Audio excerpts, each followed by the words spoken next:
Hey, there we are. Hello. Yes.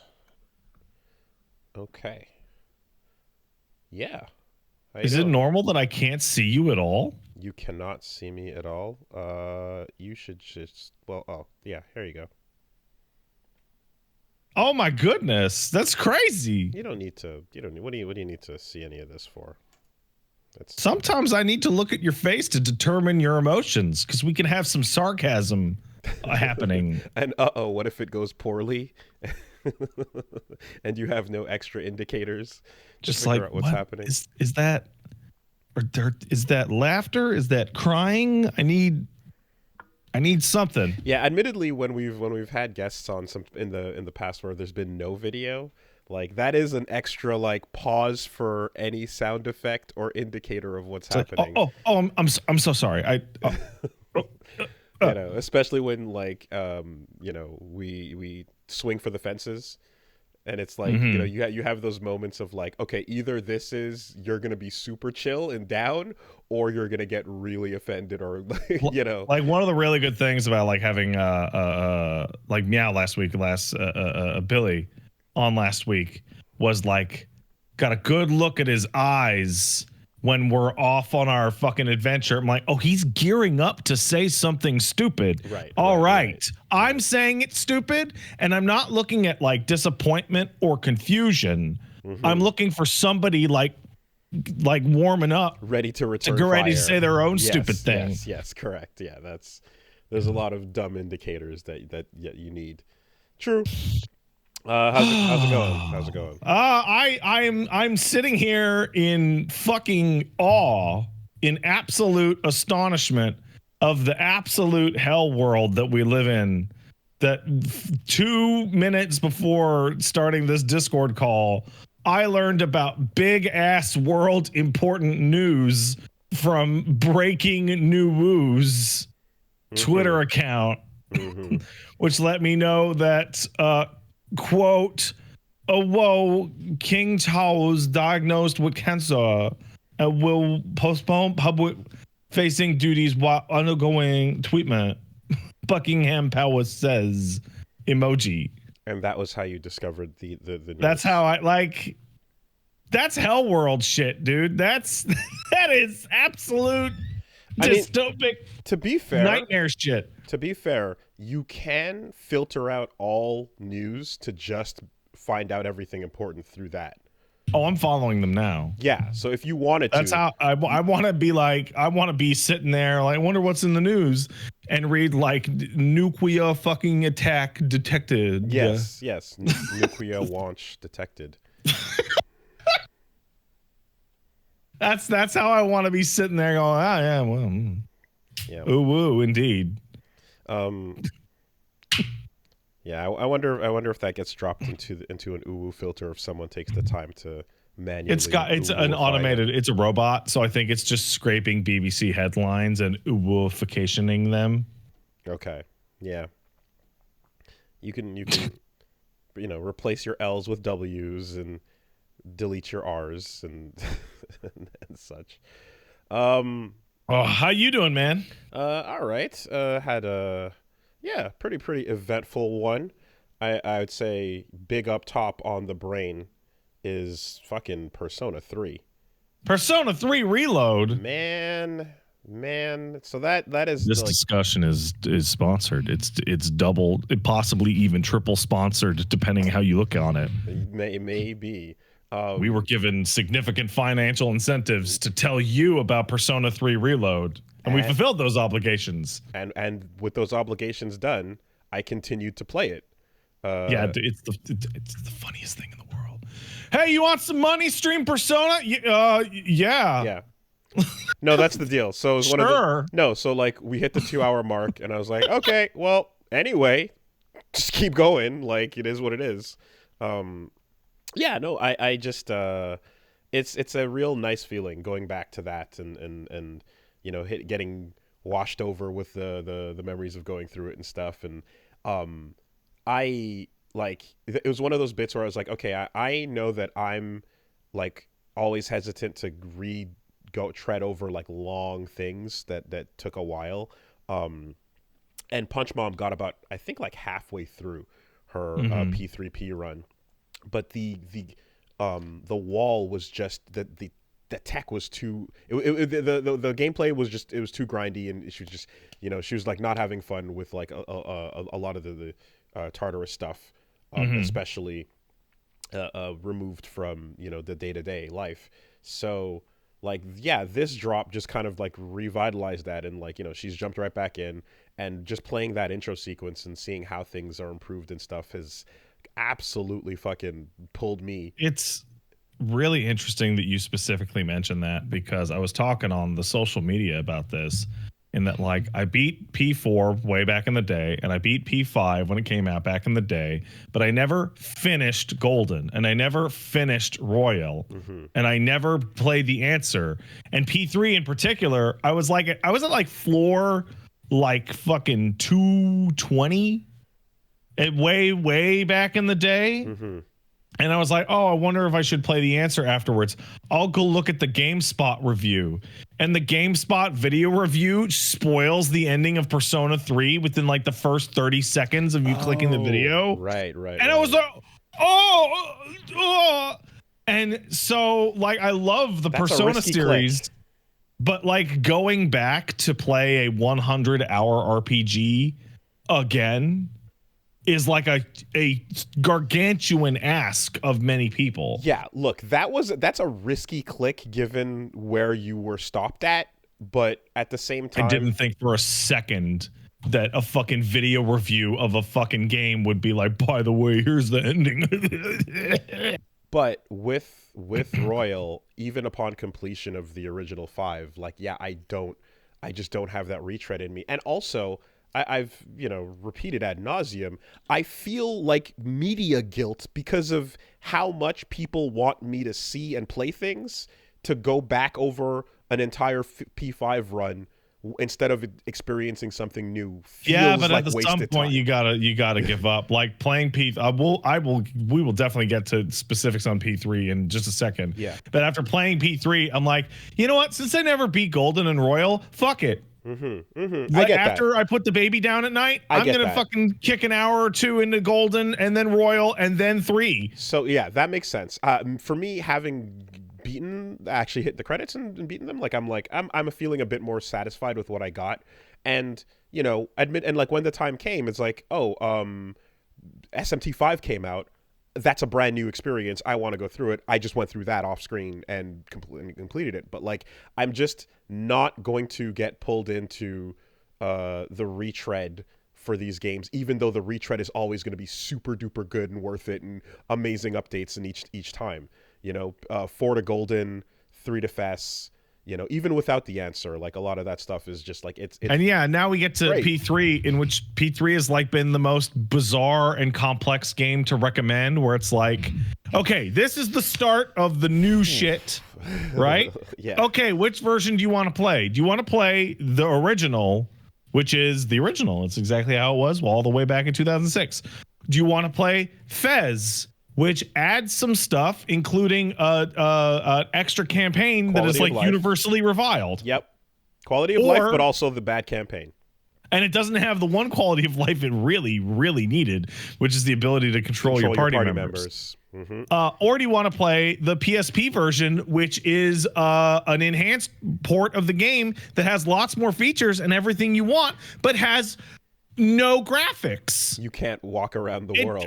It doesn't have any graphics. Which, if you're looking for, if you do want to streamline a day of activities, you can scroll through the map and just click on the people you want to talk to, But at the same time, it's not just an extended quality of life and content. It's like it's an alternate campaign. You can play a different main character.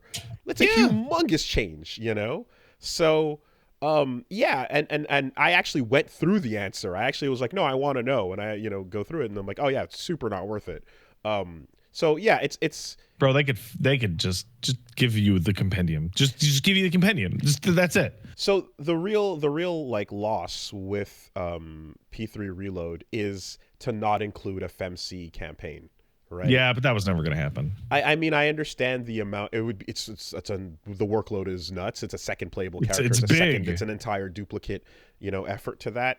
And I guess the thought is it's a remake of a super old game, and there's no rush because we're just waiting for the improvement to come whenever, right? So I think it would have been okay to take a bit longer, but also give that option, because it's such a cool option, and it legitimately also gives anybody who, let's say, played FES or original but didn't play P3P, if you wanted to see what the alternate S-links are like, following up with like the dudes, you get a whole other so one there. of the things is like they have, like, they could have ported the lady campaign, or they could have taken the femc like efforts that it would have taken. And so now we have fully voiced social links, and now we have a bunch of new episodes where you hang out with the boys, because you never hung out with the boys in any of the originals. So it's content that existed, and you would hope that essentially the final new release is the perfect release with all that anyone could ask for. But unfortunately, this is as good as you could possibly get. This is really it's lacking those things, but it's really fucking good. Yeah, I think so there's leakers that have leaked that the answer is coming in the future. Jesus. So, okay. So I can think of some improvements you can make with some very slight tweaks. God, would they release a FEMC campaign later? That'd be a lot. That would be so much. That'd be a lot. You'd have to, yeah. I think that'd be probably too much. Wow. Huh? But answer incoming. That's crazy. Okay. It is. Persona 3 Reload is fucking so weird, because it is absolutely the hottest, newest, most modern Persona game ever, bolted on top of the oldest one with weirdly small changes. Like, you're back down to 3 social stats. Social links doesn't give you anything other than like more XP when you fuse. No abilities, no the oldest real one. Come on, guys, you know what I'm talking about. And I guess and the real opportunity to reverse an S-link. Right. You can finally you can tell girls you just want to be friends, which was not possible later. At the same time, the introduction right off the bat of the fucking rewind system. Oh man, it's so good. Shit. So what happens essentially is every save you rotate is actually a folder of multiple saves for that day. Yeah, it's the past 5 states. So anytime you made a decision in the day that you might want to go undo, whether it was a test or who you wanted to hang out with, you can load up your save and actually go back a little earlier in that day and undo it. It just roll, like, you can roll back 2 full days. Incredible. Each point. Incredible quality of life. So like, but like, that's really important for P3, because P3 you can hit like the full moon chapter and be like, well, fuck. Right. I'm fucking boned. Also, I can't beat this. Also, if you're not trying to run the super optimized, like, don't even think, just follow the guide, perfect play, optimize the fun out of it, as it were. There's also the pull up the network menu to see what other people did this day, to see what's possible, so that P5 function, which was like, it was interesting because I was like, what's the point of this? That's also in Golden. That's actually a Golden function. Oh, okay. Yeah. And I was like, I mean, do you really need this? And it's like, actually, yeah, it is pretty useful to know, like, hey, today there's nothing else to do, don't worry about it. There's a bunch of, like, so there's I got the guide up on GameFAQs about what to do on every day, and make sure to roll through the entirety of Tartarus in a single evening, which is for insane people. No guide. And this fulfills like a nice in between, because you can use it as much or as little as you want. You could just, like, I'm gonna do what the most people do on any given day, or I really can't make a decision, I need choices on a board in front of me. Right. But when I was playing it to make the video I made for it, which you can go to the Past Stairs at YouTube channel to look at the video preview I made of this game, that was also sponsored. I used it for one very specific purpose, which was I would click on it and it would say, like, hung out with Gourmet King. and I'd be like, I can hang out with Gourmet King today. Right, I haven't even met Gourmet King. I didn't know that was possible. Yeah. I'm like, how do I? And then I went and talked to Kenji, and Kenji was like, by the way, too, you could go hang out with this kid named Gourmet King. I'm like, oh, okay. So that's how I do it. So it would keep me active. Yeah. So if I saw like hung out with Chihiro today, but I didn't even unlock her link, I'd be like, oh, I guess she's available now if I do whatever. Yeah, five was big for that. Exactly. Yeah, you'd see like, oh, I'm lacking in this. I didn't even meet that person, etc. That's wonderful. That's a really good feature. There's a weird aspect to this too is actually like running around the base of Tartarus and seeing behind the stairs parallax? And stuff. Yeah, just being like, oh yeah, like running around these environments that I know, seeing them from different angles it's such a simple thing, but I'm like, that's a fun little like thing that I'm enjoying there. And yeah, the new voice acting is fantastic. Oh, it's great. Some of the actors are like dead ringers.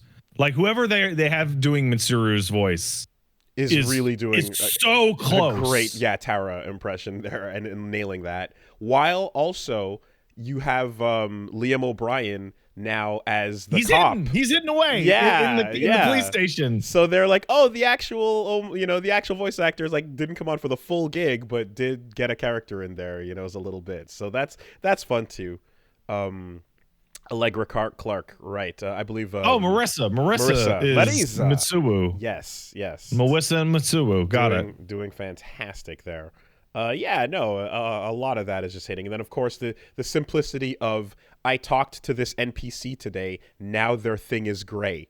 Which I made sure when I talked to Wooly about it last week because we were talking about getting our streams ready. And I like made sure, I'm like, I'm going to do the video, but I'm going to have like a fucking 45-second cut of me talking to like 10 people next to each other in the fucking school.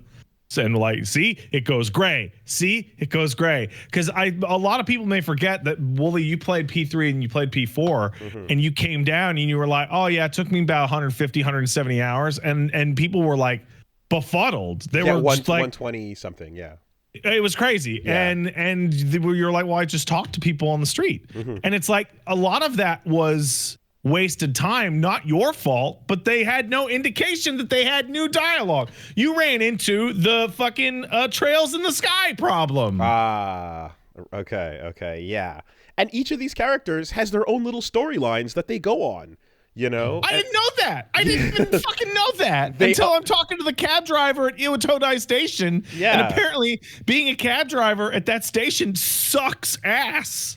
It's like, it's not just a random person with a random bit of flavor text and that like adds to the world. It's like you can see these people multiple times as they go through their life journey as you play. And also, so if you're, you could use the shortcut system to just teleport around to people rooms. And not waste your time. But if you did decide to walk to your locations, you may encounter little Twilight fragments that you can use to open up fancy chests and give yourself Vault Party restores in Tartarus. And now, so wandering about is not a waste of time. Now, the concern I had, which was how often do these refresh, right? And I don't know. They do. I know they do. My hope is by chapter, right? Because like I picked up one at the front, the two statues, in the main lobby. I picked up one there once. They don't refresh ever? Oh, whoa. Okay. Because walking around the school, I saw a bunch of them in the same environments. And I was like, oh no. I thought for sure I picked up one twice. Okay. Well, but the ones in Tartarus do. In Tartarus. And the ones that Elizabeth gives you for getting social links. I see. And in Tartarus, that's a replenishing resource because you can always change up the level. And okay. See, all right. All right, that makes sense then.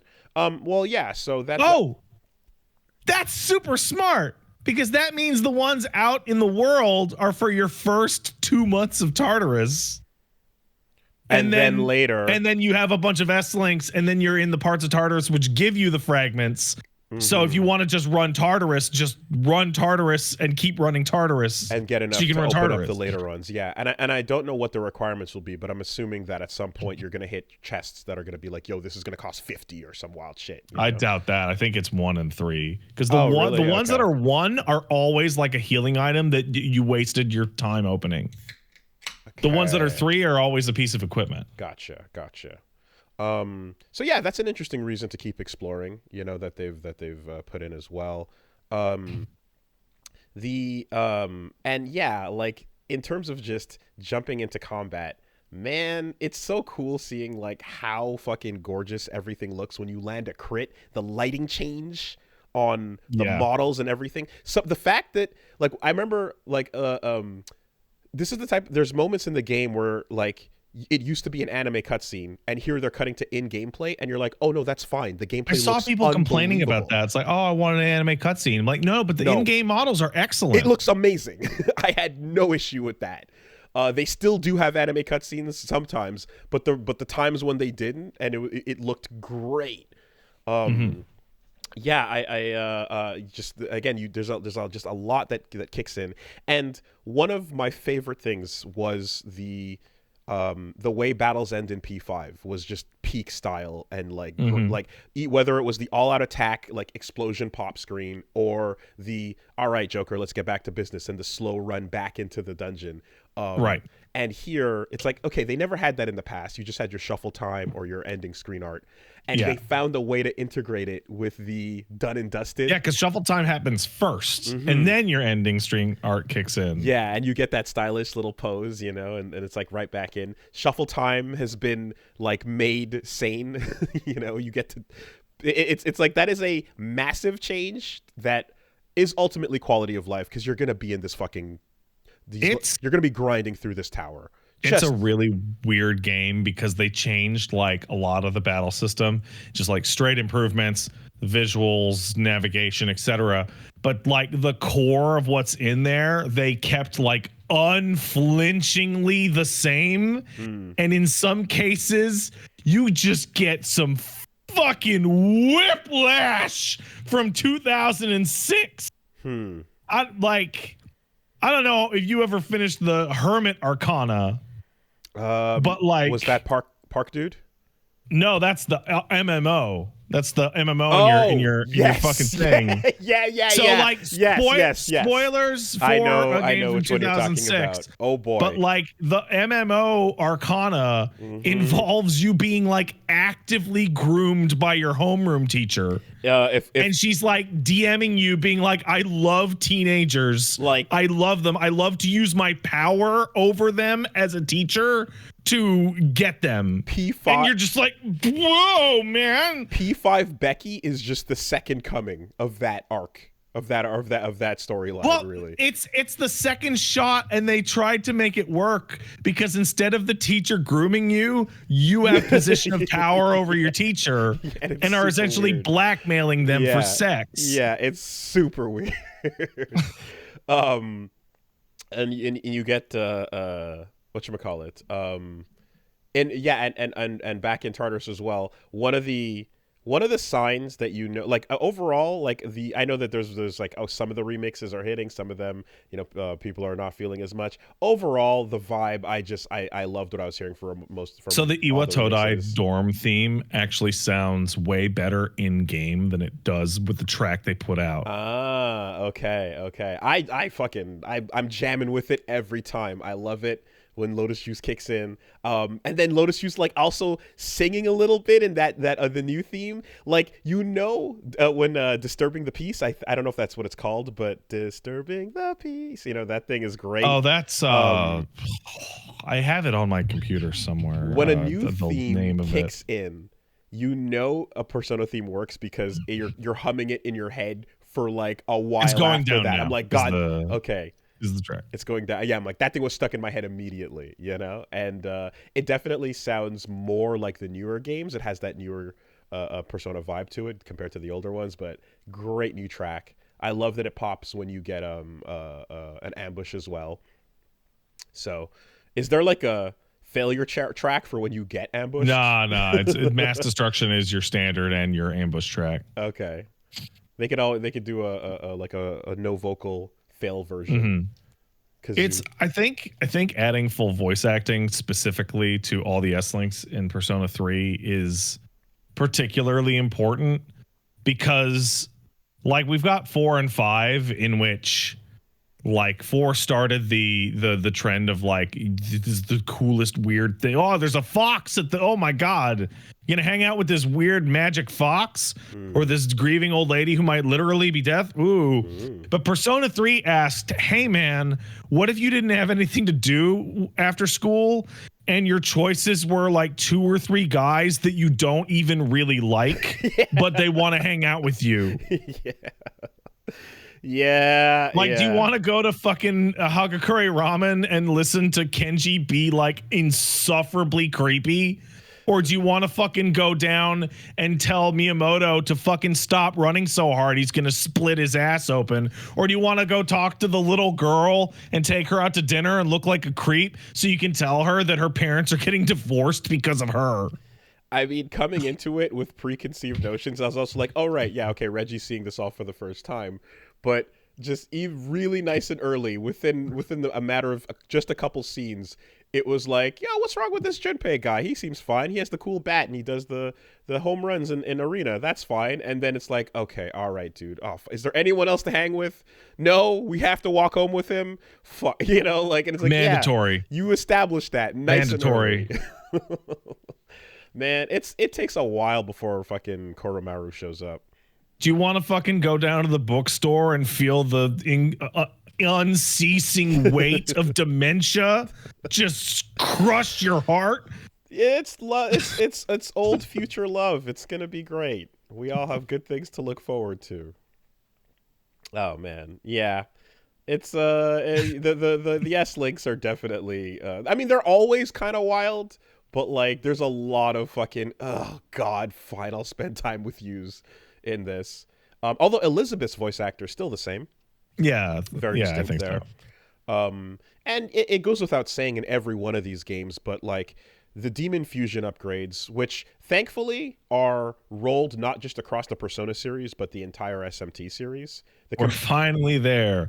We have a baseline of games you can start at and not deal with the fusion nightmare, which I think is starting at like SMT4 or P4G. Yeah, because I remember when, like, way back years and years ago, Shmup God Pat was like showing me some of the stuff in P3 and introducing it and so on, but didn't it was all just the cool stuff and it wasn't any of the grindy bits. It wasn't the that was his trick. Yeah, it was. He'd be like, "Hey man, you want to check out this game or this series? Oh, here's like I've made a save file or a series of save files to show you 45 cool things in a row, key moments." And then I remember you were the one that was like, "Go to the Demon Fusion, go in, back out, go in, back out, go in. Those are the spells you want, except maybe that one. Fuck. All right, back out." It's like, what's your personal level of patience for this? So no, and then pulling up websites to enter in, these are the demons I have. Oh my god. What can I do with them? I don't like it's how do I do Elizabeth? I still can't do the fucking fusion requests without a guide. Oh, making cards. I don't know the system. I don't know how it works. I don't care. Yeah, making specific ones with specific abilities is I'm like that. I like only if it's like I barely bothered with those. You know, if I happen to have the ability to like fuse, I'll sit down, fuse a couple to make like super fusions, but the ones that were just like insane were like, nah, man, too much. There's a mechanic that I haven't gotten to yet, but I was talking to somebody else about called Thurgy or Theurgy. It's basically characters' limit breaks, like super attacks that builds up on a meter. And it is based off of their old like AI personalities. So like Yukari's meter builds when she heals, and Mitsuru's builds when she casts debuffs on the enemy. Fucking Karen. And like Junpei's builds up when he gets critical hits. Okay. Interesting. So it's trying to fucking and if you make you play them like they used to be. And if you don't use them though that way, then eat shit, I suppose. Okay. Yeah, and I mean, I guess, well, I definitely didn't get far enough in to see like how, you know, some of the other later wrestlings pop up and stuff. But I'm you know, I wonder if you know, Shinji's gonna get any, like, is he gonna get his great gospel? You know, I don't. I think he gets one of those.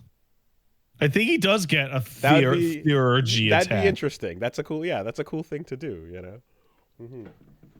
know? Oh shit. Oh, I had it. Oh, it's leaving. Oh no, wait. No, it's back.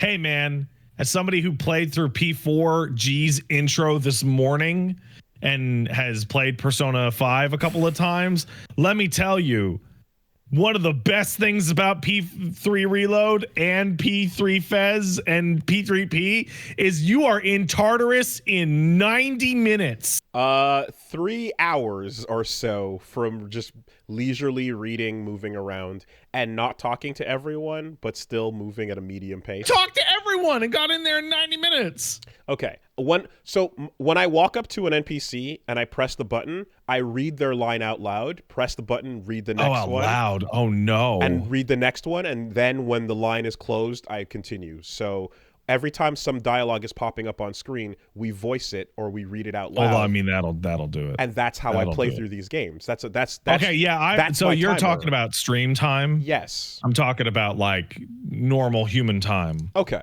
So we add, because like stream time for P5 is not the 4 hours people say it is. It's like 8. So if you're someone who's only listened to me here and you haven't tuned into any of the RPGs we do, we always voice all the lines, and it's a fun thing to do.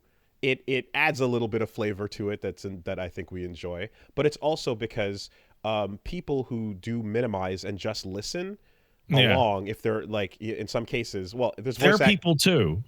There's voice acting that'll cover the voice acted lines, but whenever it's just dialogue, it helps whenever. Yeah, I do that for Infinite Wealth, for example. Exactly. So we do it that way in particular on purpose, but it's going to add to that time. So from walking around and reading the lines, but then choosing a couple of NPCs to talk to, not all of them, it was about 3:20 or so, 3:30. When you're at home, way faster than 4 and 5. Now 4 at home, just reading in your head, is still like 6. 4. 7? I did it this morning, and it was. I was bouncing a baby and kissing on him until he fell asleep, but I was done at like 11, so it was like 3.5, 4. Oh, man, and I know for a fact that by the time you get like control of 5, it is like 4.5 to 5 hours. Yeah, they really, they draw it out, because 4 has the fake dungeon, which is the tutorial with Mona, where you don't actually get to do anything.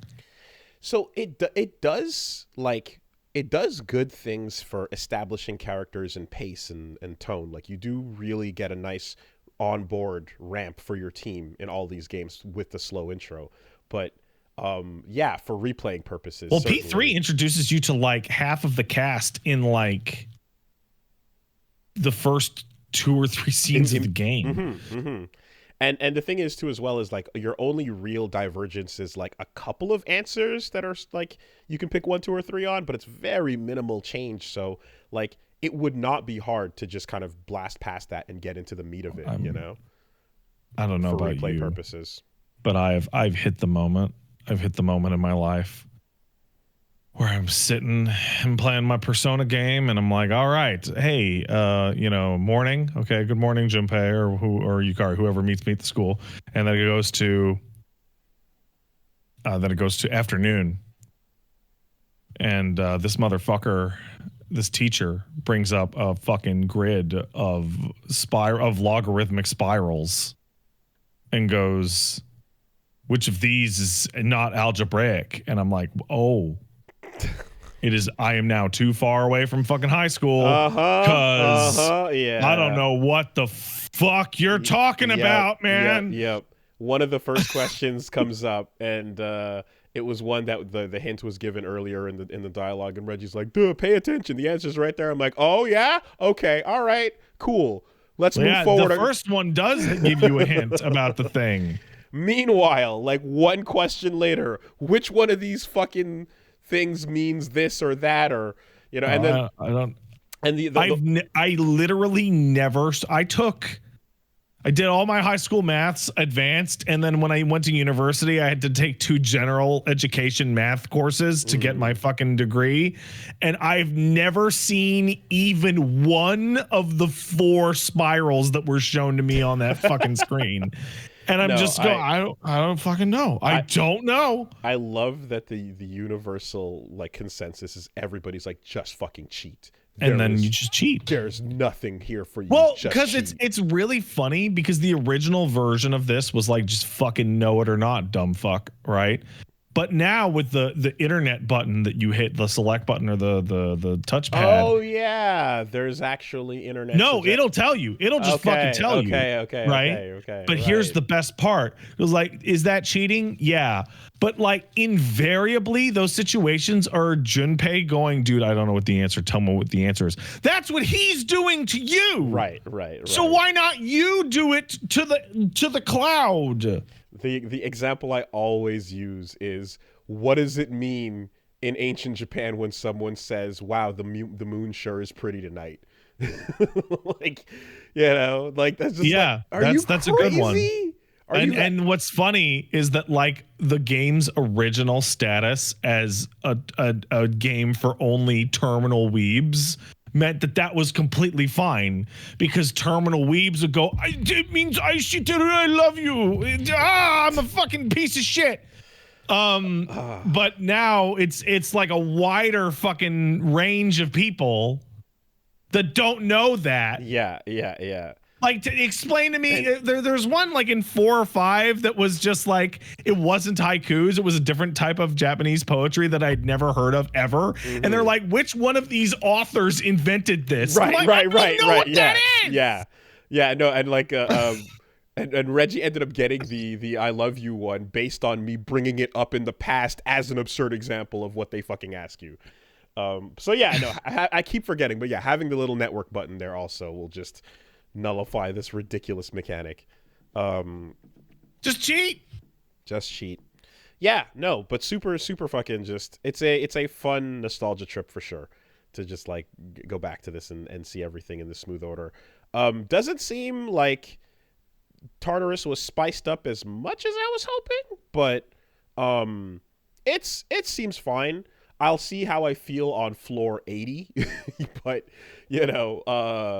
so those of you who are going through Tartarus right now should know that there are approximately 250 floors. It's not actually 250. It's the number's a little off on that.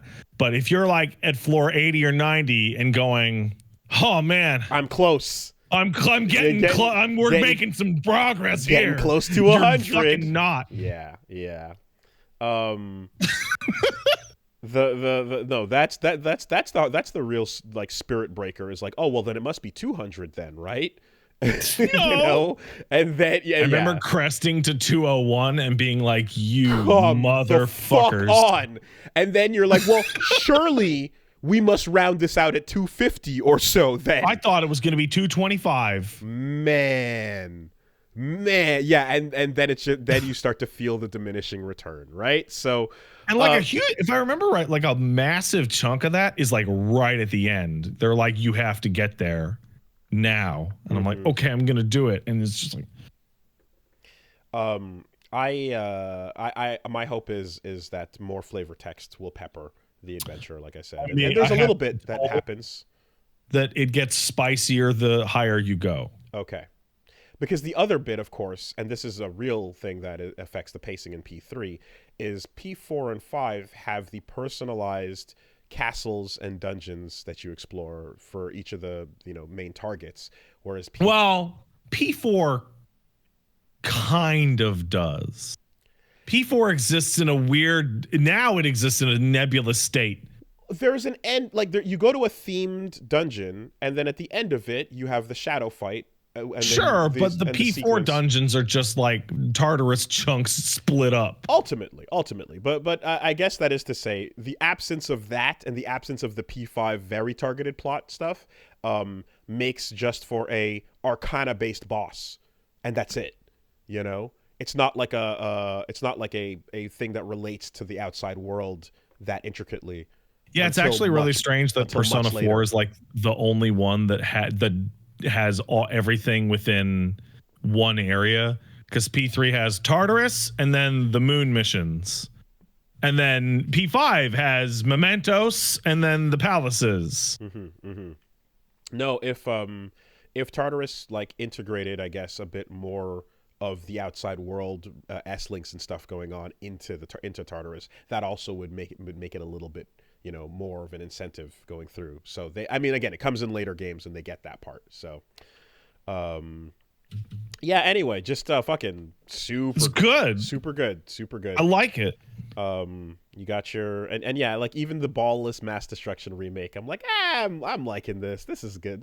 Yeah. So overall, the remixes and the new music are all fantastic, but there are going to be tracks that are particular to you that you go, this is a good remix, and I understand they wanted to make it different, but the drums aren't fucking loud enough on Master of Tartarus. They're like 15 decibels too quiet. Now, if I'm not mistaken, can't you pay $3.99 to replace it with the old one? I don't know. I'm gonna go click on it now. I think there's. I legitimately have no idea. Oh, I thought some of that DLC stuff was for music packs or so. Let's see what we got. Persona 5 BGM, Persona 4 BGM, Persona 5 Royal Persona, that's cheats. Persona 5 Royal Persona, that's cheats. Costume, digital soundtrack, and digital art book. Okay. Hey, listen, sponsored or not, we got to talk about that OST that you can buy on Steam.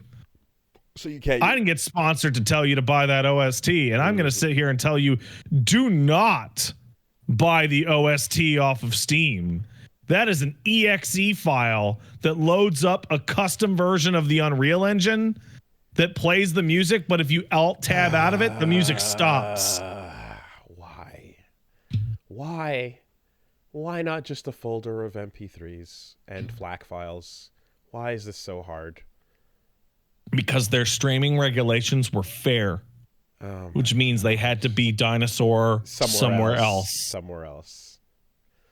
Christ almighty, it's so simple. Must dinosaur. I got the disc because I never used Steam as an audio player at all for anything. I just, sometimes I'd get packs that included soundtracks, but I never really went to look at it.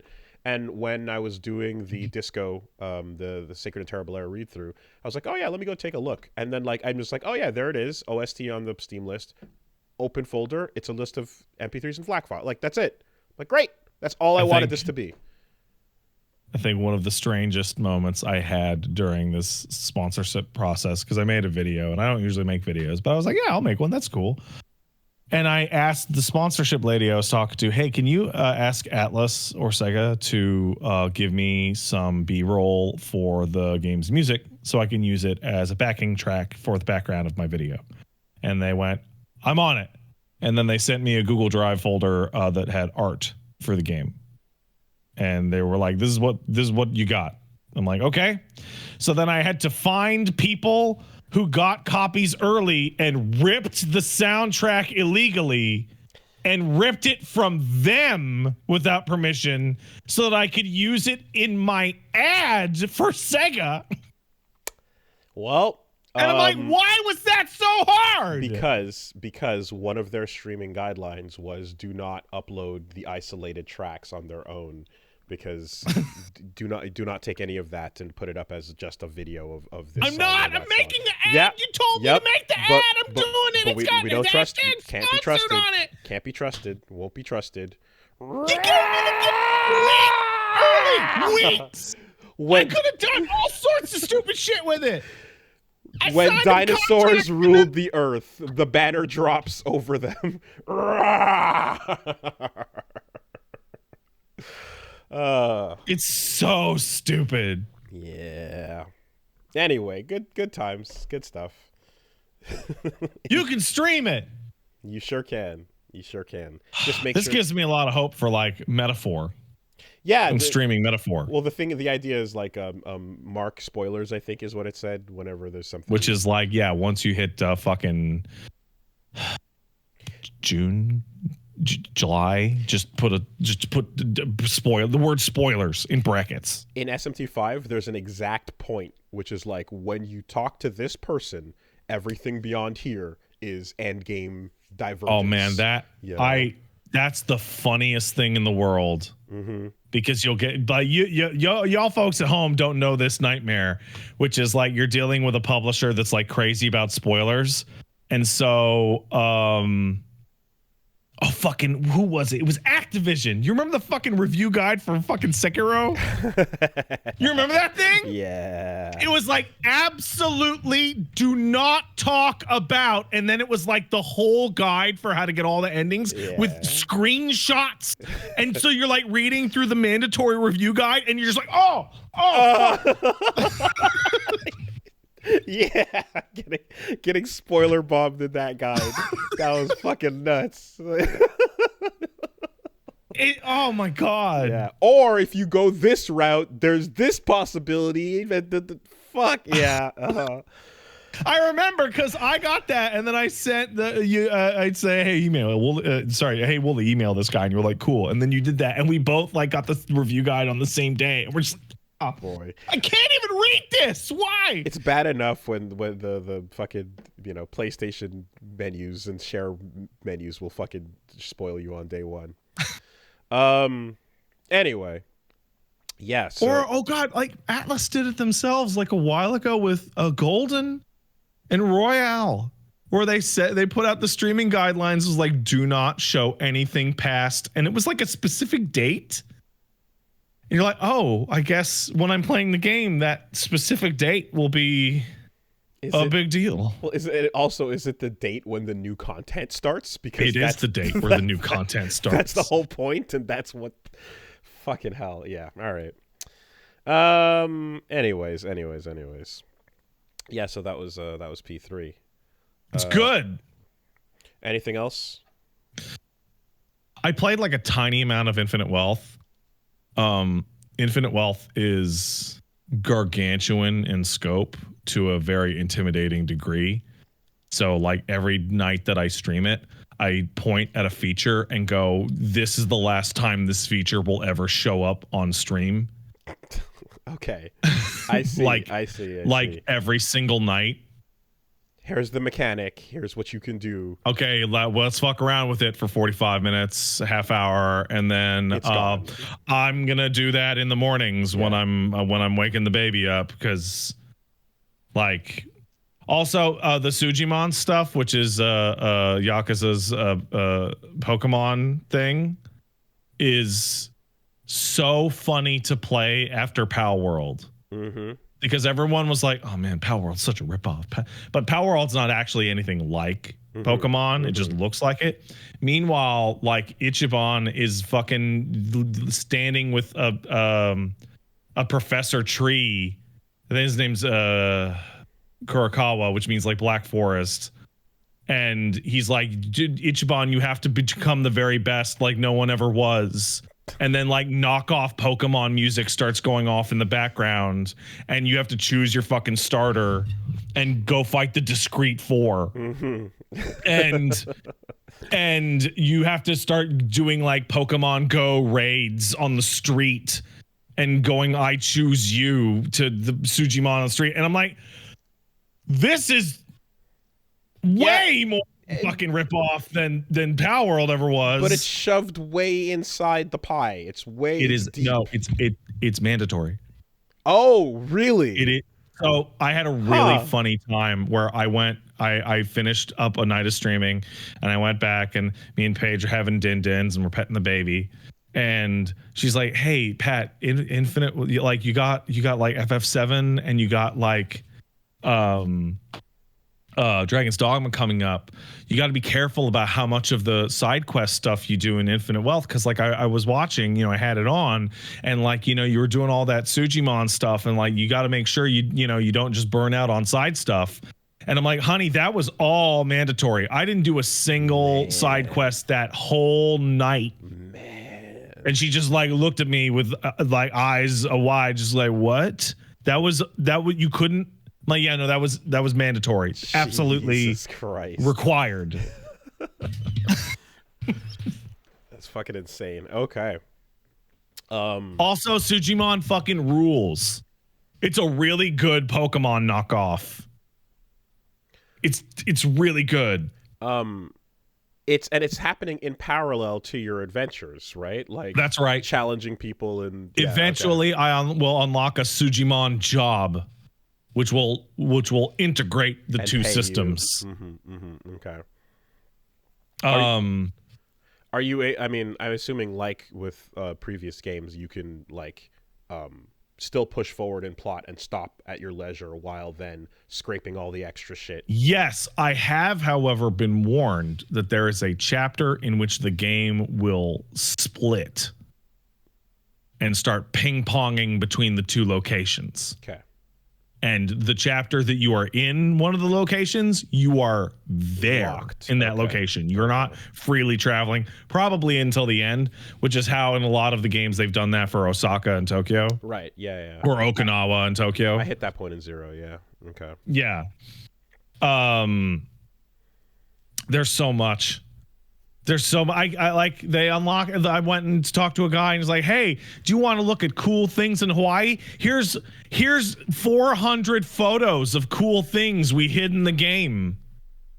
Whoa. So when you're running down the street and you see a little photo icon, walk up to it and take a photo of like a cool store or a landmark or whatever the fuck. I'm like, I don't want that's okay. Oh, it's just for you to take an in-game photo of the thing. Yeah, and then if you take out every photo in Little Japan, you'll get a big reward. Okay. And so on and so forth. So I think it's really funny that when I say something like that, people correct it to be like, Pat, there's only 110. There's not 400. I'm like, there might as well be 4,000 with how many of them I'm going to complete.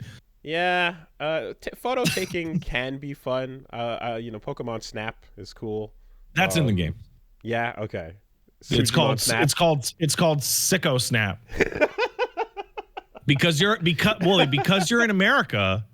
There's a bunch of weird ass sickos on the street all over the place. Absolutely. So you need to get into the trolley. Yep. Which is on a set path, like on a rail. Yep. And take photos of the sickos as they hide in the bushes or hang off of buildings. Oh, fuck. People watching. Oh, that's great. That is wild. Yeah. Just a good old trolley through the poverty tourism. The game's incredible. I met Danny Trejo's character, who is a tough, scary-looking Mexican guy running the cartel who attacks you with a machete. Oh my God. No, he attacks you with 2 machetes. Oh my God. Yeah. And it's just like, well, this was a very, very obvious choice for this character. I mean, it's a Like a Dragon Yakuza game. Like, he might as well they might as well be like coming off his feet Bayonetta style, or strapped to him like a fucking scyther, on his arm. Yeah, like excellent use of Danny Trejo. He does great. He does everything. It's just great. Wonderful. And I also happen to know that I got spoiled a little bit, but it's cute because eventually the party will split up. But you know how Ichi has the dementia, which causes him to see Dragon Quest nonsense? So the explanation for that was that Kiryu has caught Ichiban's dementia after hanging out with him for a while. Oh God! And now he has to do RPG, which battle. means it's like canonically contagious. It's Fox Die. It's fucking. Oh my God! Great. Oh, but that game's incredible. It's really wild to play Persona 3 Reload and Infinite Wealth like near simultaneously, because like the joke about a Persona for adults, it's Persona with adults. It's not Persona for adults. It's Persona with adults. Like there are social links in that game, but they're called drink links because you're adults, so you'll have them at a bar. Go have a drink, exactly. Is there anything rivaling the bread moment? Any moments of like obscene just I feel attack? like I haven't. Oh, you know what? It's not the same. It's not the same because it's not a massive technical feat, but there's an early cutscene in which you and Namba and Adachi are just chilling in what is essentially a McDonald's. And in between a single line read and another one, Namba picks up his drink and like shakes the ice around and does this before drinking it. Yeah. And I was just like, who the fuck bothers to animate somebody fucking shaking the ice around in their fountain soda? Nice. People who reuse the same environment over and over and over and save all that money. You gotta flex every now and then just to let them know that you can do it. It's important. Oh yeah, it's stellar. What else did I fucking do this week? Oh yeah, late last night we managed to put the baby down early, so the wife and I watched one of her old favorites. Oh my God, I don't know this lady's name. Marty. I want to say Marty Madison, but because of Maddie Madison, the chef. But it's Oh, are we dead? Oh, put the baby down. Put the baby to sleep early, you idiots. Not like out. They're not a dog. Yeah, I legitimately thought the stream died. I thought the stream died. Yeah, all right.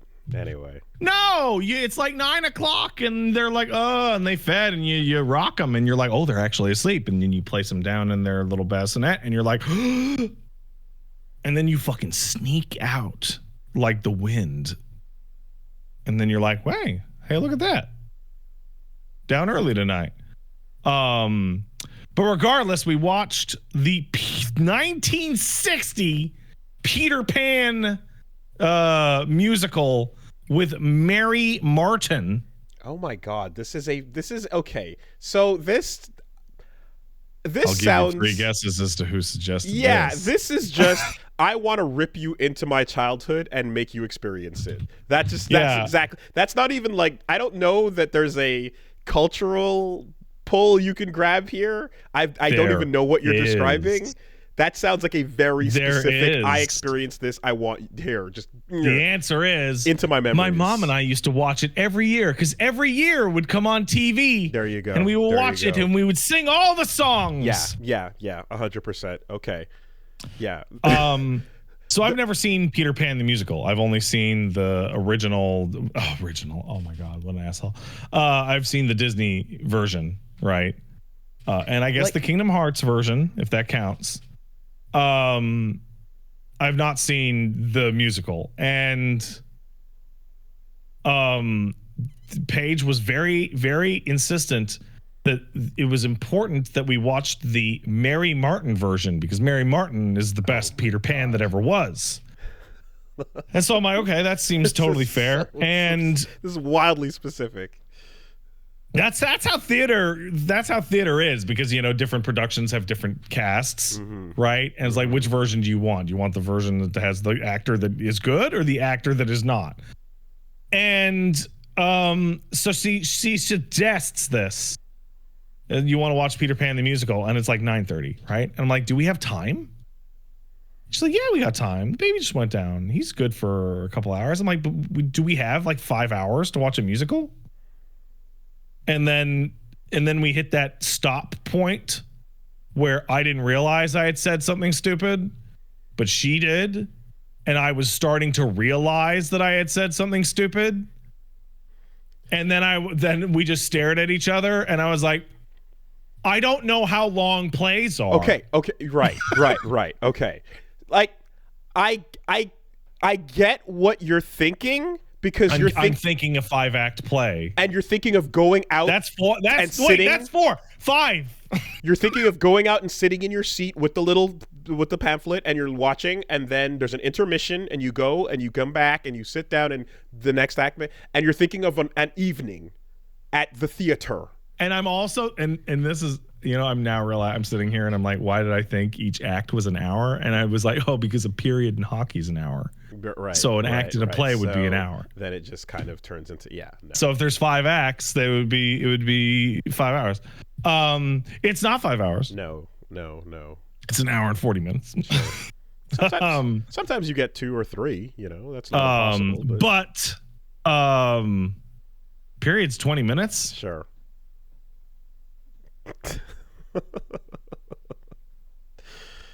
Anyway, people play hockey for 4 hours, for 3 hours even. It's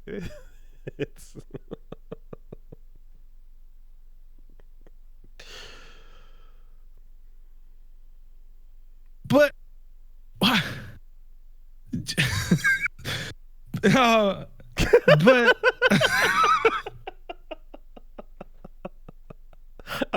people are spending thousands and thousands of dollars to buy scalped hockey tickets to go sit there for 90 minutes tops in shitty seats. So even though you're there, even though it's an hour, there's always, every sports thing is an entire night or evening affair, because there's the traffic in, the getting to the seat, all the bullshit before the game starts, the starting of the game, the ending of the game, and the way out, the traffic back. It's your whole afternoon gone. But actual play is pretty quick and pretty much all. I'm like disassociating. I'm leaving my fucking corporeal body right now. Yeah, this is way dumber than me just thinking that about plays. You call timeout, and in between plays the clocks will stop on oh my god, Wooly, I just had a part of my brain just when 2 parts of a puzzle are touching but they haven't ka-chunked into place. It just slid into place. Remember 2 or 3 weeks ago when I was like, well, if I'm not good at something and I see somebody else good at something, I assume they could just do it forever with no mistakes. Somebody in the chat asked me, Pat, who the fuck could play soccer or hockey for 4 hours? I'm like, I don't know, a fit person? I don't know what that feels like. I assume if you were physically fit, you could just play hockey for 4 or 5 hours. What, can you not? I can't. Okay. Well, yeah. 45 minutes and then 45 minutes and then you run the. Anyway. They should have hockey games where you have to play for 5 hours. And what that else, would be awesome. And what else should they have? Yep. They Yep. Okay.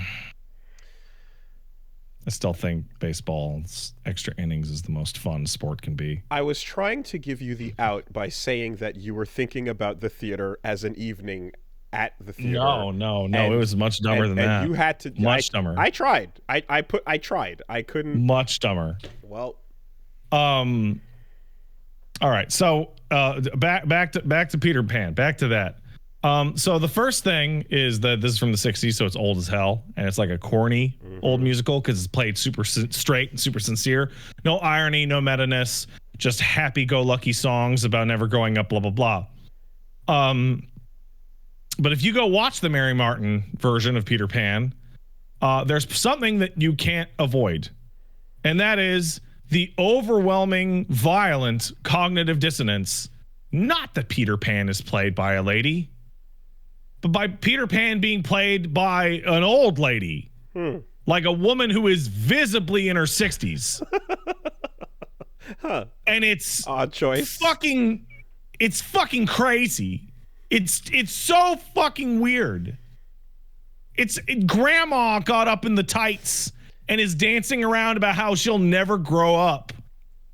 And I'm like, ma'am, I am astonished that you can do even one of these little jumps. Well, is the camera farther back, and are No, it is not.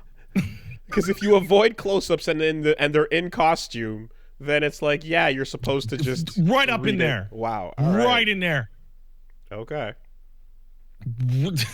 It's so weird. It also occurs to me that like I never, as a kid, was sat down to show. I was never shown like Peter Pan straight directly. Yeah. I just had the I had like the action book that was like various pages of what would happen in it, and then Hook was what I watched. So I knew Peter Pan in that form, and then in Hook, and that was pretty much it. But like they never actually, when they grabbed Disney movies for us to watch, they never actually went and grabbed that one specifically. Like maybe it's just me, but like Hook is the star of the musical because he's silly as fuck. Like Disney Hook is more like Peter, I'll shoot you with a gun, I'll stab you with a sword. Hook in the musical is we're going to bake a poison cake and leave it near the tree the lost boys live in, and hopefully they eat the cake. Woo! And like fucking level of villainy. Okay. And watching the musical version really like brought it to mind. Like, oh, Peter Pan is like a fucking piece of shit who steals children for goofs. But like Peter Pan fucking sucks, man. But the kids want to go on the adventures, no? No, they all want to leave. Like the ending of that musical is every single lost boy being like, "Can we have a family, please? Can we leave and be adopted, please?" And Peter's like, "Fine, I guess. I'm not going though." And do they lose their powers? Yeah, no, they lose the ability to fly because they grow up. Well, there you go. And then so like it's like in a modern context, like this is actually a lot like Persona 3 Reload. In a modern context, something about Peter Pan comes off really sinister because so Wendy and John and Michael, that's their names, Wendy and definitely the two brothers, Wendy, but I couldn't tell you the others. Yeah, the other two, they're like, they have like 5 lines, whatever.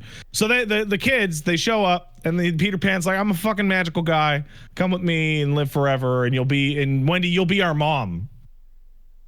And so she goes down there, and she's like, "Hey kids, do you want a real family?" And they're like, "Yeah." And then she's like, "Okay, come on, Peter, I gotta leave." And he's all pissed off about it, and he's like, "I'll visit you. Don't worry about it." Okay. So then like 25 fucking years go by, and he visits Wendy, and she's like an adult. And I know that she's not old because the line is, "I'm so much more than 20 years old." So she's like 25 or 26, and the actress is clearly like a young woman. Okay.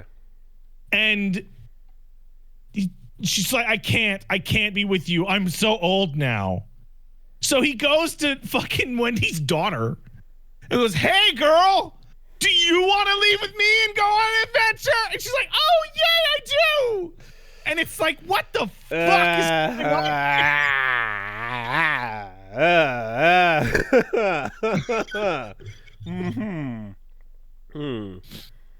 Yeah. And then the part that like killed me was that like Wendy comes out and she's like, "No." So she comes out and goes, "No." And what I think she's going to say is, "Don't take my Jane away." But instead she goes, "Take me though." "Take me." "Leave her." Okay. And I'm sitting there and I started like losing my shit. And I was like, I think like Woolie's like great grandpa got like fucking killed over this. Okay. Very like, I remember you telling me a story in which you had a family member be murdered over this situation. There was a questionable cause of death that may or may not have occurred due to very similar circumstances. This is correct. Very important question though. Yeah. Was this context revelation something that Paige was aware of In the rewatch, she's a massive musical theater nerd. She's but in it. But what I mean is the looking at it with fresh eyes, we see fresh things. And I don't. Sometimes the nostalgia might make you go, "Oh no, it's just Peter." And... No. Okay. No. First of all, Paige is like a genuine musical theater expert. And second, she like as we're watching this, she's like, "I got a friend of mine that is like her favorite thing in the world is Peter Pan." So she would be like obsessed with this shit and talk about it all the time. So like fully in there. And then she starts explaining like, there's a bunch of modern interpretations of the play that are mostly the same, except Peter's just portrayed as a villain. Okay. So you were, you were not ruining Peter Pan. No. Okay. No. Got it. But as I'm watching it, like I'm like, I have like, knowledge synthesis occurring in my brain. And I'm watching like, okay, what is Peter Pan actually about? Peter Pan is a fairy, like a fae who steals children. Right? Like, and his primary nemesis is an adult man who has iron grafted to his body, which is the fairy killing metal. Like Celtic fairies, sure. iron fucking kills fairies. How's Tinkerbell in this? Oh, she's a fucking flashlight. Oh, okay, all right. The flashlight on the wall. Great. And then, and around the middle part of the movie, she fucking kills herself. Because Hook poisons Peter's milk when Peter's not looking. And he's like, I gotta drink that milk because Wendy told me to. And Tinkerbell is like, there is poison in there, you idiot. And he's like, I'm gonna drink it. And so Tinkerbell drinks the entire thing of poison milk and fucking dies. And Peter's like, I can't believe, oh no. Jesus Christ. What the fuck? And then like looks directly at the camera and goes, did you know that if you believe in fairies, it'll make her stronger? And like starts like demanding that you clap. And then your wife who's sitting next to you tells you to clap, motherfucker. You are going to clap. And so you do little claps.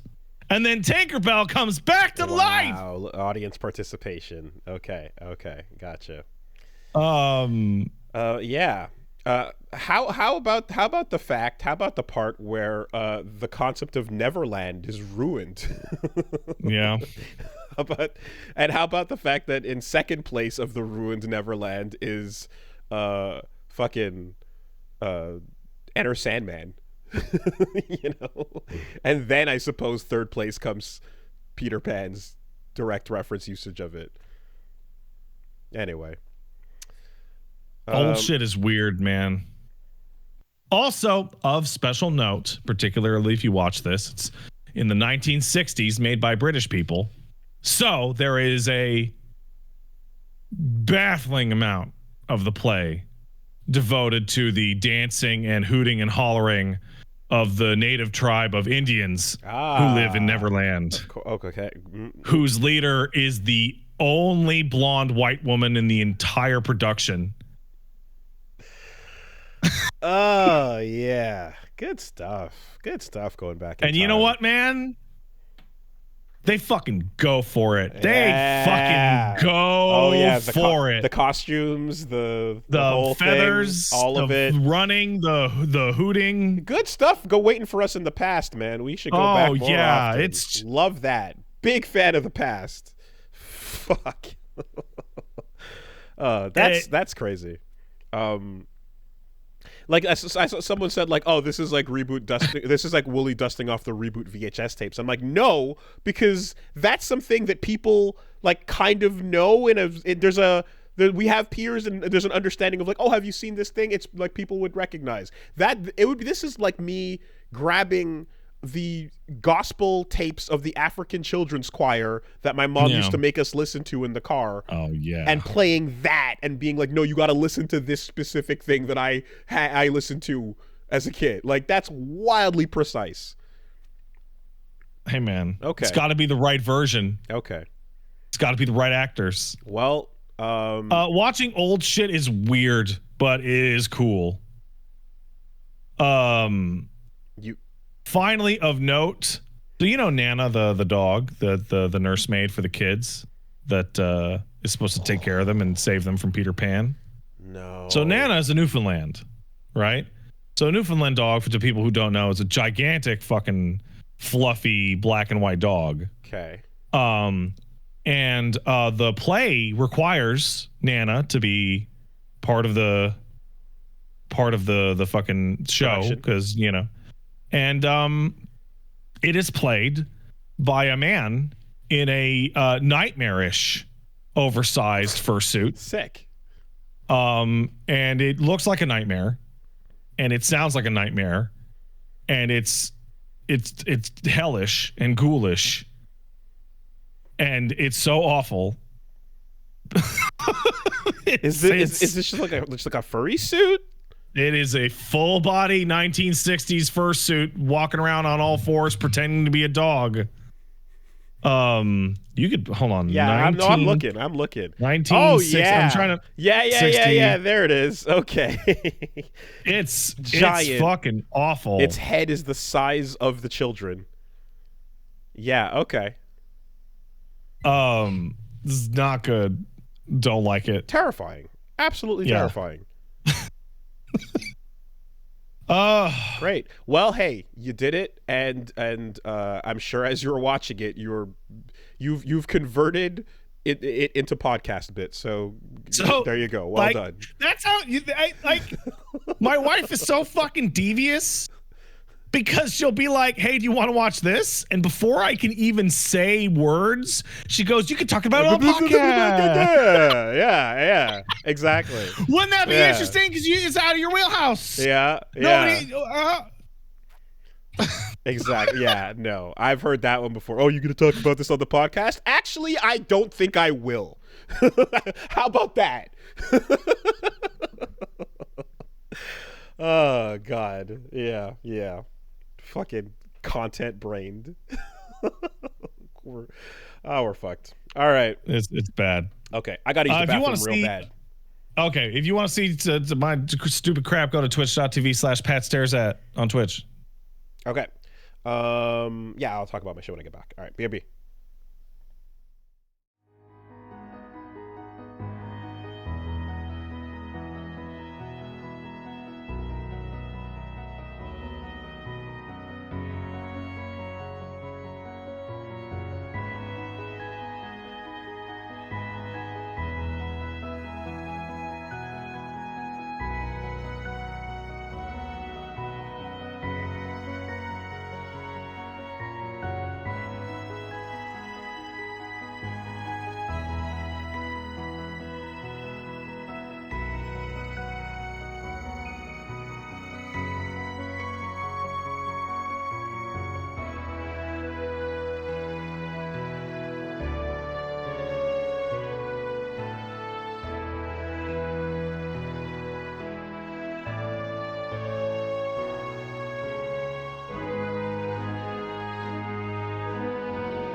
Oh, hey, all right, not that one, but not that one either. No. Oh, that's my favorite.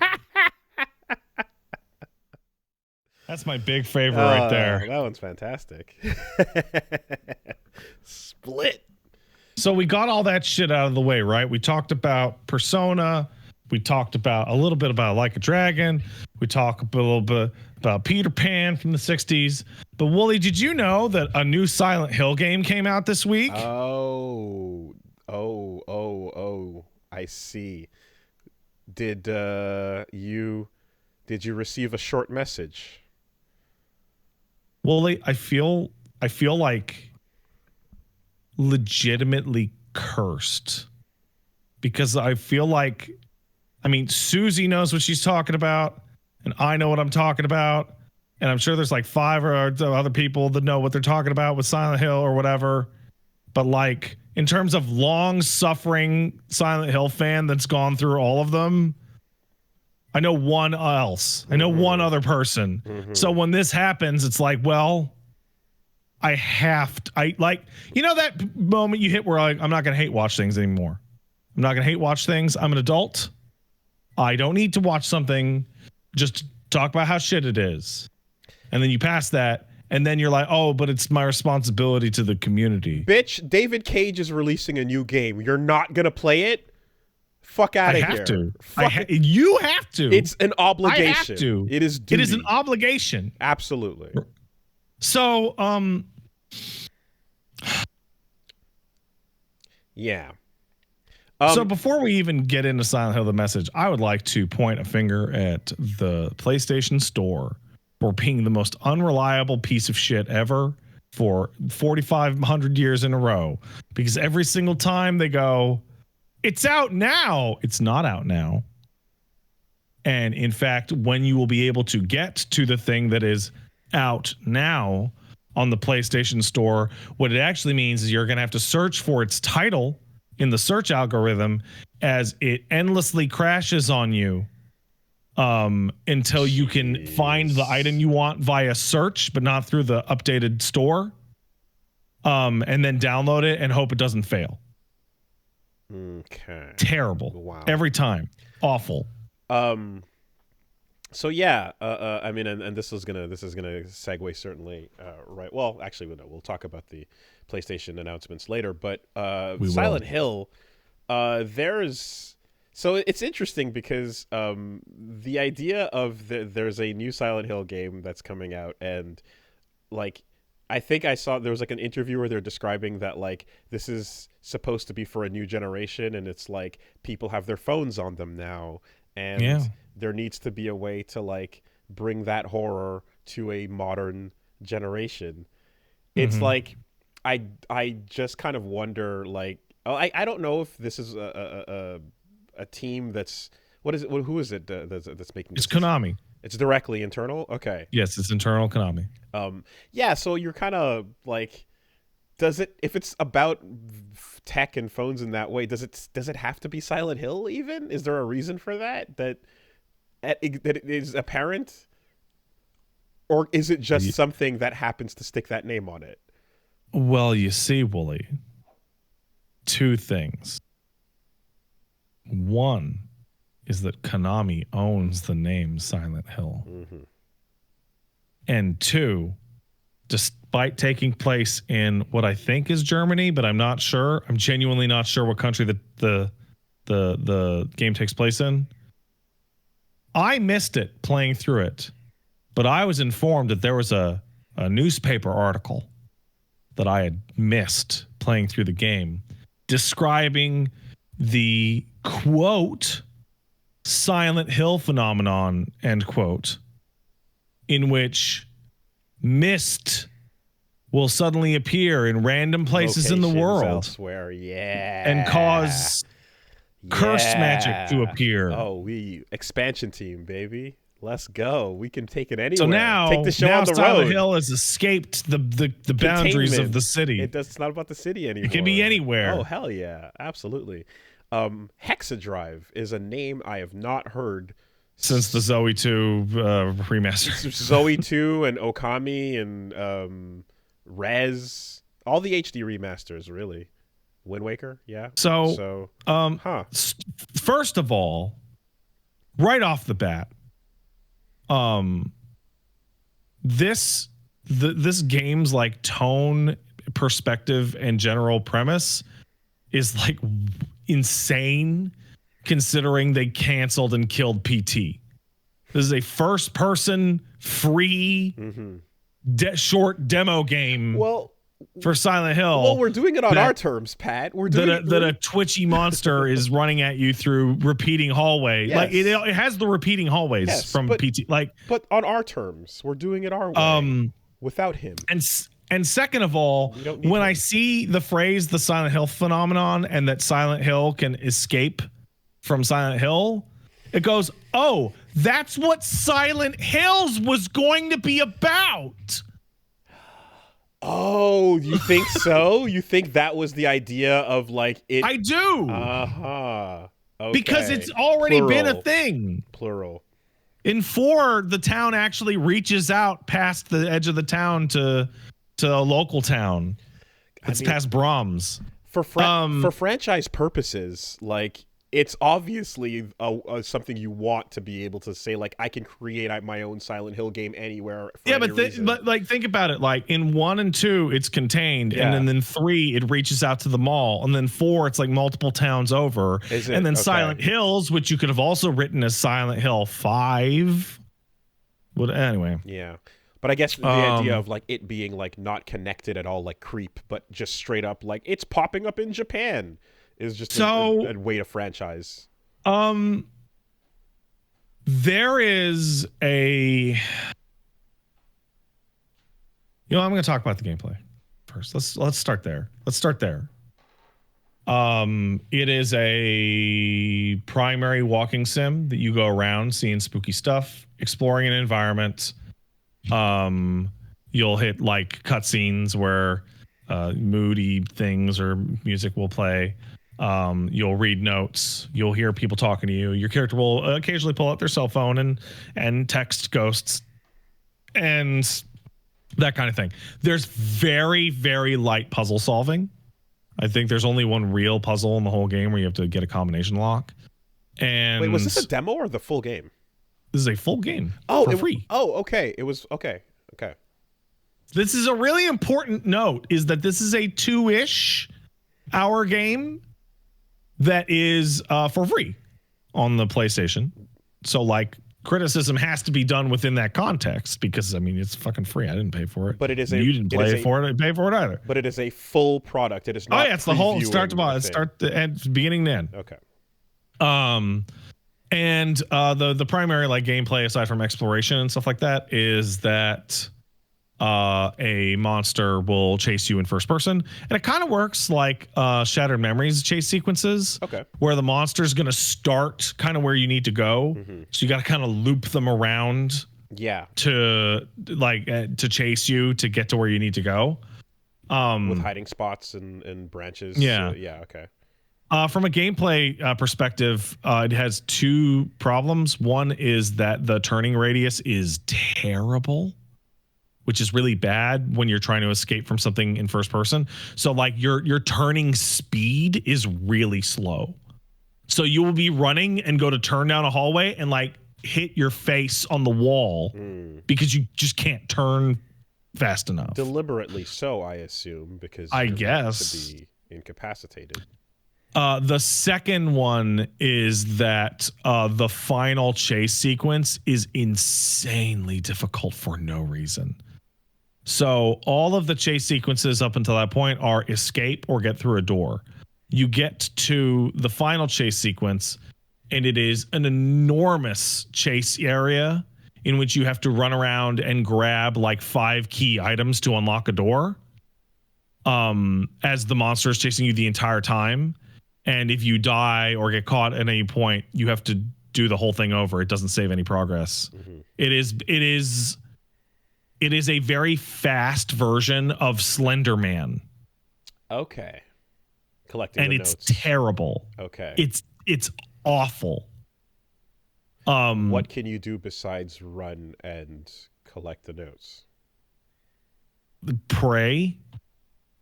to God. Okay. It's really, really hard. And the monster does have rules, and you can juke it, and you kind of have to. But like because the area is difficult to navigate, it's confusing. You don't have a list of which items you actually got when you're running around. The whole environment looks the same. Oh, it's rough. Like that last gameplay sequence is rough. So I'm gonna go with mediocre on the video game side. Okay. It's not the worst, but like it's rough. But you're just walking around, then that's the only thing. Walking, reading, running. Yep. Okay. You hold up your phone. Yep. Then comes like the setting and the story and all that. It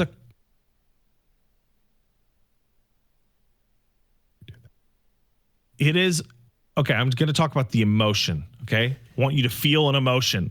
Okay. Okay. It is Steve Buscemi with 2 skateboards and a music band shirt saying, "How do you do, fellow kids?" Cross Bernie Sanders saying, "All kids know how to do, so all women know how to do is eat hot chip, and charge lie. their phone, and lie." Correct. Okay. It is those two. Wow, that's actually way more accurate than I thought it was going to be when I started. The American people are tired of women. Yeah. No. Yeah. No. Yes. Yes. Yeah. No. I know. Yeah. I am serious. Yeah. Yeah. Got it. Yeah. Okay. Yeah. And be bisexual. Yeah. No. These are. Oh wow. That just lines up with the whole game, like point to point to point. That's weird. So we follow our main character, Anita, who is at the local suicide building, where kids go to commit suicide. And she is depressed because her friend Maya committed suicide. And she's very sad about her friend Maya committing suicide. And she becomes trapped in this building and goes through a series of suicide loops, and you constantly get flashbacks to Maya. And the whole time, the game is like a masturbatory jerk-off session to the idea of suicidal ideation. Like, you have characters. So when you get flashbacks, it cuts to like live action of actors in like a studio talking, really? Right? Okay. And they look right at the camera and go, "Man, it would be so cool if I committed suicide. Oh man, it would be so fucking cool if I committed suicide." Now, you might think, Pat, that sounds like the kind of thing that you exaggerate that sounds ridiculous. It sounds like one of those things that I would paraphrase to be absurd. Yeah, it certainly does. However, I mean this without a shadow. I will tone it down to what it actually is. Cherry blossoms, they even when cherry blossoms die, they're still beautiful even in death. I want to do art about the sadness that girls feel and show the cherry blossom blooming out of them, scars and all, and everything has to be beautiful. And if you want to be beautiful forever, you should die. You should die in a beautiful way. Wouldn't that be beautiful if you just died in a beautiful way and it was so artistic and gorgeous? And then you find a note that's like, "Did you know that there was a practice in Japan called harakiri?" Called honorable suicide, in which it would add an element of societal retribution for societal ills and blah, blah, blah, blah, blah. And it's like, the girl is looking at you in the eyes and saying, "Boy, suicide is so cool." And as you can probably tell, the theme of the game is don't commit suicide. Oh, okay. Well, what one would hope. You can tell that it's the theme of the game because when you press start, it says, "Hey, if you feel like committing suicide, you should reach out to somebody for help. Here's the suicide hotline and some suicide websites that you can go to if you feel like committing suicide. Okay, that's great. That's great. Yeah.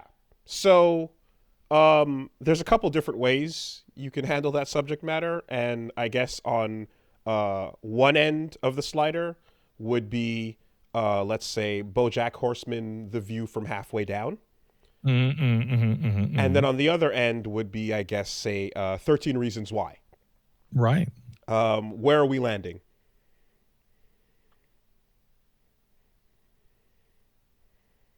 I don't know how to put it on that scale. Okay. I can't be accurate. Okay. What I can tell you, so I'm not going to go through the whole plot. I don't want to spoil it. Okay. It's interesting.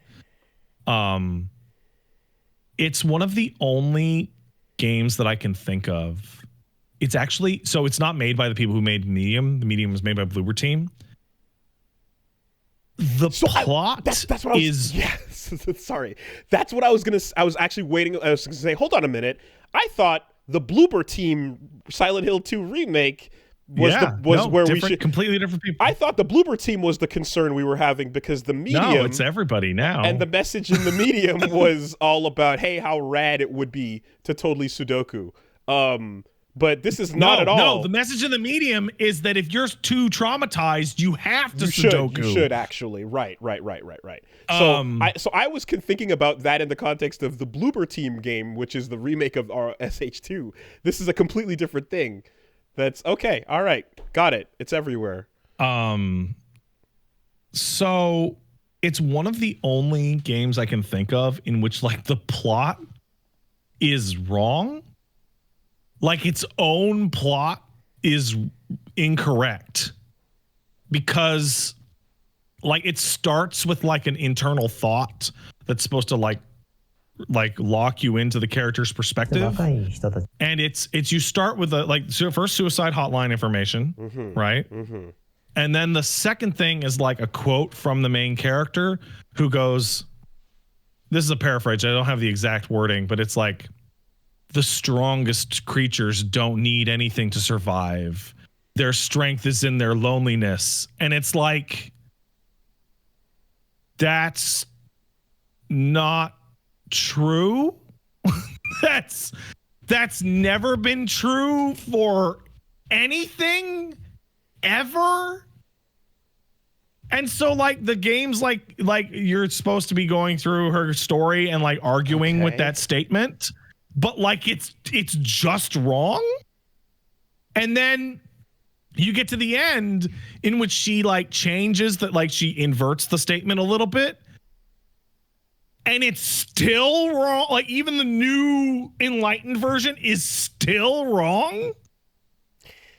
2.5 hours is not a whole lot of time, but depending on what you do with it, it could be you can effectively deliver a message. I assume that, again, from top to bottom here, there is a completed narrative. There is a completed narrative, and it is a mess. It is a mess. It is so like a bit. So when I say like, how do you do fellow kids? Like I watched an interview with one of the people making it, and it's basically a team of older people our age or a little older, making a game about how they are sorry to the youth for ruining the economy, and they're sorry about ruining the planet and all that shit. And so the kids are dealing with the angst of growing up in like a blighted economic sector and stuff like that. But it's so ungenuine and weird and fake. And it really stands out because there's a part of the game, there's like 3 main acts. The third act has nothing to do with the rest of the plot. The third act is we're going to go into some childhood nightmare shit that's very classic Silent Hill. And it's got a really cool perspective trick where you're moving through a flashback, and every time you walk through a door, the camera moves lower. So your character is like getting younger as you're going through the sequence. Right. Okay. And it's like, it's really good. Okay. And it ends and then goes back to a bunch of teenage girls telling each other that they should commit suicide or not commit suicide, but suicide's so cool. I'm trying to think of a singular example that would really sum up how tone deaf and weird the game is, and I think I can. So Maya is a graffiti artist, and her graffiti features a lot of cherry blossoms, which is why the monster is a cherry blossom monster. Gotcha. Right? And she's a talented artist. She's in high school, and she's up and coming, right? Mm-hmm. And she's art obsessed, and, you know, if I died, maybe my art would be bigger profile, blah, blah, blah kind of thing, right? And there's a part where the main character is like sad about Maya's death, but then opens up her phone and goes to Twitter. It goes to Twitter and looks at Maya's page, who is dead, and goes, still more followers than me. And then scrolls down to her Twitter account where you're hearing people go, where are you going to post pics, sexy pics? So you got it sexier than that. And it's just her going like a weird smile and being like, didn't even get any likes on it. And the funniest thing is she did get likes on it, but not as many as Maya would have gotten. Okay. And it's like, this sucks. But that sucks, and that's super fucked up. But that can be a massive character flaw if it is used as such, right? Something like having that kind of fucked up thought in that type of situation can be the type of thing that you can use to establish how fucked your character is, right? I can't. So is it used? I'm trying to grab the bits and pieces without totally. Yeah. Because there's a twist. Yeah. Okay. Gotcha. Hey, Wooly. Because I can tell as well that, like, just from the way you're talking about it, it's like when a game decides to tackle like this type of subject matter, it's asking you to engage with it sincerely to some degree, right? All right. And you also, if it's going to use live action bits, then that's a bit of a weirder way to go. But depending on how you handle it, I guess, it might land. But you don't want it to feel as if you're like, hey, we're tackling something very serious, therefore whatever we're doing is almost immune from criticism. So it's going to be, you don't want that vibe to get across, you know? So okay. Wooly, do I have your permission to talk about the core narrative of this? And we'll go on and say, hey, skipped from such and such. No, absolutely, go for it. And if anybody wants to not get spoiled on the game's short also message, then by all means, skip ahead. The game. Okay, here's a basic summary of events. Anita goes to abandoned building, which people love to commit suicide there. Really depressed. Her friend Maya killed herself. Right? Maya, up and coming artist, loved cherry blossoms. We have lots of flashbacks of Maya talking about how cool it would be to kill herself, how artistic it would be to kill herself, how much her art would matter after she killed herself. Her art is of people ascending into heaven based off cherry blossoms, which grow out of your scars, which is like a trauma metaphor. Okay. Nonstop ideation. Right. Yeah. Every single cutscene is, oh man, it'd be so cool if I killed myself. Every single one. Right. Okay. And we start with the suicide hotline stuff, and we start with a main character that literally says, I don't need to reach out to nobody. Reaching out is for pussies. Right? So it's pretty clear that the theme of the game is, if you're feeling like you're going to kill yourself, maybe you should reach out to somebody and talk to them. Okay. So that you can get some support and not kill yourself. And Anita is saying this to herself. Anita is saying, no, reaching out for help is for pussies. So she's going through it as well. Yeah. Yes. Okay. And so she's trapped in the suicide ghost dimension, blah, blah, blah. Right. Okay. Whenever she sees the flashbacks with Maya, every single time you see them, more and more of the environment is covered with post-it notes of negative self-talk. I say negative self-talk because they're not from other students or kids at school or whatever. They're all self-directed. Right. You're ugly. You're fat. You're stupid, etc. Internalized. Right? Yeah. Mm-hmm. So clearly Anita is building up to kill herself. You dodge the monster a couple times. You get to the top of the building. She leaps off, right?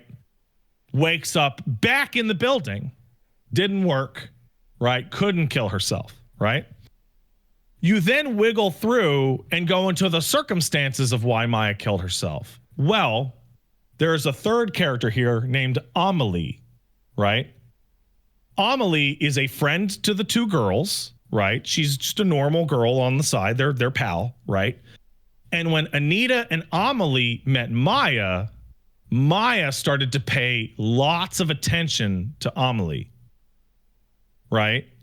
Like nearly exclusively. Okay. Right? You even get a cutscene where like they introduce and it's from your perspective, and Maya like looks at you and goes, "Hey," and then turns to talk to the person she really wants to talk to. Right, okay. Right? That kind of thing going on. And then you find out over the course of this that Anita, our main character, upset that Maya is more popular than her and is better friends with her best friend, started a rumor at school that escalated and escalated and escalated and caused Maya's suicide. Okay. Because she was afraid that Maya was going to take her friend away. Okay. The remaining bits is dealing with her nightmarish childhood trauma, which is, I'm going to be super cynical, like wildly cynical, because Anita shows off what's called complex post-traumatic stress disorder. So post-traumatic stress disorder is you go through a traumatic event, you have flashbacks, you have shakes, you have nightmares, you have levels of degrees of anxiety, et cetera, et cetera, et cetera. Complex post-traumatic stress disorder is post-traumatic stress disorder that's become totally untreated for so long that you're getting secondary effects. And the secondary effects are difficulty maintaining relationships, guilt that comes out of nowhere, anxiety, horrible negative self-talk. The reason why I say this is cynical is that if you type in complex PTSD into Google, you will get like the Cleveland Clinic or like the NHS description of complex PTSD, which you could use to write this character because she's not in depth enough. It looks like they typed in psychiatric illness and then read off the symptoms to apply to their character. Okay. Which is why I think the nightmare sequence about, her horrible traumatic childhood is in there so that her character makes sense. So like they're WebMDing psychiatric illnesses past the starting. So you're experiencing Anita's self-hatred and you're experiencing Maya's journal entries to learn about both of them, but you're not learning about Amelie's anything. You learn a little bit, and she has her own problems, but she's mostly to the separate. So you go through the game, you learn that actually, it's tragic. Maya actually was Anita's friend after all. Turns out she wasn't just drawing a big mural of Amelie, and that's what set Anita off. She was drawing a big mural of all of them. They were all friends, and she just forgot and only remembered after she killed herself.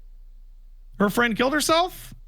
So we now have a situation in which Anita goes, "It's all my fault. I'm going to kill myself." And texts Amelie, "Hey, I'm going to kill myself. Sorry. Bye." And then as she's about to put her foot over the goddamn edge, she gets a text message and goes, "Hey, let's go shopping tomorrow. Don't leave me. We're friends. We'll just go hang out and go shopping." And she sees that and she steps off the edge and she falls down and cries. And then the graffiti and the chains all split into flowers. And she's like, "I am going to go shopping." Maya is. No, Anita. The girl we've been playing as. Maya's dead. She's super dead. Nothing to be done with her. Anita receives the text message? Yeah, that's right. From her living friend. From Amelie. Yeah. Okay. And she's and so like you're supposed to feel like, hey, she reached out. Yeah. And someone reached out back. But the reach out was too late. Hey, And then the game ends on an incredibly bizarre thing where she says like the strongest animals don't need help line again, and still believes it, and then goes, but I don't even care. I just want somebody to care about me. And it's like, wow, you didn't change your mind at all. You actually just gave up. Is she speaking from beyond the grave at that point? No. She's alive. This is her walk off the building to safety or whatever. Oh, I thought that moment happened and that she received the message too late while she had already jumped. No, she's fine. She walked back because she got a text message about shopping. I see. Right. And what you're supposed to feel, and then it hits you with the suicide hotline thing again. and like it's overwhelming. It's like, hey, reach out if you need help. Right? Woman, doesn't matter if you think it's for pussies. Reach out if you need help. Right? Women be shopping. They do be shopping. They be shopping. It's just tone deaf. But what's actually way more important. All right. And when I say that the plot is wrong, is that it's like, reach out. All you have to do is reach out to somebody. And it's like, it expects you to forget that there are like 6 or 7 cutscenes in which Maya is looking at the camera going, Anita, I think I'm going to kill myself. I think I should kill myself. Mm-hmm. Do you think it would be cool if I killed myself? Mm-hmm. And Anita goes, I don't know. Okay. Maybe. Yeah. Would I be friends with Amelie again if you did that? Wow. Like, that's not, she doesn't say that out loud, but like the reason she starts the rumor that causes Maya's suicide is so she can be Amelie's best friend again. Right. And by the end of the game, Maya is dead and Amelie is her best friend again. Yeah. And the theme of just reach out to somebody is like, I just watched someone reach out for days, if not weeks, to somebody who wouldn't listen and was like kind of actively hoping for them to go away. Okay. So it's like, reach out to somebody who's not a psycho. See, is the actual message. So every Silent Hill that or at least from what I know, like the idea of the main character being sort of like, as you play them, they don't really know what's going on, but as you reveal it, you learn about the fucked up things they've done. When hearing about these fucked up things that Anita has done, she bullied a girl into killing herself because she was jealous about her Twitter likes. Yeah, so that's right. So like that is having a character that has done these fucked up things in and of itself is not an issue. It's in where you go with that, right? Because there being something fucked up they have to get over, or something they're not, whatever the case, however you play it. I hear that and go, do you use that flaw to then reach a conclusion that someone who's done that should? The existence of that fucked up behavior with the Twitter thing and the goal of getting back to the friendship and all that, I have no problem with that existing as a part of what she's done. It's where you go from that. Here's where it goes like extra fucky, right? So Anita was the recipient of very, very extreme childhood abuse. Like, her mom was very neglectful, and like her brother got killed. Anita as well. Okay. Yeah, Anita was Anita is the one that got childhood abused. Okay. Like, period. Okay. Their names are too similar. I know. I thought you said Amelie earlier was the walking like definition. No. Okay. Their names are too. I might have screwed it up. They're like all the same fucking name. It's annoying. Okay. Anita, the main character. Yes. Okay. Got neglected, abused as a child, and her brother got murdered. Okay. By her mom. So she's all damaged and fucked up, and traumatized. It's trauma. Okay. And so you learn about all the bad things that Anita did, and then you find out that she was horribly traumatized as a child. Mm-hmm. And then that goes, well, okay, this is what caused the crazy insecurity that led to her doing these bad things. Okay. So if the main character is the one who suffered the complex PTSD, so this Samantha America Strand, the third person over here, who, or rather, like, do you learn anything about her and why her role in the three of them? She's their friend. She's just a normal person that doesn't have any of those issues and is just existing. She does, but like the important part for the plot is she's their friend. Okay, all right. And they're friend fighting. They're like, no, mine. Kind of. Okay. So you find out, okay, Anita, our main character, was horribly abused as a child. Yes. Therefore, this led to the circumstances that enabled her to horribly abuse someone else. Maya, yes. Which led to their death. Yes. Which then she feels suicidal guilt over. Right. Right? This is weirdly similar to The Medium, in which a person who was horribly traumatized in their youth goes on to enact that trauma against other people. Right? Medium says if you're so traumatized you lash out against others, you should die. That was like the big deal about The Medium. It was like the worst possible lesson ever. Short Message implies that if you're so traumatized you horribly lash out against other people, then that's okay, because bad things happen to you as a kid. Like, it goes, like, it's the inverse. It's like abuse is like an excuse to do bad things. Okay, so she gets a happy ending of sorts, and in that, and essentially what you're saying is that it doesn't face the consequences? No, like her art rival dies, she has her best friend back, and she walks away. Okay.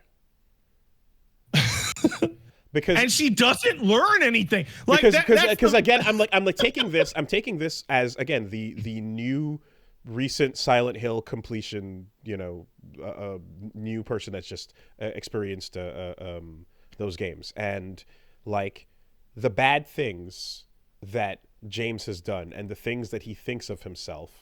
Yeah. Like, you get to experience those, and you get to watch them mirrored in other people that are the supporting cast throughout that. And then towards the end, as you see the guilt he feels for what he did, you then get a couple of different routes that you can end that with. Yeah, and the genius around James's portrayal in Silent Hill 2 is that, like, it's so smart because you even see exactly what happened, and you even hear like arguments right before it happened. But what really matters is what was in his heart at the exact moment that it happened, right? Because he makes the argument that he did it because he was angry or selfish or sad or pitying or right. And it's like, well, what were you feeling at that exact moment? And the idea is that your behavior over the game is influencing, okay, well, what kind of person is he really? Right. What was he? And then it tries to chart an answer in the ending from, well, if he was actually really angry, then he's a horrible piece of shit. Lust for the nurses, or right. Like, what was it? What was the exact moment? Here, like, she's actively lamenting that Maya's still more popular in death, like at the start of the game. While as you're okay. Like, it would be like James flipping out his cell phone to look at like sexting pics of nurses while going, I wonder where my wife is at. Right. Okay. And again, if someone starts in the middle of their shit and has a journey, you can tell that story. I each time there's like a character flaw here that all I go to is like, it's not a problem that flaw exists. It's just where we go with it. So it kind of goes nowhere. Okay. And it's schlock. Okay. It's dreck. It's written by people who don't understand the things they're writing about. They don't understand teenage girls. They don't understand complex PTSD. They don't understand Silent Hill. And so I saw like a really funny Twitter post, I think a couple hours after this came out, which was being retweeted. So somebody like a year ago was like, you know what? Fuck it. Silent Hill's terrible. Those games are almost all awful except for the good ones. Yeah, make 4 new ones. Who gives a shit? What's the worst that could happen? And then they retweeted their thing like a year later, just going, no. Because what do we got so far? We've got Ascension, which is like so bad we can argue about whether or not a fucking robot wrote it.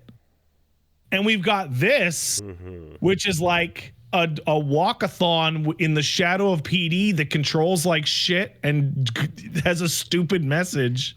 And they wanted to, they wanted to approach, again, a very important subject matter, but I guess didn't have an understanding of what they were dealing with. Of any of it. Okay. And you would always want to assume or assume that like someone on the team is like an expert in this, and there's an ability to consult, and the writing is going back and forth while talking to people that know. Teenage girls are on their phones a lot. So I can't watch this while we're going, but Asuna did send me a 1-minute clip of an interview with someone who was perhaps a dev.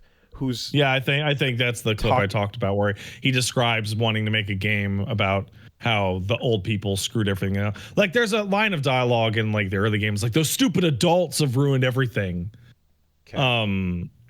And you find all sorts of newspaper articles about the economic restoration of the city is falling apart because of COVID, etc. Oh man. Okay. It's gonna get like a thumbs up from me on your phone starts glitching out instead of the radio, which makes sense. Okay, that's fine. That bit where you're flashbacking through your childhood and you get shorter every time you read something or open a door until you're child size in the room you started in. Yeah. Smart. Yeah. So cool. So you mentioned gameplay is very basic and not much to it, and you mentioned that the story is irresponsible in the subject matter. What is? It also kind of doesn't make sense in some parts. You're just like, what? How does it, on a technical level, being scary and not okay? It's not scary. So it's the monster's cool. The cherry blossom monster is pretty cool, and you have to run from it, and it tries to block your path. The problem is that in order to beat the game's final level, you have to start juking the monster around corners and like waiting for it to walk towards one hallway to jump down the other hallway. And you spend like that last sequence in like one run was like 10, 11 minutes. And by the time I got to the end of it, like the monster's not fucking scary anymore. It's just it gets boiled down to its like mechanics. I'm playing. It's like the shittiest game of Dead by Daylight. Right. I've ever played. Yeah, that is to be fair, I guess. I'm like, depending on, I imagine a lot of horror games have this problem where once you know the mechanics of what it is, it's not scary anymore. You're just going through the rote, like how to avoid. Yeah, Silent Hill 4 fixed that problem by having the guy chasing after you just have a gun. Okay. Man, walk into a room and Walter just lights you up from across the field. I can imagine the intention with this type of short, free, full game being one where the hope was this would be a well-received, like... hey, Silent Hill! Well, not just that, but also here's a game with meaning to the way it handles the subject matter. Again, the way it's handling suicide in a way where you can like recommend this to people to go like, oh, if you've been through something similar, play this game. It might have something to tell you. I can imagine a world where a short and sweet, share this amongst your friends to get a powerful message was the intended goal here. Yeah. Okay. And also the game like reeks. It stinks of, wow, we're really doing something good here. Cut to the live action. Do you know what I mean? You talk about cut to the live action. I'm like, oh boy. All right, look, Senua's Sacrifice. I liked, but man, I have the quote. Somebody went and got the quote that Anita says. This is the final quote of the game's message. This is the short message. Seeking connection with others is a weakness. It's running away. The strongest animals don't form groups. They act alone and only need themselves to survive. Those who betray themselves to fit into groups are pathetic. There's no beauty in living like that. But I don't really mind. I just want someone to understand me. So, like, do you see what I mean? Like, the game's, like, premise is wrong. And then she, like, makes the addendum and she's still wrong? Man. Like I was about to ask between this and the medium, I'm like, who's handled it in a solid way? And I was like, oh, it's called the in water ending. Yeah. Actually, like, yeah. Okay.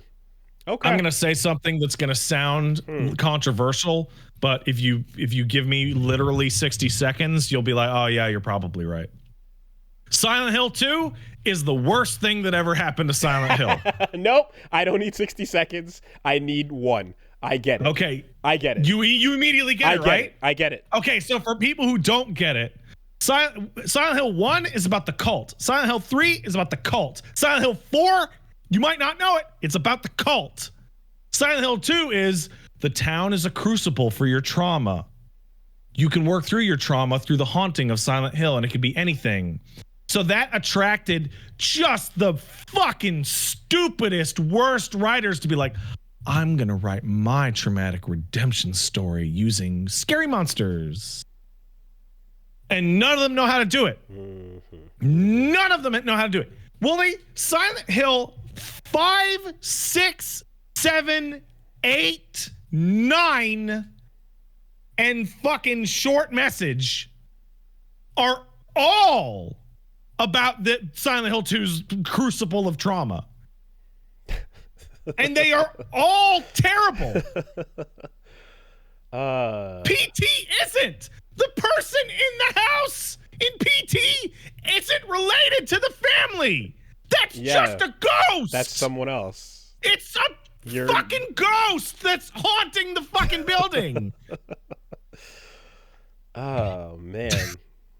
Huh. Shattered Memories is all right, but that's mainly because the twist is pretty good. I like Shattered Memories. It was my first one, and I did enjoy it. Out of all of the attempts by not Team Silent, Shattered Memories is like, that was a good attempt. I mean, again, coming at it, like, it still meant that playing 1 and 2 left a stronger impact than that one did. So I guess, like, that worked in the order I went in. But, yeah, that is a very tempting formula to try to emulate, and yet, with its simplicity, there's so much that can go wrong. So, I'll take this moment to point out just how bad it's gotten. So everyone can argue about what the stupidest and shittiest Silent Hill is. And you all have a good point. But the worst, the absolute worst that takes the cake is Downpour. Because you are constantly chased by a big, scary pyramid head style monster that is going to punish you because you murdered the guy who murdered your son. Right? That's the main character's trauma in Silent Hill Downpour, is that your son got killed, and then you went to prison and you killed the guy who killed him, and you slashed his shit up. He's dead, and you feel bad about it. And there's an ending that reveals that he didn't actually kill him at all. And then the entire game completely falls apart and makes no sense.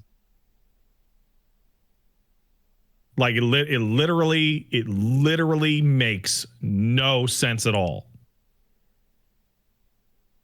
Like not a single event in the game connects to the character in any way, because the thing you've been obsessing over the whole game didn't happen. See, I was about to ask, how is the like auto-generated like TV non-playable thing that is just a bunch of random like spoopy events happening not the worst thing in the franchise? I mean, if you want to talk the worst thing in the franchise, we can talk about the fucking comics. But I mean, sure. The games. I guess I was talking about the games that you actually play. The game that its story actually makes no sense at all and is internally inconsistent is the worst.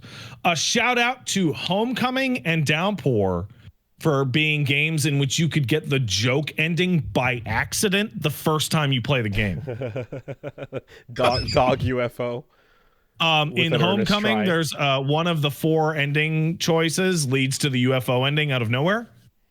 And in Downpour, you can get the joke ending by accident, and Pyramid Head will come out to cut a cake for you and tell you happy birthday instead of the game's real ending. And you're like, what the fuck is happening?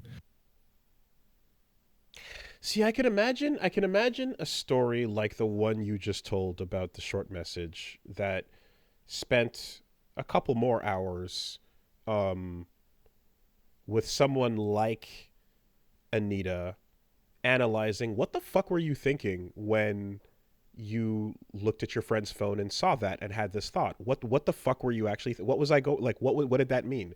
Or what was it about this friendship slipping away from, like, confronting these things piece by piece, right? No. No. No. Okay. Don't Do it. Okay. Wooly. Silent Hill 4 came out in 2004. This series has been terrible.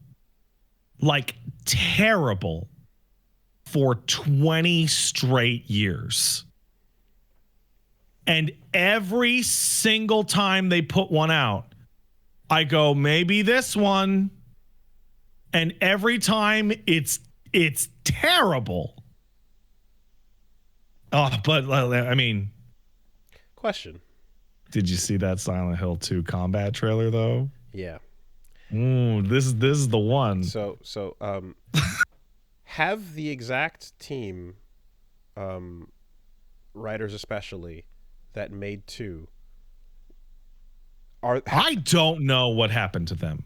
Did they make the bad ones too? Or no. There's only one person who has been there the whole time, and that's Akira Yamaoka. Okay. Who every time gives his blessing to the new project because, well, I was on Team Silent, you know. Sure. So he is also a problem, despite his incredible music, like incredible. Because I'm just wondering, it's like with a lot of other games in this industry, if not the main franchise, is there a legacy of the staff that you can follow elsewhere? No, Team Silent is gone. They've been gone for decades. Right. I don't know what happened to Team Silent. Right. There's Masahiro Ito, who publicly said, I regret making Pyramid Head at all. I remember that tweet. Yeah, I do remember that one. And there's Akira Yamaoka, and the music, who is like the music guy who is also an enabler. And everybody else I don't remember. Team Silent's really small. It was like 13, 14 people. And no offense, but like the incredible art and the incredible music are wonderful, but like the strength of the core of what we're discussing here is how Silent Hill 2 was written. Yeah, no, 1, 2 key members of Team Silent include 1, 2, 3, 4, 5, 6, 7, 8, 9, 10 people. Okay. All right. The director of Silent Hill, he went on to Gravity make Rush. Yeah? You want to hear the fucking list? Silent Hill in 99. Okay, that's great. Before that, Snatcher. After that, Konami. Siren 2, Siren 3, Gravity Rush 2. Mm-hmm. That's a straight line. That is that's. And this is the director. That's the director. Okay. Background designer, director of 3, and Suguru and the drama director of 2 don't even have wiki articles because they later joined Kojima Productions. Okay. Scenario writer went on to. Oh man. He worked on. Oh wow, did he work on these? No, he didn't. Okay. You click on the scenario writer's name, and the wiki links you to just Silent Hill. I see. Okay. Because there's Ito, executive producer, lead programmer. So that team just never existed again. Is simply. Yeah, no, it split the fuck apart. Yeah. Okay. After 4, and they either left the industry, went on social media to get pissed off, kept doing the music, or got folded into Kojima Productions. Mm-hmm. And we are talking about 10 people. Mm-hmm, mm-hmm. Okay. Well, that certainly explains it at the very least. But yeah, no, Silent Hill 2 is easily the worst thing to do. But hey, listen, we're getting a new Silent Hill 2. I don't know if you saw. I certainly did. I don't know if you fucking saw. I certainly did. I did. Do you want to get into that now? When do you want to get into it? I mean, like I guess right on the back of talking about the short message does make sense, but there is there's my week and there's state of play. So Okay, well let's just roll into Silent Hill 2. sure. As a Yes, so this is the trailer during State of Play for the Silent Hill 2 remake. This is the Bloober team one. Yeah. So what's that trailer called? It is called the what is it called? It's called the Silent Hill 2 Combat Trailer. Okay.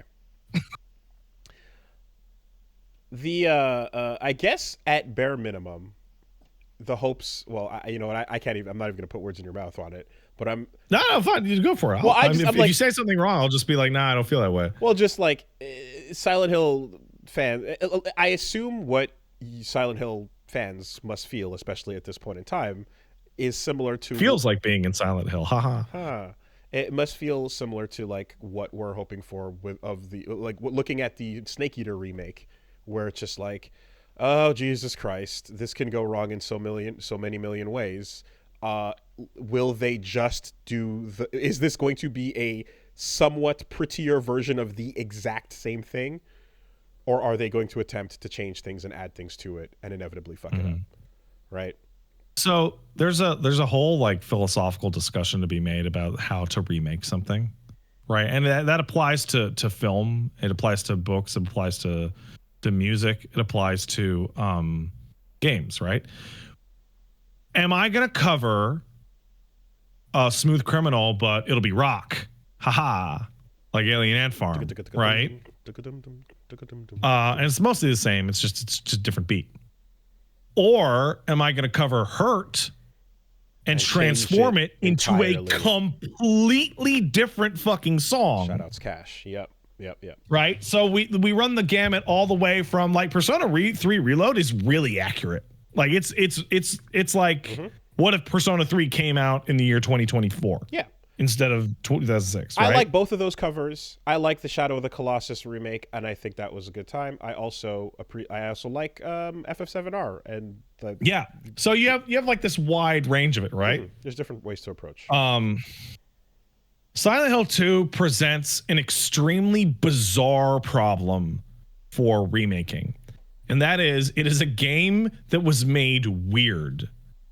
Silent Hill 2 was made in a highly idiosyncratic manner in which games don't get made like that anymore, right? Who's voicing James in the Silent Hill 2 remake? Troy Baker. Why is Troy Baker voicing James in the Silent Hill 2 remake? He's a talented actor. He is hot right now. He's worked with Konami. He dubbed over James in the last remaster. The choice is obvious, right? Why was Guy Seehee cast as James? Guy Seehee was casted as James because he was a guy someone went out onto the street and went, do you want to be in a video game? And he went, I'm not an actor. And they went, that's cool. No, don't worry about it. Wasn't it that he was standing there because Frances, his daughter, was applying for a role, and he just happened to be in the office when they were looking around to get someone for James. And they went, okay, you're James now. And usually that means I've cast you for the role of this character. No, they took Guy Seehee and went, we're going to put this man in there with no planning. And he's not a professional actor. So he sounds weird as shit, which ended up sounding great. You can't tell someone to act weird as shit in the way that Guy Seehee, not knowing what he's doing, can do. It legitimately is an unemulatable performance because he's not trying to do that. I mean, right? Yeah. The first thing we said watching it was, or that I said, is just that, like, I don't think anyone can recreate the letter reading. I don't know. I mean, I'm not going to say it can't be done because it probably could. But I did. It feels like that is a fucking roll a 20 or fail on whether you're going to pull that off. I decided to emulate on my stream what it was going to be, what the new letter reading was going to be like. And so I went to YouTube and loaded up the Persona 4 Foggy Day theme and read the letter with like, James, you promised me to take me there again someday, but you never did. Well, I'm waiting there now. It's like you're walking into a fucking room and go, okay, listen, you have to, we're remaking Sophie's Choice and you are going to have to beat Meryl Streep. Go. And it's like, and then the actress they have there just starts going, yeah. I mean, even the original, like the original, I mean, the original performance, it's like, I don't know if she would want to do it again. Like, I don't know. Wooly, we're talking about games so old, the question starts to become, I don't know if that lady's still alive. Of course. Let alone do it again. So yeah, Silent Hill 2 was made in a really idiosyncratic way. And the combat trailer shows, look, guys, we've improved the combat so it plays well. And it's like, when people said the combat in Silent Hill 2 was bad, they didn't mean, I wish it played like Resident Evil. This is not a flaw to be fixed. Flaws aren't necessarily problems. Okay. It wasn't the focus. And so when I'm watching this combat trailer and somebody pointed out, and you see a fucking nurse in the hospital do a fucking cover vault to run at James, like she puts her hand on the thing and like leaps over like a fucking, like a soldier to run at him with her fucking pipe. And I'm like, you don't get it. I mean, look, you're talking to someone who backstep piped the giant fucking moth thing, outfoot Pyramid Head, and beat the final boss of 3 with the samurai sword. Absolutely. So I absolutely labbed the combat in that and played it fully knowing that this was not the intended way to play the game. Sure. But the intent of Silent Hill's combat was not to provide you with an exhilarating thrill. Right. In fact, that's the last thing it should be providing you for. Because part of the game's theme is that you shouldn't get an exhilarating thrill about killing things. Because there's a character in the game whose entire storyline is that he's having fun shooting things with a gun. So then the question becomes, do you make it so that the turning radius is slow in the way that you described in the short message, or do you make it feel like a modern game that is automatically infinitely smoother than Silent Hill 2 was, but you put other penalty, you know what I mean? Like, how do you approach that particular... I've seen this discussion, and it's very interesting. Yeah, idiosyncratic is the correct word, right? Like, it was a very particular set of circumstances that led to how that game came out, and the intent of what was awkward about it lends itself beautifully into the atmosphere. Right. So then the argument becomes, like, Pat, are you saying that Silent Hill 2's gameplay should be bad on purpose? No. Because Silent Hill 2's gameplay was not bad on purpose. It was idiosyncratic and it was weird, and they did the best they could with what they had, but they weren't aiming for bombastic shooter action. If you want to modernize it, if you want to make it new and fresh and be fun, I'm using air quotes to play because fun doesn't always mean fun. Sometimes it can mean stressful. Sometimes it can mean, what have you. You don't want to go for exhilaration, right? You want to go for anxiety, which is the original point of the whole thing. Mm-hmm. So what do?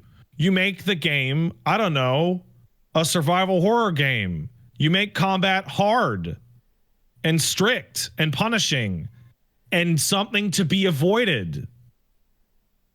Have abilities to defend yourself, but you shouldn't be going through portions of the game lighting people up like Leon going, yeah, nurses! Mm-hmm.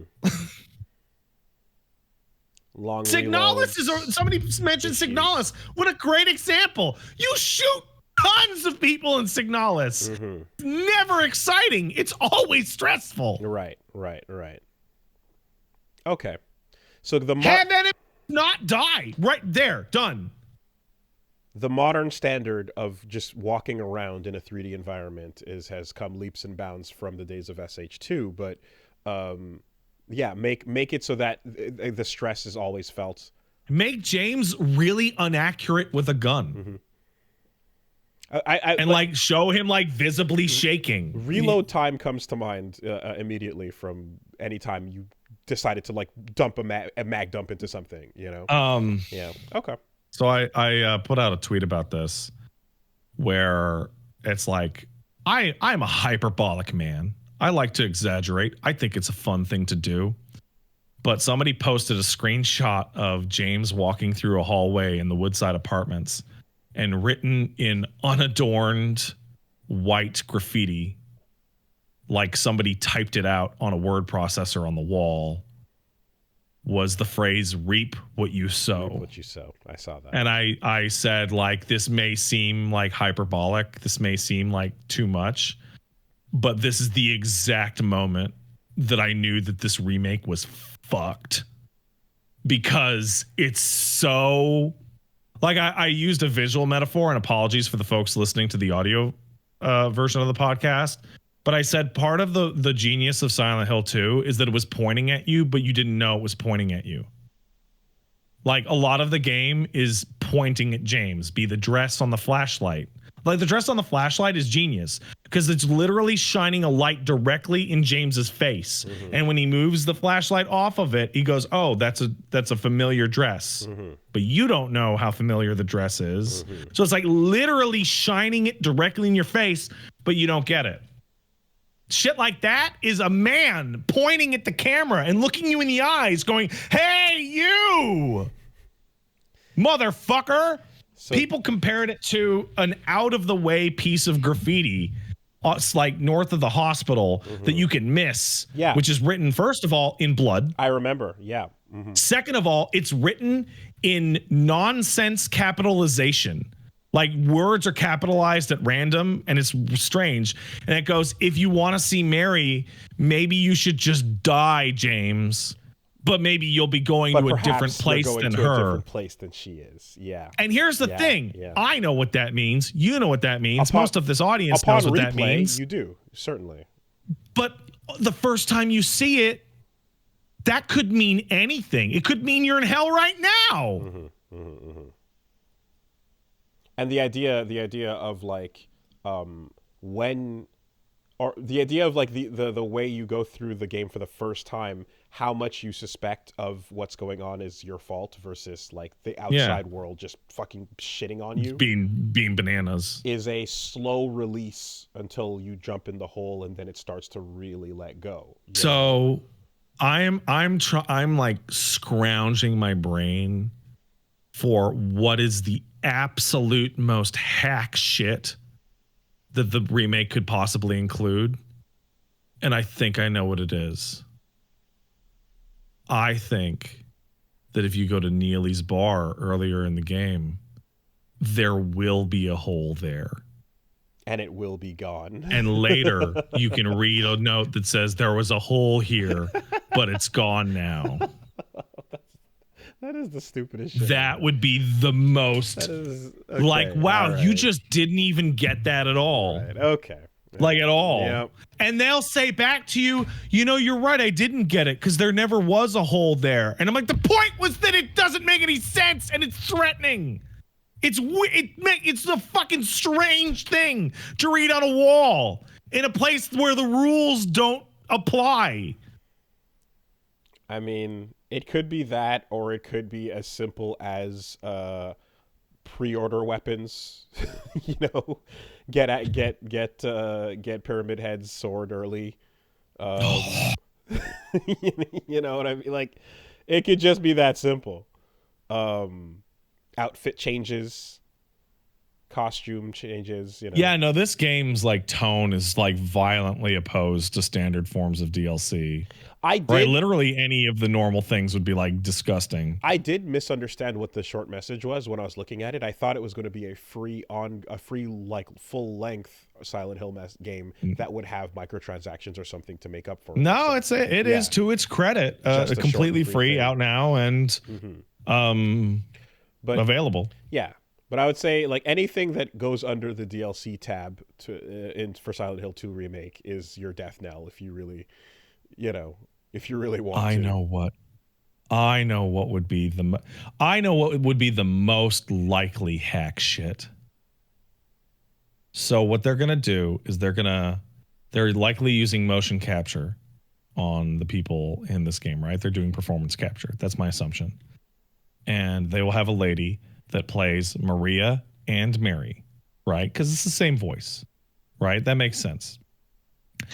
And their models are going to look the same, but with different hair and clothes, right? You following me so far? Mm-hmm. And what the problem with that is that the difference between Mary and Maria is not their hair and clothes. The difference between Mary and Maria is their hair, their clothes, their body shape, every single bone in their head and the size of their head is different. The only thing that's similar is their face only and their voice. So if we see Maria and Mary and they're just the same character wearing different clothes, it's like this is like the most important detail of the most important character in the game is that they actually look nothing alike. They don't. Other than their face. And just the face. I didn't know that. I thought they were the same model. It's almost just swapped out. Yeah. Just like face off, like peel face. Just the face. Huh. That's why Maria looks so off compared to Mary. They're not even the same size. What you're describing is something I didn't get or catch or feel at all. That's not. Yeah. Well, they never stand next to each other. So yeah. Okay. Huh. Interesting. And that's to say nothing of again Bloober team and the medium. Yeah. And the baby ghost running into the wall. How was Layers of Fear? Possibly plagiarized. Oh yeah? This might have been a story we covered and I forgot from years ago. What was the deal with that? Find it. Because that was the game they made beforehand. There was a lawsuit about this. About some of the art they used they didn't have permission for because it's about an art game. I see. Okay. And they just took the art, I believe it was. But I don't have all the details, though I do have a video here called How the Layers of Fear dev copy pasted their way to notoriety. I see. Okay. And then some patches were done. But they're bad also. They're not good. Gotcha. Okay. They're bad. Okay. Well, now it's time for me to piss. Excuse me. All right, sure. BRB. Goodbye. Goodbye now.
All right. Quick word from our sponsors.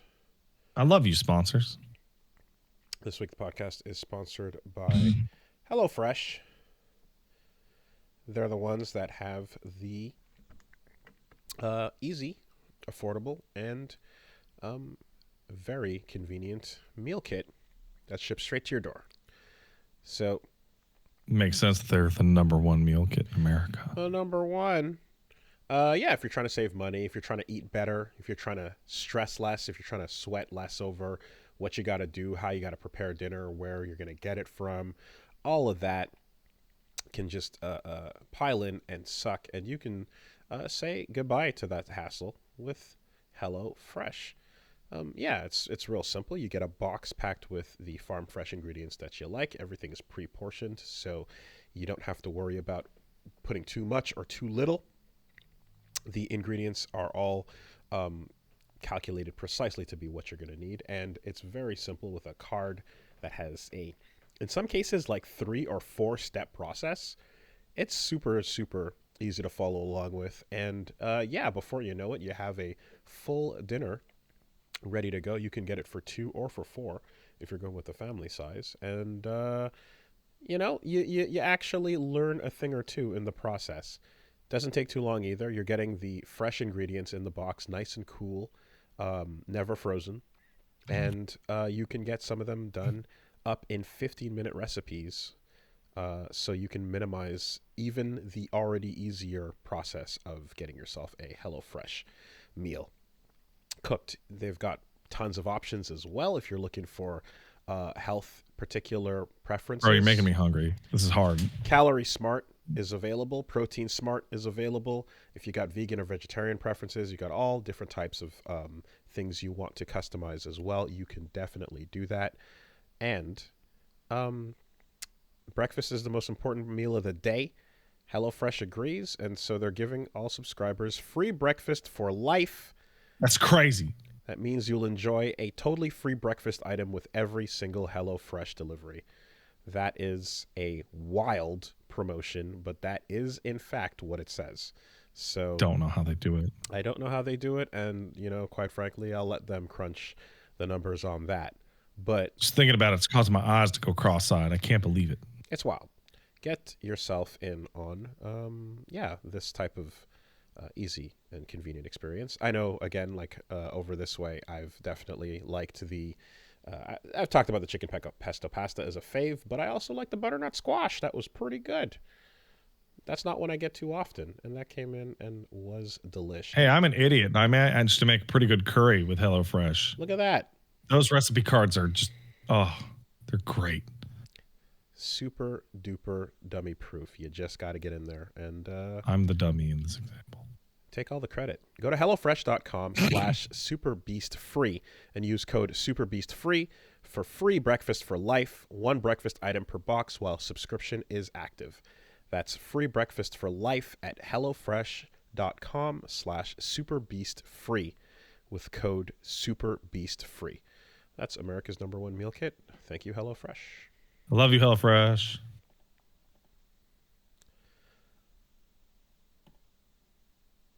And this week, the podcast is sponsored by Raycon, who we've touched on before. It is all about getting the wires out of your life. It's about getting into the wireless, the wave of the future, easy listening on your Raycon everyday earbuds. And, what do we got today? Okay, well, if you are, no matter your, excuse me, no matter your relationship status or your thoughts on Valentine's Day, we can agree some things are better together. Peanut butter and jelly, Bert and Ernie, a blockbuster movie, and a bucket of popcorn, or your favorite music and your Raycon everyday earbuds. There you go. So you want to get them for the gel tips that are optimized, the perfect in-ear fit, and the ability to listen without, again, wires out of your life. The convenience to walk around and have 8 hours of playtime and a 32-hour battery life is pretty good. You're getting that amazing quality audio at half the price of other premium audio brands as well. And that's why they've gotten tens of thousands of 5-star reviews. I know in particular, PunchBomb's using them right now on the regular. It's convenient. She can switch from taking calls to jumping on to continue listening to podcasts and such. And same here as well. When I would like to very, simply, take a nap sometimes even, I'll have them easy to just listen to if I'm going to drift off for a quick little bit and not be too awkward while I spin and rotate and, try to get comfy in bed. That's where the size and the fit come into play. So, much appreciated on that, as well as the battery life coming in handy there. If you want to get in, you can go to buyraycon.com/superbeast today and get 15% off your Raycon order plus free shipping. That's buyraycon.com/superbeast to score 15% off and free shipping. BUYRAYCON.com/superbeast. Thanks, Raycon. Thanks, Raycon. And this week as well, the podcast is sponsored by ExpressVPN. I love ExpressVPN. Using the internet without ExpressVPN is like not paying attention to the safety demonstration on a flight. Most of the time you'll probably be fine, but what if one day that weird yellow mask drops from overhead and you have no idea what to do? It's better to be safe than sorry. I'm going to panic. Yeah. I mean, you might have other problems to worry about beyond what to do with that mask at that point. But nonetheless, the point still stands. It's better to be safe than sorry. And the reason why, of course, is because every time you connect to an unencrypted network, if you're at a hotel, an airport, a cafe, whatever you're on, anyone on the internet that is anyone nearby on the network that's a hacker can gain access to your personal data, your financial details, your passwords, whatever it is. If they can get access to it, that sucks, and that is a humongous risk. And it's not that hard to do anymore these days. A smart 12-year-old could do it with some cheap hardware. So don't be a victim of that, especially with hackers making up to $1,000 per person selling personal info on the dark web. Hey, man, I don't want to be on the dark web. No, don't do that. Get yourself a secure encrypted tunnel between your device and the internet so that your sensitive data cannot be stolen. ExpressVPN has encryption that would take a supercomputer over 1 billion years to get past. So, that sounds pretty good. It's pretty good. And while it's that strong, all you have to do is fire up the app and click one button to get protected on your phone, your laptop, your tablet, whatever device you can stay secure on the go with at home and in your pocket. So, yeah, I definitely appreciate as well the ability to use that when it's like, hey, I'm going to click on this John Oliver video. I can't watch that on YouTube. Why not? Because I'm in Canada. Screw you. No, I'm not. Bam. Done. Solved. Hey, I want to watch Terrace House. What? I can't. Well, yeah. Click. Bam. Netflix doesn't know what happened. And just like that, I'm somewhere else. It's pretty useful for that, in addition to the security as well. So, the benefits of the VPN are manyfold. Secure your online data today by visiting expressvpn.com/superbeast. That's expressvpn.com/superbeast. And you can get an extra 3 months for free. 3 months? That's right. expressvpn.com/superbeast. Thank you, ExpressVPN. Thanks, ExpressVPN. Okay. So, we're getting along in there, so I'm just going to keep it nice and tight. I'm going to keep it tight to the best of my ability. I played a bunch more Pal World, and I have now seen what the advanced game is like.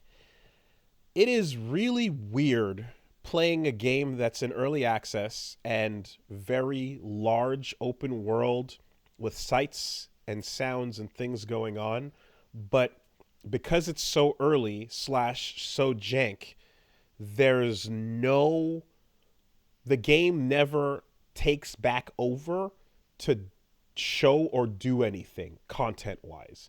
There's that cutscene you get when you get to that first tower, and like if there is other cutscenes or characters that trigger anything, I haven't found them yet. Maybe I just explored the wrong places. But just expanding outward onto that map and hitting all the different towers and teleport points is just there's a beautiful area that might have something to it. There might be some lore, but for now, it's just a spot that I flew to, and I saw some stuff down there. But like, there's never a moment, even in like if you're gonna do like take a Breath of the Wild or Tears of the Kingdom example or so, where like it'll stop and then give you a little camera panning over a new environment. No, you're never gonna get that. You're that getting nothing. Never. It's so just raw, and it's almost a bit of that, like, you know, Unreal Engine. The genre. Yeah, Unreal Engine. Here's the world generated. Drop you in, run around, and make it happen. Drop your ass in there. You figure it out. That's like the core of the genre. Do survival games ever? They never do anything. No. They never do anything. No. Huh. Baffling. Okay. It does feel. It's like, so part of that reason is because you're dropping in and out of your friends' servers. So you would be seeing that shit over and over and over all the time. But also, like, you are the goal. It is entirely self-directed. It never feels like you hit a milestone. Like you do unlock a level, which means forest. The forest has stuff. People are right. The forest does have stuff. There's like story stuff and cutscenes in the forest. Okay, then I just happen to not get there yet. I've gone a lot of other places, and I've expanded out the map quite a bit. I've easily like unlocked maybe like 50 teleport points at this point or so. Oh wow, really? A lot. I have a lot of them. That's a lot. But wait, hold on, Wooly. Are you talking? Wait, when I said the forest, I meant the video game, the forest. Not an area of the game that is the forest. No, I meant the retail product, the forest, or Sons of the Forest. Well, with a name like that certainly sounds like you're describing an area of the map in Palworld. Okay, that's it. Come the fuck on. All right. Yeah. So the each making it through each of those levels to like, now you get the ability to work with metal. Now you get the ability to unlock your conveyor belt and all of that stuff. And you know, you'll get your journal entries for sure, and the way you can then get electricity or circuit boards to like advance your tech, and you get the ability also. There's certainly a tone setting piece of equipment you can build, which is the oversight booth. Did you get that?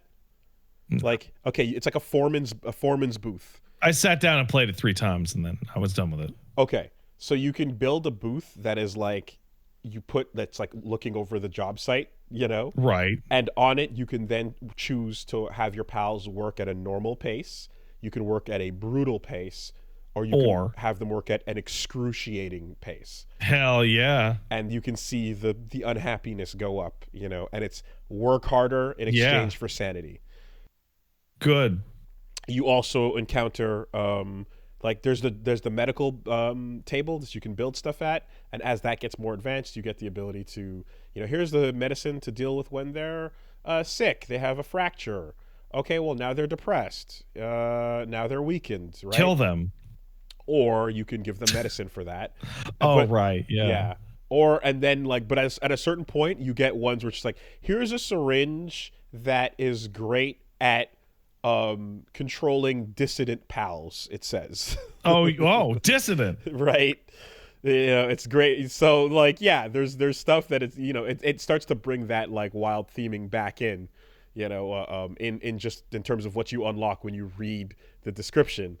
But I guess even in the lightest way possible, yeah, I as this is my first time in this genre, I am missing moments of like feeling as if I've arrived somewhere or I've done something you know. And I guess Minecraft is not really going to do that either, right? That's none of No, none of these Minecraft's things randomly ever. generated Okay. by and Well, large. all this to say that I miss those things not being there, you know. Yeah. Realizing after a certain amount of time that I'm kind of yeah, I mean you're in a sandbox essentially, you know. So yeah, you would probably prefer something like The Forest, Sons of the Forest, or Subnautica, which are significantly more directed.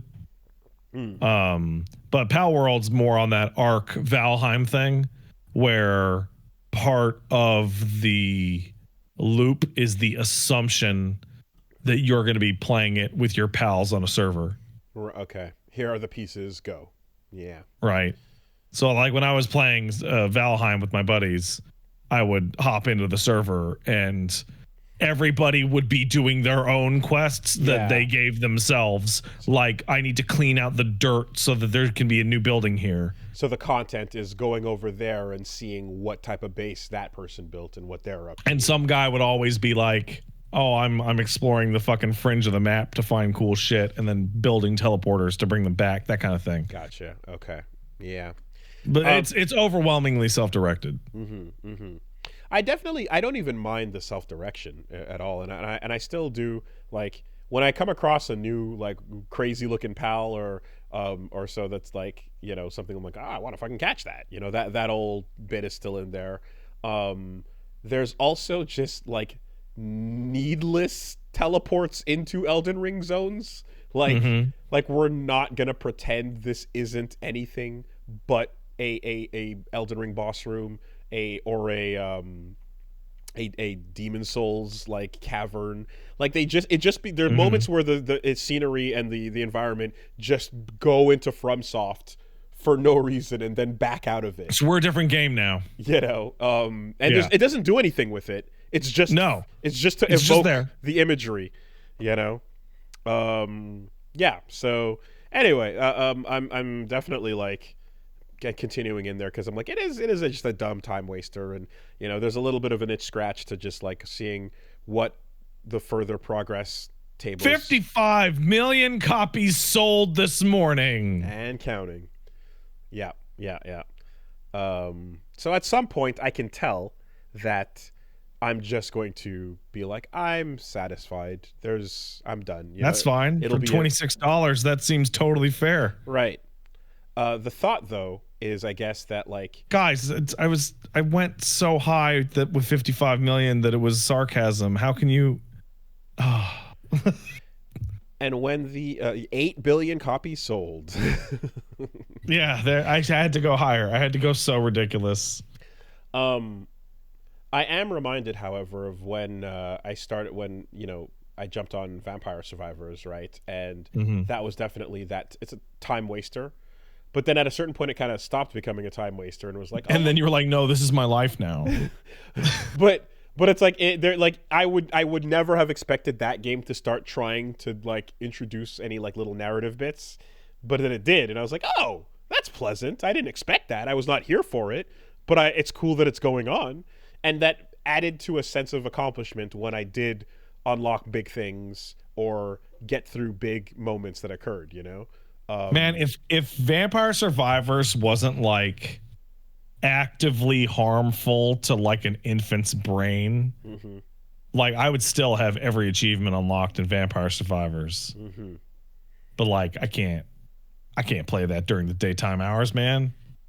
But yeah, I get it. I know it's not the genre to compare it to, but in terms of like me just like killing time on a thing, when I was just planning to just run around in circles and make a stupid build in this bullet heaven game, and then it was like, oh, here's an encounter with this being, and then you get spit back out to the main menu, and now there's a new code cheats menu or achievement list or some brand new thing, you know. There's something that you did miss out on for Vampire Survivors, Wooly, and that was, I forget what version number is. I want to say it was like version like 062 or something like that, where there were achievements and you did those, but there was a secret thing you could do, and if you did the secret thing, the game would crash and then reboot at a higher version number with new stuff in it. Whoa. And it would be version 666. Okay. And that only existed for one patch.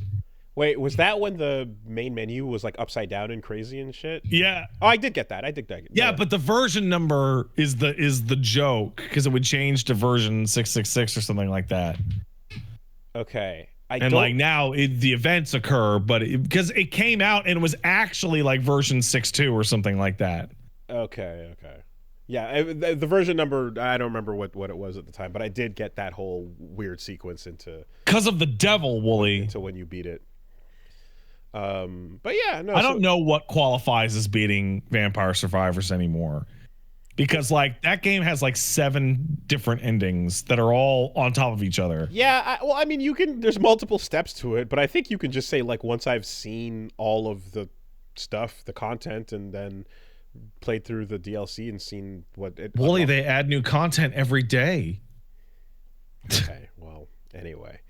Have you beaten the adventure mode? Yeah. I haven't even played the adventure mode. Yeah. So I'm playing this for now, but I do know that there's just there will definitely be a point of like, all right, I think I've hit my fill. But for now, hey, cool. There's a pal that has a samurai sword and does Aido stance slashes, and that's cool. You're on my Did you get team. the pal that sucks your dick? Yes. They're hard workers. That's weird. They're pretty useful on the team, but they're very I bet. They're very prissy though. So you do have to manage them quite a bit. You know. They you got to keep them in line. Yeah. Mm-hmm. Anyway. I didn't finish, but I did start the Tekken 8 story. And you didn't touch that at all yet, did you? Nah, not even a bit. So far, a whole lot of fun. That shit's wacky and wild. And I have to say that the very first thing that happens in that story is Jin running to stop Kazuya, and Kazuya being like, yo, didn't you kill like 1 million people? What the fuck is wrong with you? Like, didn't you start this war? Who the fuck are you to talk about trying to save the day? And I was like, great. ow! Get his ass! Get him! So they know.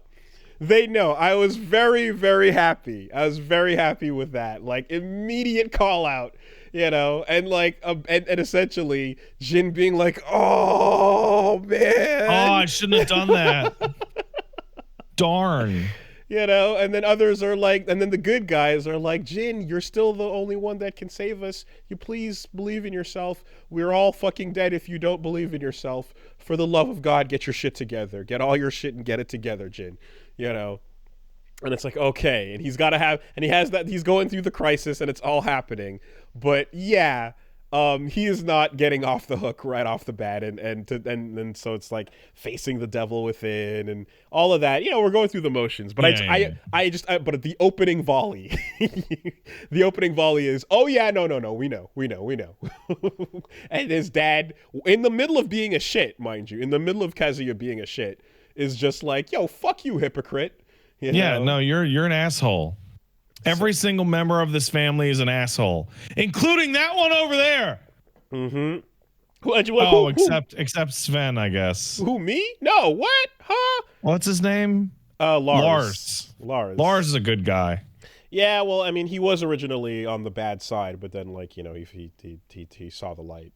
But no, fucking Reina, she's just a student. She's just this girl, and Jin Senpai, and she's such a huge fan. And what? Yeah, what? I don't know, man. Playing versus matches as that character kind of ruins that. Well, and you're worried about you're wondering about my electrics and my Mishima style fist. I learned that off the internet. I just watched. I just watched some videos. Really? Yeah. Oh, that's really funny. I just learned that watching online. That's all. So good, so funny. And I do like as well that like there's a bracket that you actually, you know, play through in the middle of it as well. Then there's a Tekken Force mode equivalent, which is the like battlefield. And at first it seems like a good idea because you're like in the middle of a surrounded environment and you're like taking on large groups and stuff, but it quickly starts to become a problem where it reminds me of this is a very specific pull, but do you remember when we would play when I showed you the GameCube Naruto games? Yeah, I remember that. And do you remember when there was like four-player mode? Yes. And it was chaos because you could only look at one person at a time. So like your line of sight would be a 2D fighting game until you rotated to look at this person, and now you're on this plane, and then you rotate to look that way, but you're all still moving in any direction as long as you're locked in with one other person. It was like it. Anyway, it's that. So you're having a Tekken 1v1 with whatever soldier you choose to focus on, and as they surround you, it just becomes like chaos and a huge problem. So that shit was definitely getting rough. And all you really need is a Tekken Force original style. Just hit the stick to run in left or right direction, and you could free yourself from the locked-in 2D grid. You know. Anyway, gonna finish that up later this week. Then I played some Persona 3. We talked about that already. And we did talk about Persona 3. It's good. And lastly, I started Half-Life 2. Yeah, I saw. Hey, that's a fucking good video game. That's very Isn't cool. I'm enjoying it. How far? I saw you riding boats. So how far did you get? Oh boy, riding boats. Man, that section lasts, huh? So it's one of those fun things where you're like, wow, this section is really long. And then you're like, wait a second, 2004, you know what I'm missing? I'm missing the emotion of, holy shit, I'm riding a boat in a video game. Whoa! I guess. Because that section goes, and then when you're just about like, all right, I think we've done it, they're like, now you got a gun. Time to do it again, but now you got the gun this time. I was like, okay. So it was fun controlling the boat. It's just overstaying its welcome. Yeah. Then you're fighting the boss fight on it and stuff. And look, Reggie and I both get motion sickness, you know. Oh, really? Yeah. Ooh. So like I had to fuck with the FOV quite a bit to make it, one setting on the boat and another while on foot to handle it better. And I've gotten better with it over the years from basically public bullying and brute force. Thanks to everyone and their shaming, I've gotten somewhat better with it, but I still do feel it from time to time. And like, yeah, he got it too. So we hit a point where it was like, okay, we might have to actually like reconsider how we're approaching this. But for now, I think like, well, anyway, like after we sat and talked about it quite a bit, and I was like, how do we want to go about this, But the feeling of essentially like comfort cage distance, is still a thing. The looseness of how the boat swerves in particular is a lot more extreme, especially in high FOV compared to when you're on foot. But when you're on foot, the low FOV I find makes it worse, because everything's too close up, and you get the ability to see more of your periphery allows you to ground yourself and feel more comfortable. So it's a weird thing between the two modes. Anyway, it's still a lot of fun, and right off the bat, it's interesting because in my head, a game like that, and everyone like everyone, there's so much in the air about like what Half-Life means to video games. So I have all that above my head, thinking about and expecting there to be a lot here in terms of, I guess, just these characters and the world and the narrative and stuff. And simple enough, at least booting up Half-Life 2, no, not really. Like, here's your intro. Here's your G-Man immediately, right in your face, being creepy. One of the best lines I've ever heard in anything. Right away, first line of the game. Wake up, Mr. Freeman. No, the right man in the wrong place. How's it go? Wait. Damn it. I love it so much, but I can't remember the specific phrasing. Yeah.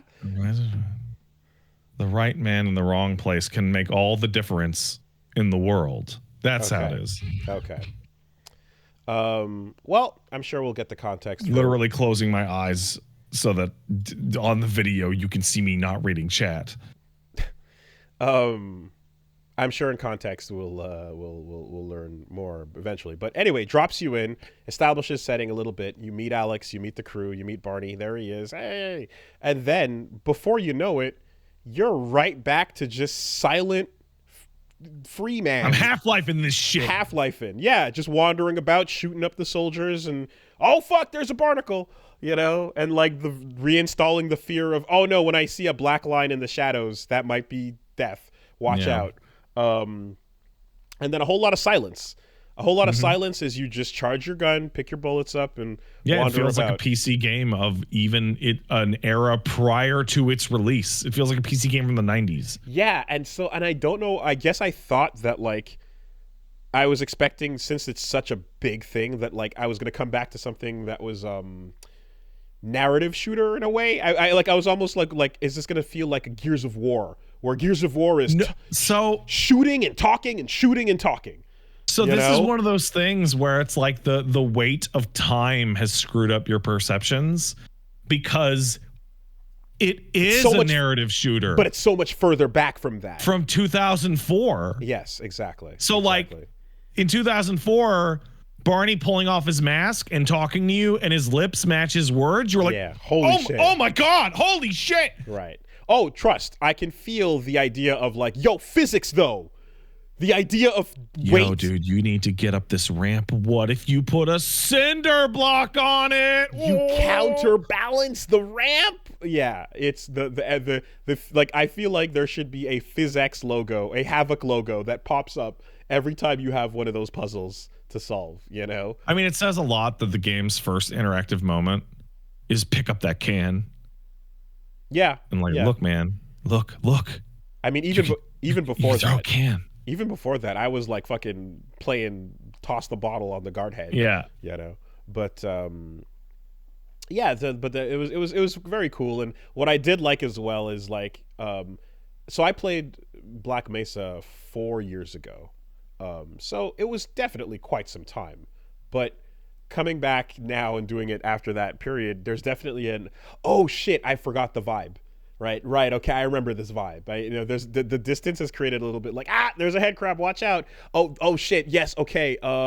We got to charge up here. What did I do for this again? And like just remembering a little bit of like what I had to do the first time. You know. Yeah. Anyway, that's cool. Also hitting that crowbar, and maybe it's just the Black Mesa crowbar is fucking nuts, but like I'm like, oh, this is a still insanely powerful, but not quite as in nuts crowbar. Yeah, no, the Half-Life 2 crowbar does not exist in the scroll wheel dimension. Mm-hmm. That is a Black Mesa. That's a Black Mesa thing. It was that thing was nuts, man. I loved it. So yeah, playing it's because it's not ultra kill and its demands are a little bit less. I've been able to play it mouse and keyboard, and I've been okay. But I've had to offload quite a bit of stuff onto my thumb buttons on the mouse, as well. I mean, you can just controller it. I mean, the orange box came out on the goddamn Xbox 360. It did, and they revamped a couple of stuff for controller support since the Steam Deck update, right? So it did get improved for that.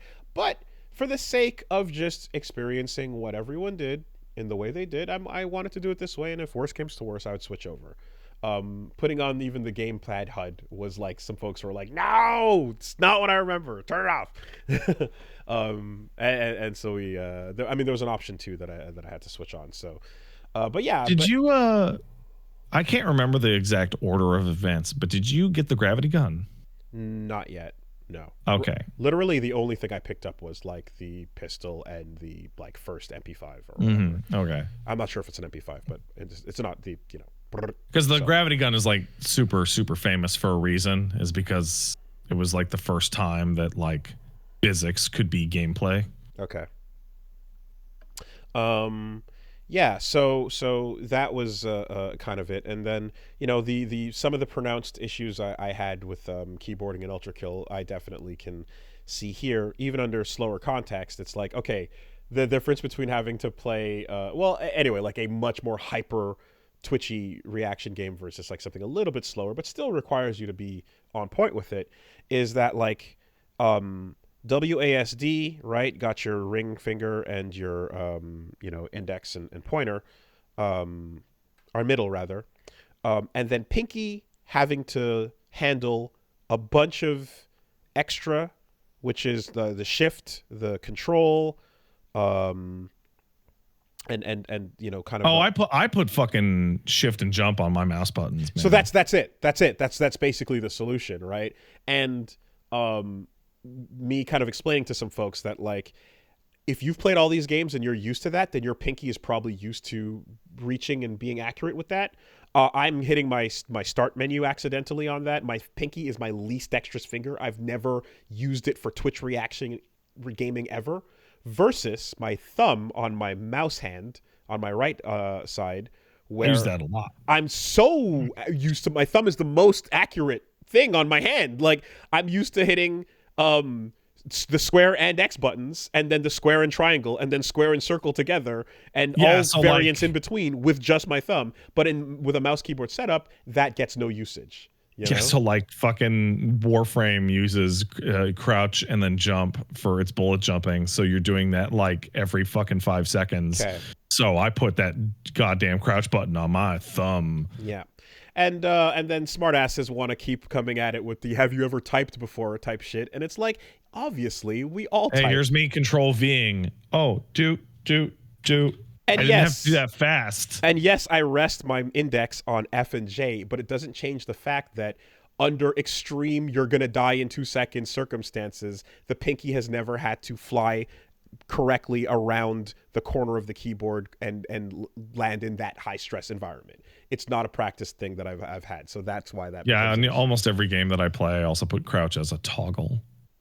Though that doesn't work for Half-Life. Yes. Now because Half-Life wants you jump crouching into items, not crouch jumping. Apparently, I don't even know. Half-Life is like one of the only games I've ever played that's like, no, I want you to jump and then crouch to get through this fucking hole. Huh. Yeah, I heard some people mentioning like jump crouching, and I was like, I don't even. We'll see, I suppose. But yeah, it's been good so far, despite the motion sickness issues, and just gonna have to play it a little bit safe on that. Overall, I hope that we've reached the end of it, because we did fight the helicopter. That fucking God, that helicopter fight was just. Oh, it kept going. He's dropping barrels, man. And apparently that was a bug. It was supposed to just do a single run of a row of them, and then like. Oh, you have a real talent. You and Paige both have the same fucking talent. No. It was apparently a bug that they left in the game for everyone to experience.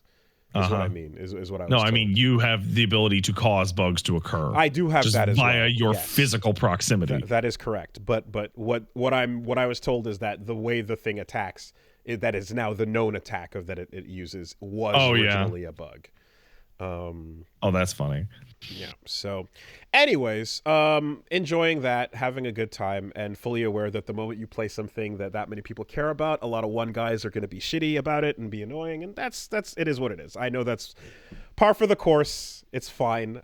We are having a blast with it nonetheless. I just want to. Wooly, there are people watching your show when you're playing Half-Life 2 that is like, Wooly, you're fucking up playing the video game I played when I was a baby. It was my formative experience. I'm reaching into your past and destroying your memory. I'm ruining. You're removing my childhood happiness. Absolutely. That's what I am. That's the goal. That's the goal of what I'm trying to accomplish here. You know, it's funny. As we get older, people's first experiences with things are going to get weirder and more cringe. Because I'm going to be like, I used to like Star Wars and the old ones, and they go, oh, what? 7, 8, 9? And I'm going to be like 55. And I'm like, no, No, not those ones. I mean, The old ones. Oh, the prequels? No. dude, like Fortnite is already a core memory for two generations. Really. We're locked in. We're locked the fuck in for that. I remember when Skibbity was actually that fat Turkish guy on TikTok pointing at foods that he was going to eat. Is that the yes thing? That's the guy. That's Skibbity man. Yeah, okay. And the funniest thing about Skibbity Toilet is that it replaced him, and part of the reason it replaced him is that he fucking died. I see. Well, Skibbity Toilet, the game, the adventure, the return is currently underway. Anyway. I have to reiterate it every time because it seems as if it's quite clear that Alex is very, very good, I guess, and so are the other spin-off things. Was it Blue Shift? Did I get that right? Depends what you're talking about. Blue Shift is a Half-Life 1 spin-off. Okay. So there's Half-Life, then there's Opposing Force, then Blue Shift, then Black Mesa, I guess. There's then a lot of great side content. 1 and 2. There's a lot of great side content to consider once we're done with this, but we're gonna. No, it's all main content. But we'll. God damn it! Between Alex and the episodes and whatever other spinoffs, one step at a time. Required or not required, they will be done. I'll let you know one step at a time. When's Op 4? Op 4? Yeah, Opposing Force. Opposing Forces. Okay, got it. Yeah, no. Opposing Force is fantastic. It's also what got Gearbox their start, which is weird. Oh, you used to talk about Opposing Force quite a bit. It's great. Yeah, I remember. It's like an old-fashioned expansion pack. It's like, hey, do you want to play more Half-Life levels with some different guns? Here you go. Mm-hmm. And then wait, that fat guy's still alive? Hell yeah, good for him. So there's hope for us yet. Wait, where'd you get that from then? TikTok comments. There was a video of the guy looking at a big pizza, and then I clicked the comment, and somebody was like, "Did you know he died?" And I was like, "Oh, that's terrible." And that was that.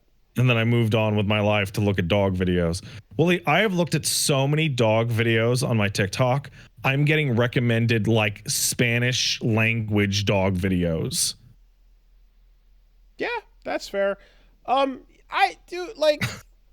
So I've hit a point where reading a comment like the one you just described, I literally filter out its existence. Like, yeah. I don't believe anything.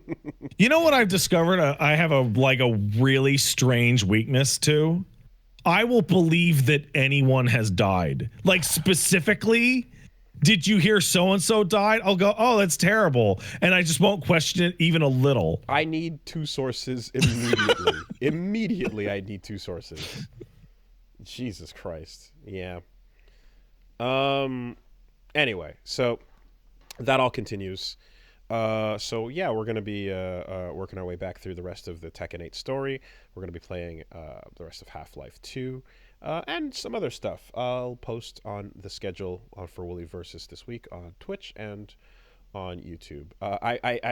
God, sucks that like there's the fucking Sacred and Terrible Air bump twice in a row, but I'll let you know when we're coming back there.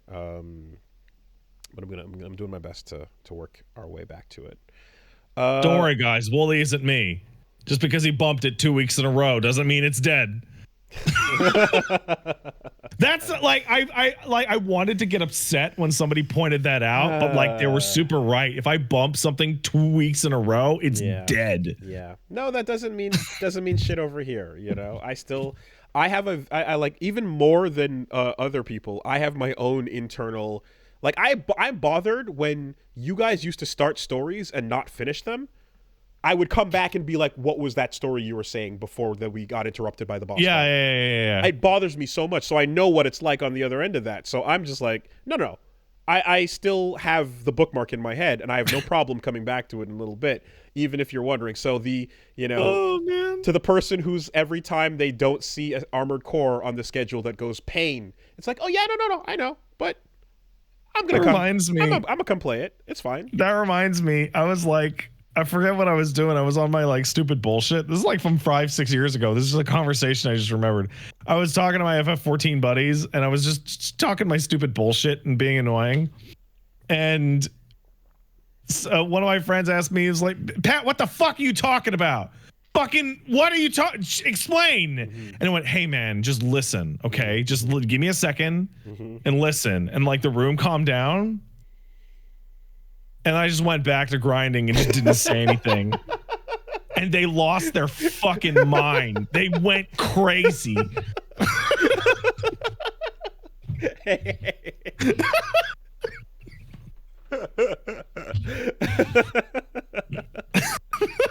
Yeah. It's good. Oh, it's powerful. Strong bit. Oh, felt really good. Strong bit. You know that moment right before someone like their head is kind of bobbing and they're like, that's your moment of power right there. Yeah, you need the sound of keys clicking and mice moving. Anyway, so yeah, that's all slated and that and more, I'm going to make everybody happy. Everyone, there will not be a single person disappointed with the schedule from here on. I'm disappointed. Out. Never, not even one. Also, there was enough in just the seeing the Vortigaunts, aka the Galungas. Yeah. I saw one being a janitor, and immediately I'm like, oh shit, storytelling. What has happened? Why are you with us in a safe... Hey, I thought you were a mindless beast. That was enslaved by a brain lord that I killed. You're like a guy? Why are you just a guy now? Yeah, so that's posing a whole lot of questions immediately. So I'm looking forward to those answers. All right. Let's go through some of what's been going on. The state of play happened. It did, and we touched on a lot of the big shit, but let's talk about Maximum Kojumbo. I mean, like can we? The only way I can possibly describe it. Like we can dance around all the other shit, but at the end of the day, fucking Death Stranding 2 on the beach.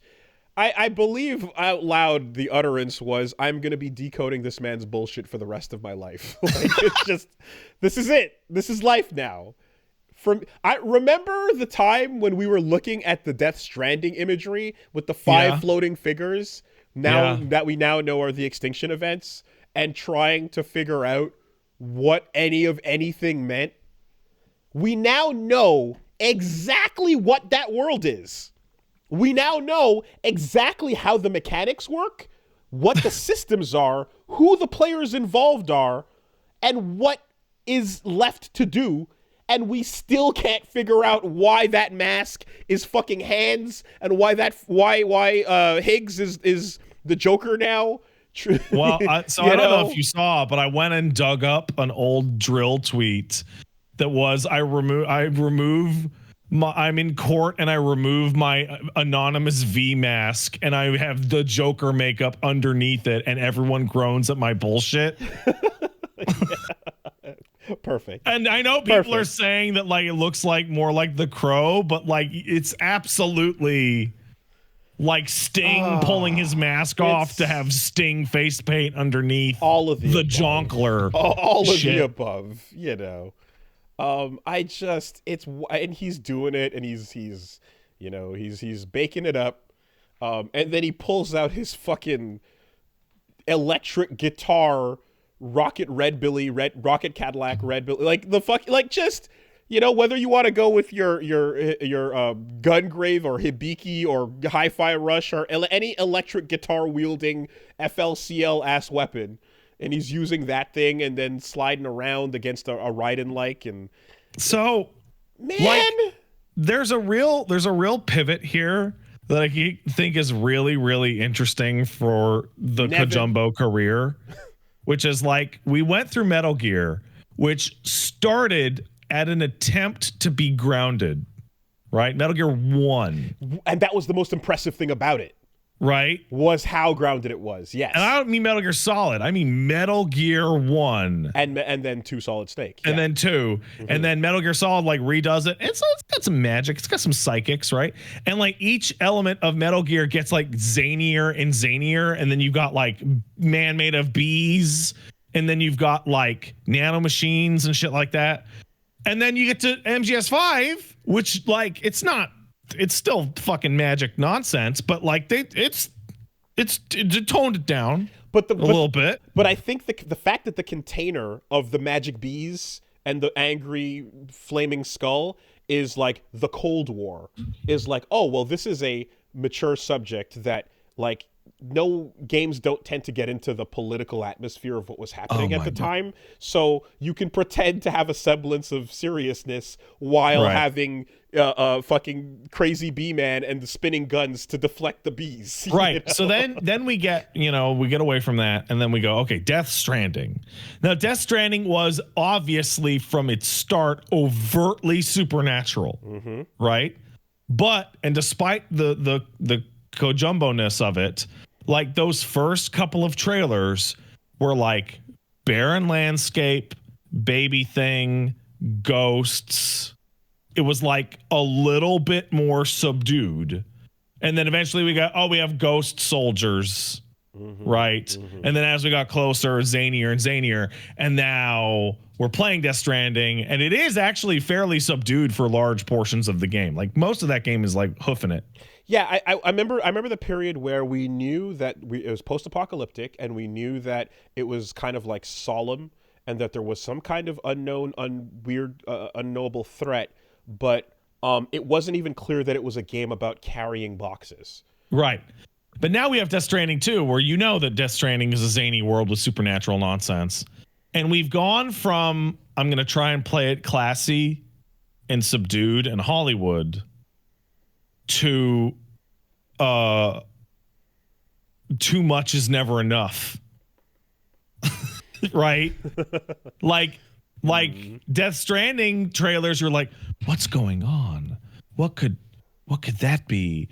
And instead, Death Stranding 2's trailer, you're, what the fuck is that? What is that? No, what is that? What is that? What is that? And what is that? And what has never been more apparent, and we've known this for our entire lives, it doesn't matter what the actual context is, even when you find it out. It's all about that. Did you like it when you saw the hands as the mask? Did you like it when you saw the pores lead to the ink squirting out? I have a genuine answer for one of your questions as to why Fragile has the second hand mask. Because they're called second hands. Second hands, yeah. And that makes it cool when you smoke. Yes, sure. With your second hand smoke. Great, totally. So and also it means that you can have her do a hear no evil, see no evil, speak no evil. No, we're the three monkeys. Yes. It doesn't matter what the context is. When you see the thing and you go, "Oh my god, that is so cool," or "Crazy, what is that?" That's all he wants. That's all he wants is that moment. He wants you to look. He wants you to see the man floating into the sky and then needing to stab himself, and then the giant the Titan in the background, and you go and that's it. Okay, that's all he wants. Here's one. You ready? Okay. Guitar as a weapon, right? It's an axe because guitars are axes. Of course. Right? Yes. But it's an electric guitar. That's correct. So it shoots electricity. Yes. But when he shoots electricity, what should our character play? Well, you see, he's from America, so he should play the American national anthem when he shoots the electricity from his America guitar. Yes. Correct. And also, here's a fun part. He has Amelie's face and hair. Does he? He does. Huh, I didn't catch that. So he's probably inhabiting her corpse, which means he literally is America. And that's how he survived the beach. Yeah. By and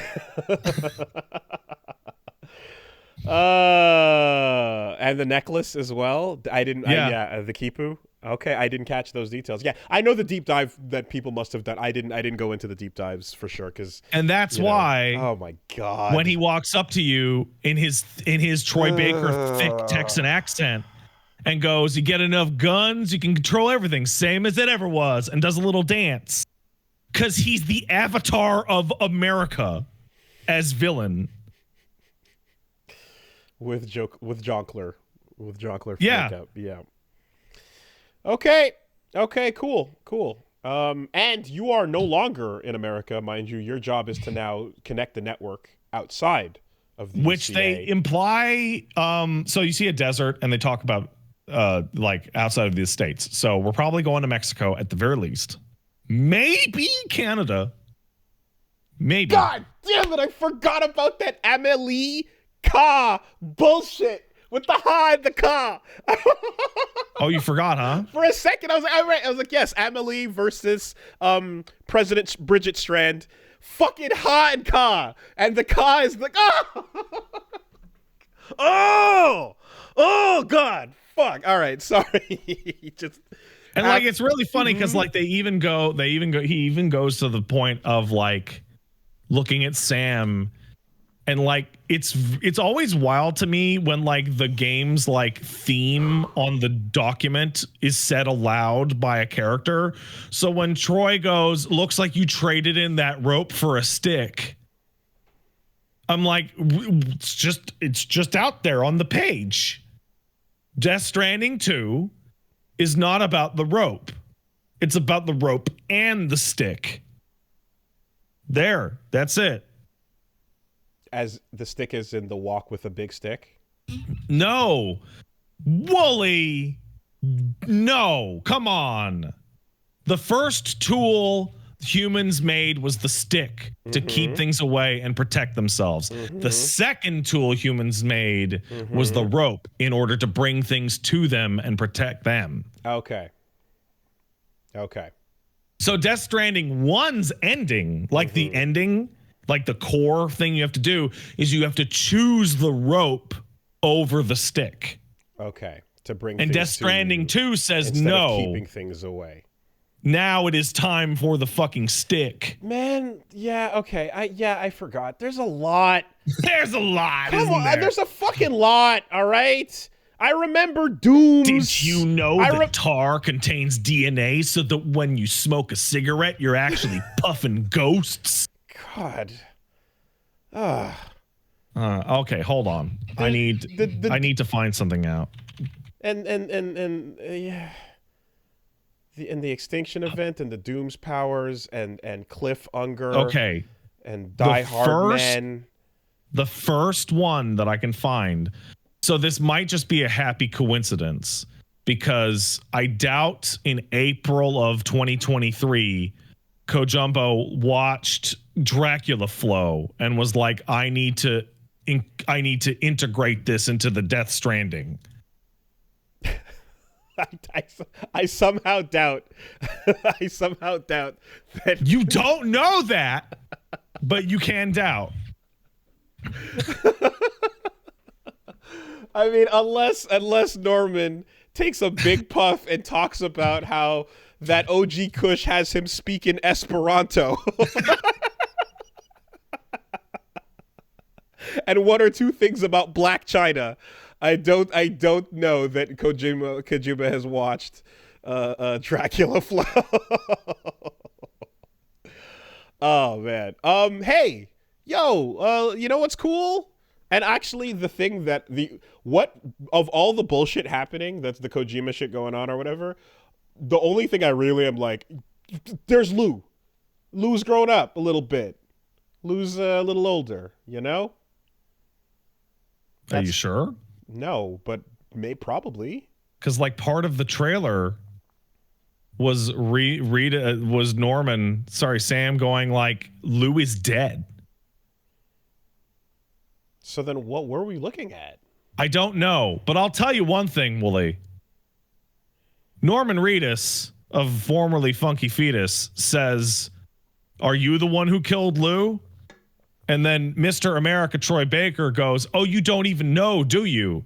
And then immediately gets attacked by a gigantic cyborg ninja making baby noises. Okay. So then maybe I have a sneaking suspicion. We saw some bullshit. I have a sneaking suspicion that the newest of the cyborg ninja gang by Kojima Productions is in fact a 1-year-old infant. Oh boy. Yeah. Okay, well, how will you fucking sense the BTs now? How will you Probably some bullshit. How will you avoid the void? Probably some stupid bullshit, I bet. Wooly, that first cutscene is so baffling. Me and Paige are watching it and we're like, why are they blue? Are they ghosts in this scene? Yeah. and I'm thinking it's they're virtual, but yeah. Well, all that aside, can't wait to just do some basic trucking. For all the what the fuck are we oh my god, for all the mindfuckery afoot, you were gonna drive some trucks and build some roads and occasionally slide on a... They showed off a really huge variety of environments in that trailer. Mountains, there is deserts. A lot more trucking to be done. Mm-hmm. Terraforming almost.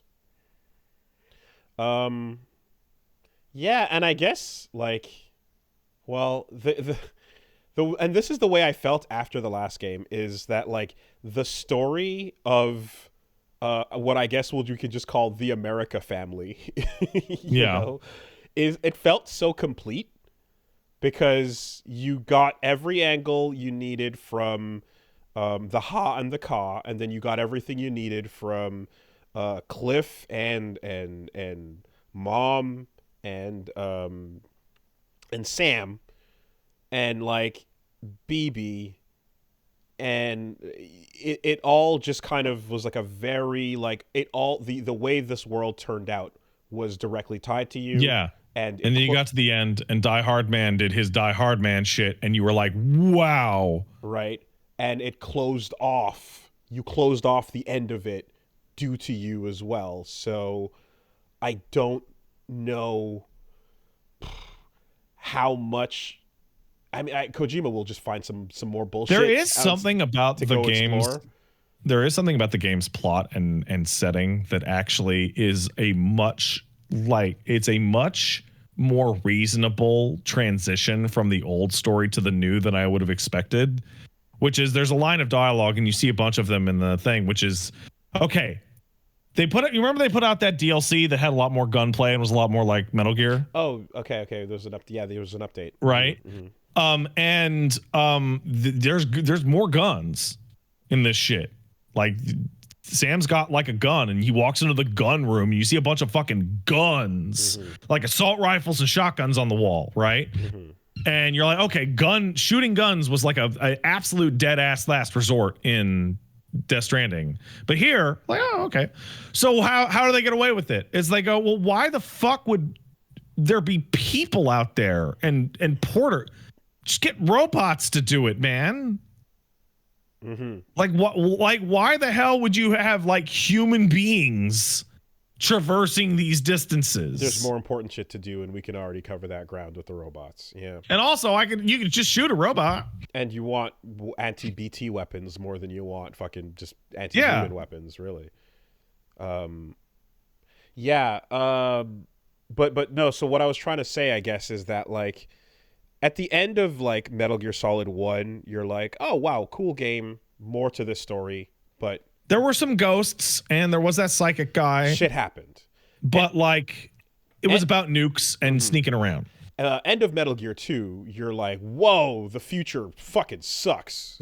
Can't wait for it. But also, there's a new generation that is coming up, and they're going to have their own. They're going to have their own problems, and they're going to have to solve them themselves. And we can only guide you so much. But enough of us old men trying to tell the future what to do.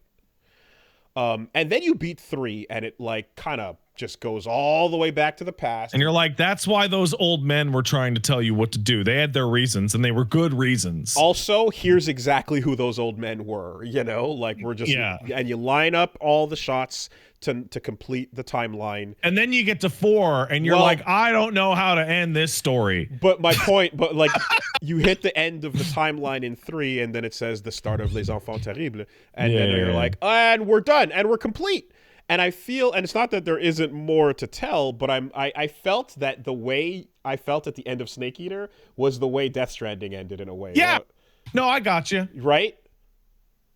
It was all wrapped up in a neat little package. Very, very well wrapped up. And here's the thing. We talked about this at length before it came out, which is the whole game of Death Stranding looked like Kojima like hoodwinked Sony, because it was like some weird ass indie idea for a game that was as weird as it could possibly go, that was given the most budget of anything ever.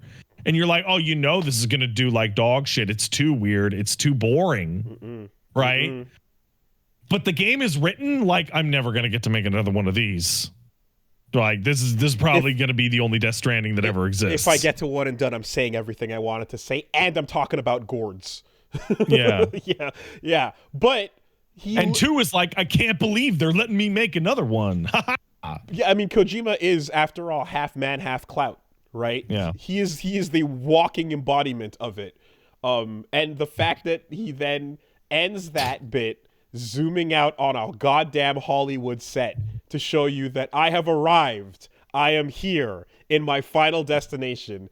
I'm surprised he didn't just fade away. Well, you see, Wooly, that Hollywood set wasn't actually about Death Stranding. No, it was about Physint, because it's not just Microsoft that's going to get their own little thing with OD, but Sony's going to get their own sneaking action game. Oh, what, a sneaking espionage action game? How many people work at Koji Pro? Can they I guess they have the budget, if given, to fucking do whatever. Well, I think OD and sneaky action espionage game is very far away. Because the idea of like a second major title on the scale of the way Death Stranding was built is nuts. But now we have the idea of 3. I'm like, oh my God. Like, we've seen a lot of spiritual successors and stuff like that, but it is still kind of astonishing at like the audacity of a guy who went, I am so sick of making Metal Gear games for like 20 years. Oh, God. Get out and do Death Stranding, which is kind of like Metal Gear. And he said, and many times, I have many more ideas. And then essentially go back to Kettle Deer or Settle Near. Oh, God, he did. He's like, I have all these other things. I have stuff I want to do. It can't just be about this, creative. And he had Death Stranding, and he had OD, or PT. He had PT. And then somebody walked up to him with a check with a bunch of zeros on it and said, hey, man, what else you got? What about a soldier who sneaks around and fights a superpowered team of people?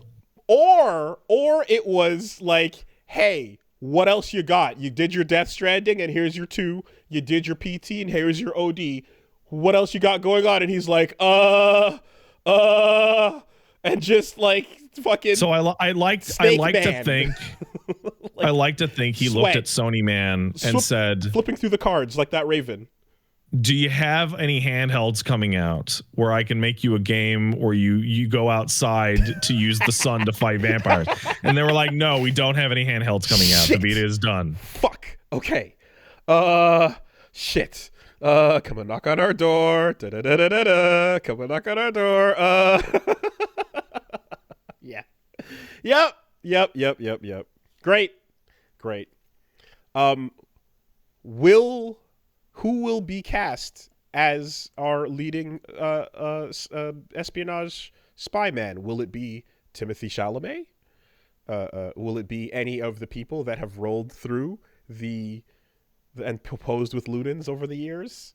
If they want to go absolutely gonzo batshit disrespectful, it should be Kurt Russell. Actual Kurt Russell. Yeah. The man himself. Like just that is thumb in the eye. Drop trowel, open ass dump right on everything. Right on everything Konami could hope for. That is the ultimate. What are you gonna say? It's him. It's his face. It is in fact Kurt Russell. Oh man, yeah. Now, granted, Kurt Russell did turn down the voice of Snake in the past. Sure, but that was in the past before Kojima was friends with Totoro-san and Mads Mikkelsen and fucking everyone else before he was in. Now he's in. He's got someone. I bet you he has the cell phone number. You know, he's just waiting to form the right text to send. So somebody in the chat pointed out something really interesting. So Kurt Russell declined because John Carpenter wasn't involved, and he thought that was kind of disrespectful. I see. Right? I see. So in order to get Kurt Russell in on a project, you would need to get John Carpenter in on a project. And John Carpenter famously doesn't give a fuck about anything other than smoking weed, playing Xbox, and making money. Makes sense. Checks out. Sounds good. But John Carpenter fucking plays video games all day. That's what he does. He's a famous Hollywood director. Hell yeah. And he's got to the place in his life. He's old. All he does all day is smoke weed and play video games. So if Kojima was like, John Carpenter, do you want to work on this fucking thing with me? He would probably say yes. There's a possibility. There is a possibility. Okay. I like that. Those are good odds. You know how like fucking George Miller is right there in our fucking ship. And look, and pulling out ghosts out of the ocean. And if worse comes to worse and he can't get that hookup, then he could always, again, now that Kojima's in, he could just be like, hey, yo, Drake, can you talk to Kurt for me? And Drake's like, yeah, man, I got you. And that's it. And he's in. He's got he's got the Rolodex spinning. He's just, oh, God. Not to mention the movie as well. They announced the Physint movie alongside the project that is the game, which is not the Death Stranding movie, which is also a project going on. Let's just take it one step at a time, okay? No! Kojima. 18 steps at a time. You can't stop me. Doing it all. He's celebrating his 40th year in the video game industry. He's... anyway, God bless. Whatever the fuck is happening.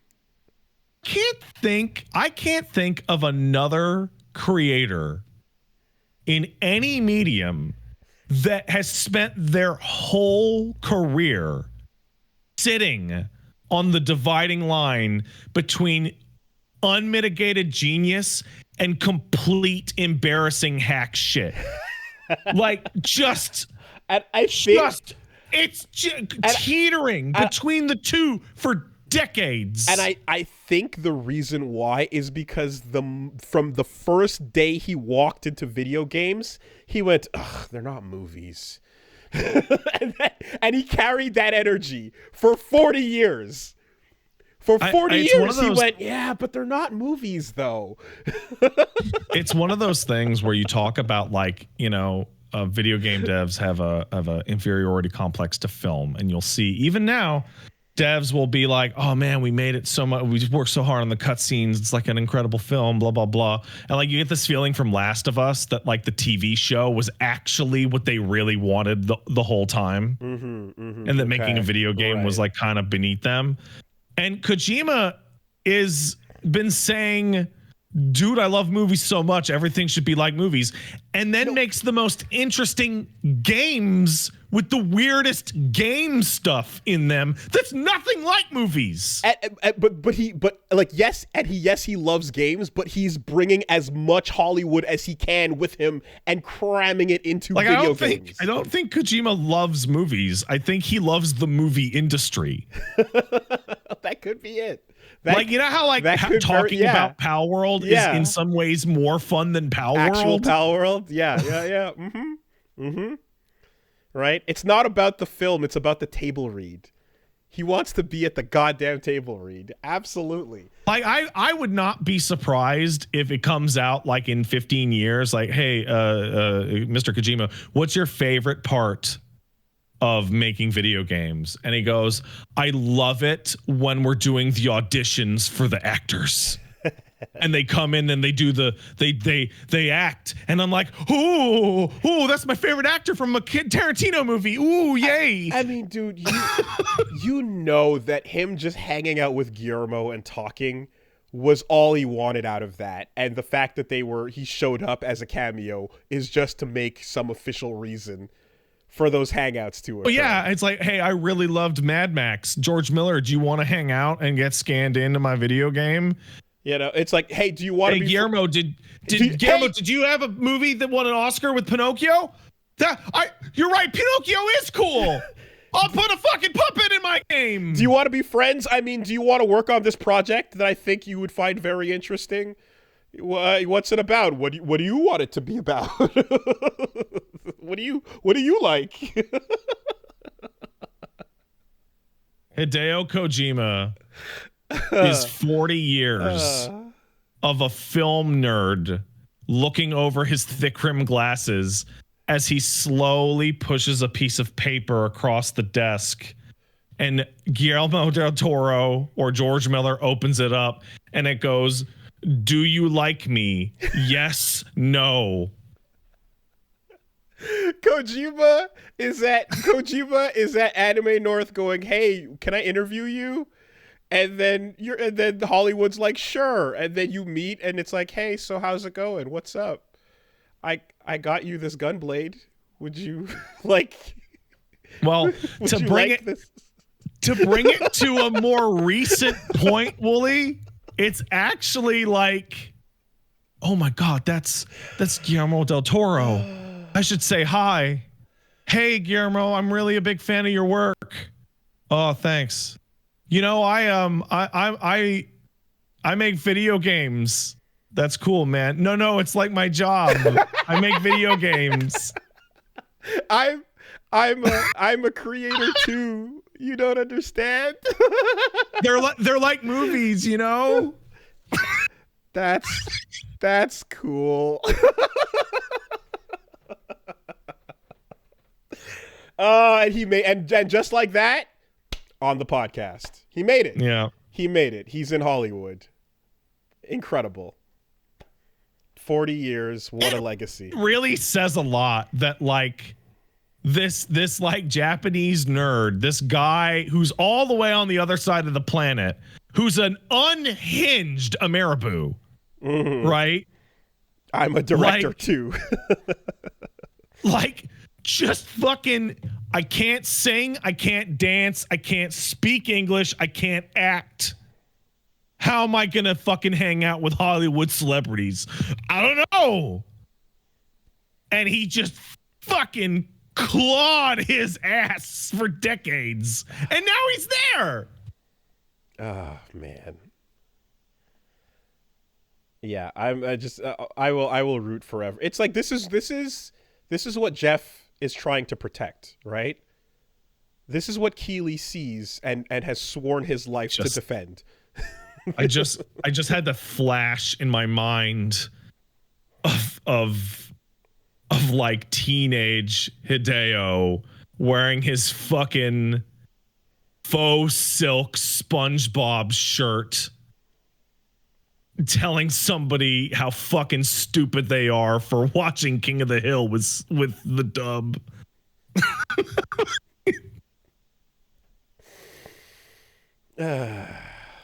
Just Japanese Boomhauer just isn't the same. You don't understand. It's not the same. You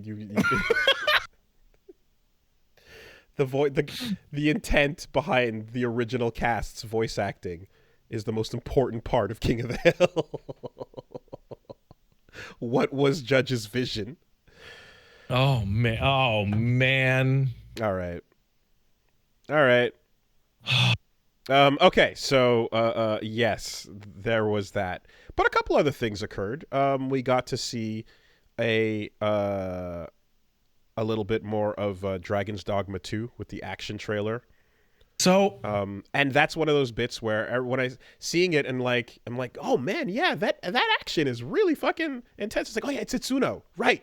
of course it is. Itsuno, yes, totally. Yeah. And they showed, so there was a weird moment where they showed off a character using a bunch of completely incompatible skills from multiple classes. Oh. And everyone's heart jumped up in there. Oh, style switching. And then like, no, it's not style switching. That would be completely broken in the Dragon's Dogma system. Well, it would be too much. Would it be job switching almost? Yeah, it'd be job switching or something like that. Yeah, but so what it actually is a specialty vocation which has worse stats than all the others. It is physically weaker than all of the other jobs, but it can equip anything Multi-class. from anything. Okay. Yeah. So Dragon's Dogma is like a system of like nearly exclusively hard counters. So like that thing is only weak to ice. You better have ice to deal with that thing.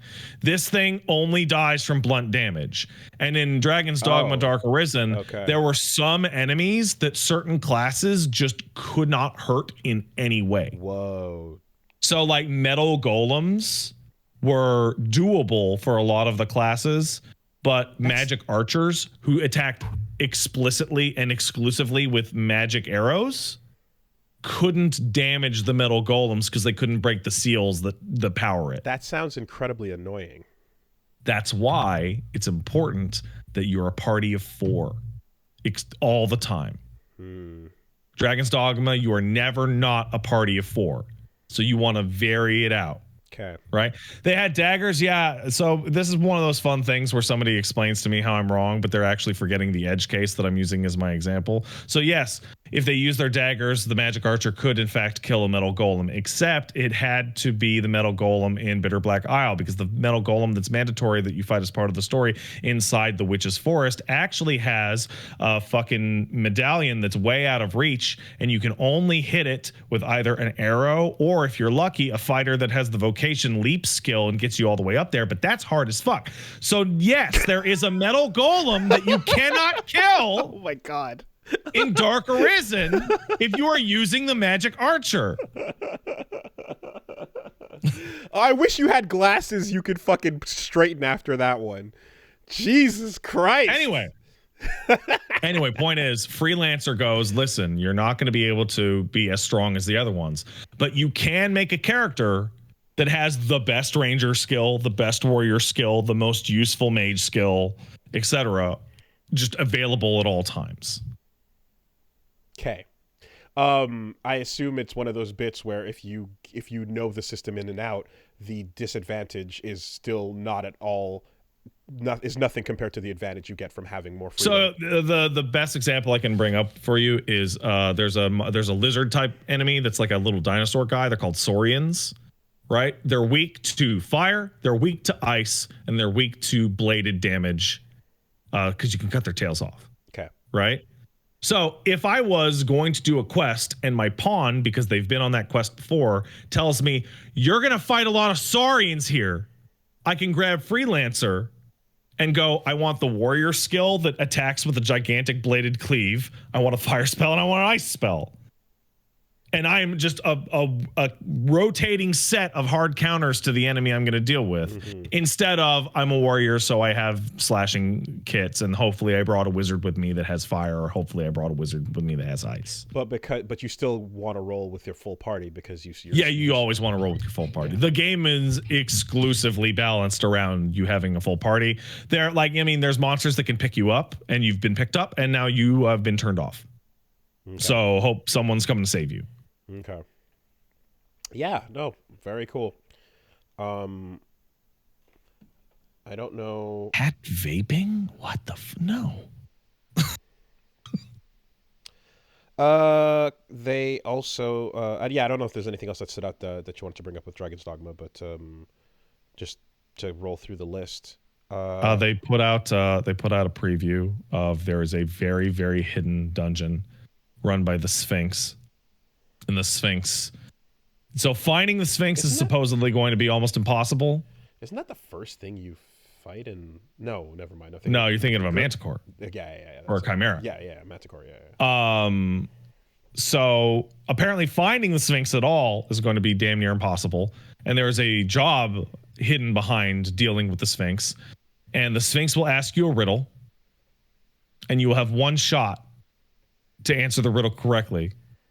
And then it will autosave on your single save file. So hopefully you got it. Nice. They put that out as part of a preview to be like, listen, okay, fuck you. We are going to put a lot of really weird shit. Okay. They talked about how fast travel in the original game was hard, like really hard, and then in Dark Arisen they toned it down to be more forgiving. And they've explained that they have actually gone back and re-hardened the fast travel by making fast travel bordering on impossible, because it's much more interesting to have cool things happen to you when you're traveling, and that games don't do enough to make traveling interesting. Okay. I see the reasoning. Fast traveling is convenient, but you do cut out the map entirely and make it a series of objectives. So sure. Like Dragon's Dogma, the original, not Dark Arisen, has the most interesting traversal from place to place of any game I've ever played, because it takes a long time and it's hard. And in the second to third parts of the trip, minor threats become major threats because you're worn down. But the thing is if I'm doing menial busy work going from point A to point B, and that's my motivation, I hate it. Well, the main thing is that solves this is that the usual menial busy work that you do in Dragon's Dogma is fight a bunch of cool ass monsters with somewhat Devil May Cry party combat. Right. So it rules. Right. Do you ever hit a point late on where you're like, I've seen it all and I know what we're doing? Yes, and by that point, you would have built up the fast travel resources to skip around a little bit more. Okay. Like Dragon's Dogma's fast travel system is based around what's called a port crystal. Basically, the main city you can always fast travel to, but you need to use an extremely expensive item. Okay. And it's a single-use, only expensive item. And then you use a port crystal is something that it's a literal fast travel point that you have to pick up and carry to where you want it to live. Oh wow! Okay. And bring it all the way out there, and then drop it. Yeah. Okay. And then you will still need to use the really expensive item to get in between. But when you get to the end of the game, you will have placed them, and you will have more money. So now, the moment I hear about the hard locked save decisions, though, it's like, okay, well, we'll see what the fucking cloud and offline mode has to say about that. Yeah, I mean, that's. Hey, listen, maybe. Hey, listen, maybe there's a cool trick you could do in Dragon's Dogma Dark Arisen, if because of that one save file and some shoddy programming. So you see, if you lend your pawn out, they get rift crystals, and that's like the currency for getting strong pawns. Okay. Well, I see.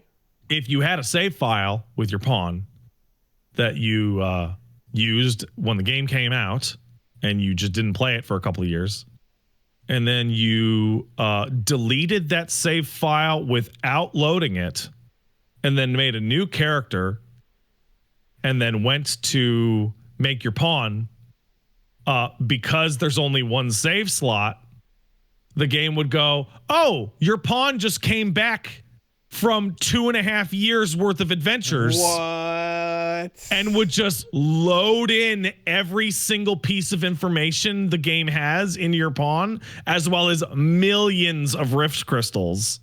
Because it's from online and it's not synced up. And to your it's going, file. this is the data for pawn slot 1. Oh my God. Jesus. Yeah. So whenever, so on your first playthrough, this doesn't matter because obviously it's your first playthrough, but whenever you go back to play Dragon's Dogma, make sure to start a new game before loading your old one to check. Wow. Because then it'll think that the pawn that you made as part of your new game is actually the same pawn that came back after multiple years away. It's a reality time capsule. It's a digital locker even that you can get your resources for. That's nuts. What a goofy bug. Cool. Okay. That game's going to be great. There was a bit more of Stellar Blade showed off. Oh, before I move away, I do want to address somebody. Somebody said Pat is making this game sound really bad when I was talking about the fast travel. Dragon's Dogma is a really good example of something looking like shit on paper, but limitations are there to increase its strengths. Trust me on this. Dragon's Dogma 1 and Dark Arisen are really great. Flawed, but really great. So when I hear about we've made travel much more interesting to accommodate less fast travel, I go, cool, I'm excited to do less fast travel. I am so sick of RPGs in which all I do is fast travel from the fucking 30% mark onwards because going everywhere is boring. Starfield.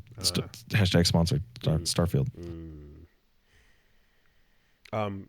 If combat is a joy the entire time, then that in and of itself is a fantastic incentive.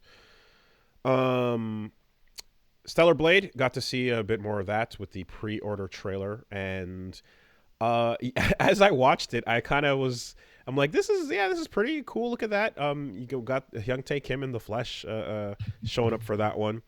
And I kind of go like, well, it does make me want to play Nier. It does, doesn't it? It makes me want to play Nier Automata. It does. The vibes are overwhelming. And I guess not much else to it until it's in hand, I suppose. But down to the floating little robot and the seats you take in the crashed junked construction site. What kind of gigantic asses are we talking about here? I mean, the shiniest, most humongous Hyung-tae Kim artwork level asses. So, all right, they are reflective. We focused on the right things. I mean, if there were somebody to take on the assignment, that is, let's do our own version of 2B's ass. I think they found the right man for the job. We saw Sonic X Shadow Generations, which I kind of had a moment where I was like, how come we haven't seen Shadow go back to old school Sonic style and just be a little like Sonic Mania style sprite, except with guns sticking out? How have we not done that yet? Sega needs to get on that, or let that happen. Because he sucks. I want old sprite. Come at me, shoot me now, fuckers. Nah. He would shoot you, but there are no guns anywhere in this trailer. So, Godzilla Cross Dave the Diver. Weird. What a cool indie game to correlate. It's to cross over with Godzilla. Good. I mean, between that and like something like Dredge, I would like that's a fun crossover. Having Godzilla show up in that type of setting is fun. Good bit. Good cross. -1. The announced trailer for V Rising, which I realized a little irk I have, which is like, I know Wooly, I got so fucking confused by what you just said.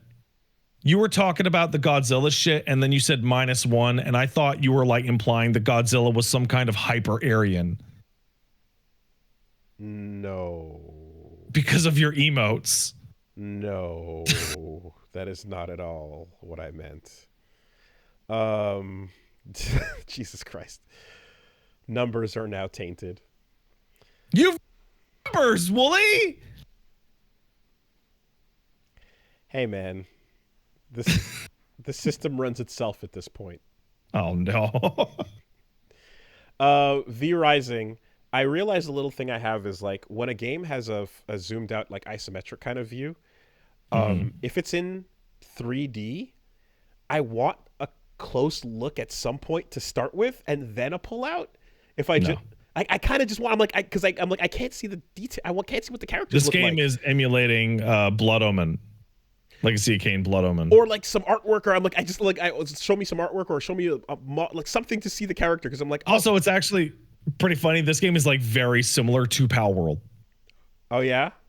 Yeah. So V Rising is like my funniest sponsorship that I ever did, because my friends were playing V Rising after Valheim. And I was like, man, that game looks really cool. So I did a stream of it, and I finished the stream and then checked my email and got a sponsorship offer to stream V Rising. Yeah. And then streamed it the next day and was like, well, woo. It's super fun. And the only reason I stopped playing it is because it didn't have controller support. But now it's coming to consoles. Okay. So it's going to have controller support. Yeah. Anyway, I don't like when I can't get a good look at a character in something. It's just like I'm seeing some details on the clothing or whatever. I'm like, oh yeah, like I feel like every trailer, even in games where the camera zooms out, it starts at up close, or it'll show you like a close-up cutscene or something like that, and then pull out. You know? Well, you see, Wooly, this game actually is kind of like Diablo, with that perspective. I'm not fucking. I ain't saying shit. Many genres do use that perspective after all. We saw the Konami stuff, and then we saw Judas, the new Ken Levine. And yeah, the Bioshock vibes were quite present right off the bat. And you know what? I mean, it's the guy. You're allowed to, do that. I don't know what to make of any of the things we saw there, but there was a moment of like, ooh, that's a pretty in-game model, I suppose. So is there a release date for Judas set somewhere? Anywhere? Let's see. So while you're looking that up, April 2025. April 2025. Okay.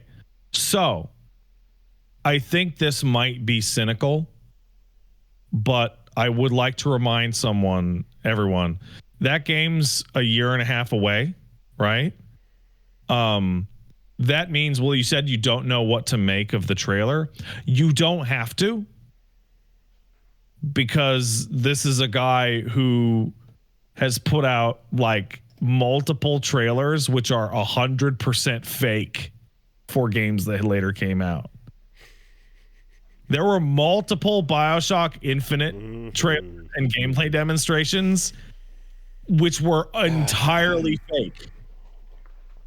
So when you look at the Judas trailer, I go, there's no guarantee that a single element present will actually be in a game that comes out. For some of the, just with Infinite, it's all, every time there's always that thought of like, there's stuff in it that was like an interesting premise that was cool, but if it were, I guess, explored or done or used in any way, there are things about it like like I think what you just said the strangest thing. It's like Bioshock Infinite had things that like, could have been good if they were used. If they were used, like I think like Songbird was a cool thing that was just not at all a part of gameplay in any way, shape, or form. It had no effect outside of just it. Like Songbird was a really cool piece of concept art they technically put into the game. If you remove all cutscenes, it doesn't exist, right? It's one of those bits where like, man, that I wish that was more than nothing. Yeah, and even like the setting, the concept of Colombia, like stuff like that, where you're like, okay, like the again, the art of what that was,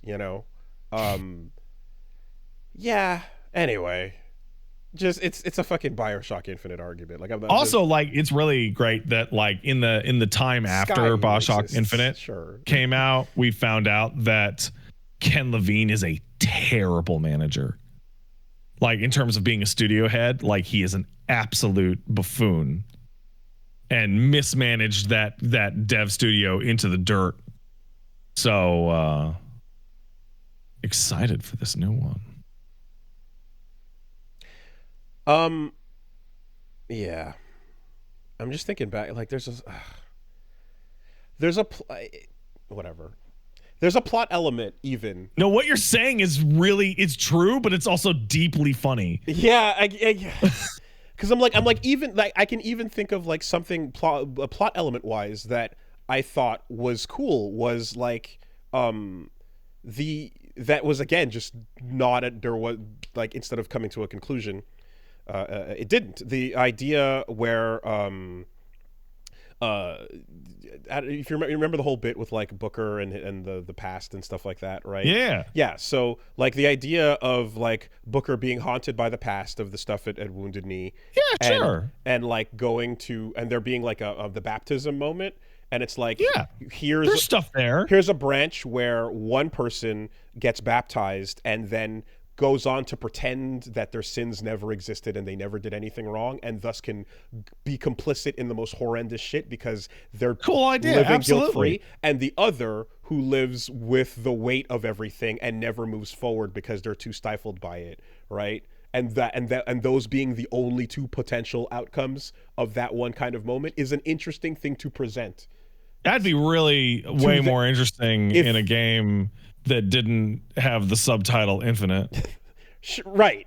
And if there was a point to get to, which is about like finding a way to accept what you've done and move forward without ignoring it entirely and pretending it's been lifted or letting it just drown out your fucking existence. You know, there's something else to that, but it's the thought of the idea and then there's no follow through.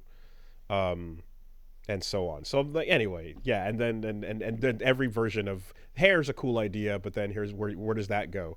You know, here's the Ken Levine's long-term legacy on game development and the video game industry is that he is responsible for the direct creation of the vast majority of digital pornography technology. There you go. Because he went out and said, please do not draw pornography of Elizabeth. That's my daughter. It's like my daughter. Don't do it. And like a wide variety of animation technologies were invented to fuck that character in defiance. Overwatch legitimately owes some of its success to Ken Levine. I mean, look, the Vox Populi spoke, and they said we want Liz porn. Can I? Oh man, I gotta find that Bioshock Infinite Tumblr post. I laugh every time. Which one now? Oh, I gotta. Come on. Yeah, wait a second. Bioshock Infinite. Hit X to say racism is good. Bioshock Infinite. Hit Y to say racism is bad. Player, racism is bad. Booker stares at the gun in his hand for a long time and says, racism goes both ways. Then kills the only black character in the game who has a name.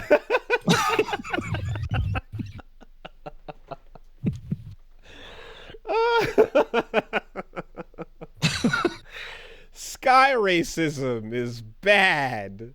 Sky nationalism goes too far. Socialist uprising?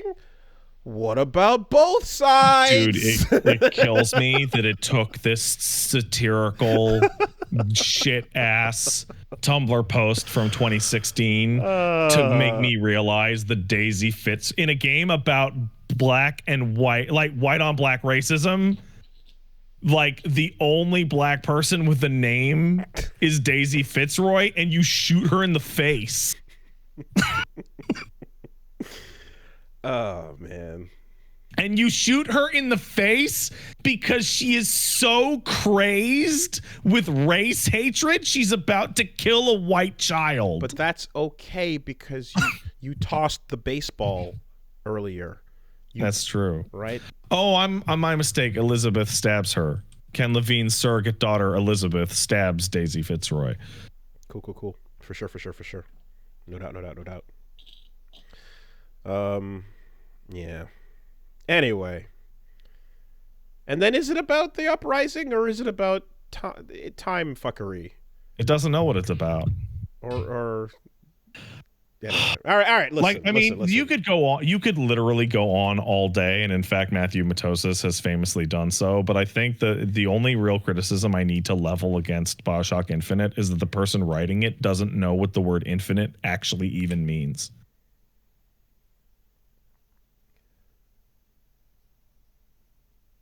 Like genuinely does not know what the word infinite means. Because of the ending. And because of the idea, trades on a understanding of infinite but that is incorrect. Because of the concept of killing every version of infinite versions of you except for one. Well, not even that. Okay. Because the ending is like, well, we went back in time and stopped the branch point, and it's like, but it's infinite. There are now an infinite series of realities in which you didn't go back. No. All the Elizabeths, all the Elizabeth hands reached in and they all got every single one of them got you and they stopped you. Now there's only one. Infinite doesn't mean like infinite from like a branch. Infinite is just like every direction forever, spiraling outward forever. Shut up. No, the Lutesses have calculated it actually. They figured it out. It's fine. Dude, when they go to see the Chinese guy to get the guns and they get there and he's dead and they're like, what if we switch to a different reality where he's alive? And then they get there and like, cool, we can bring the guns back now. But there's like 40 tons of guns and it's just the two of them. And they're like, how do we bring this back? And also we're in a different reality.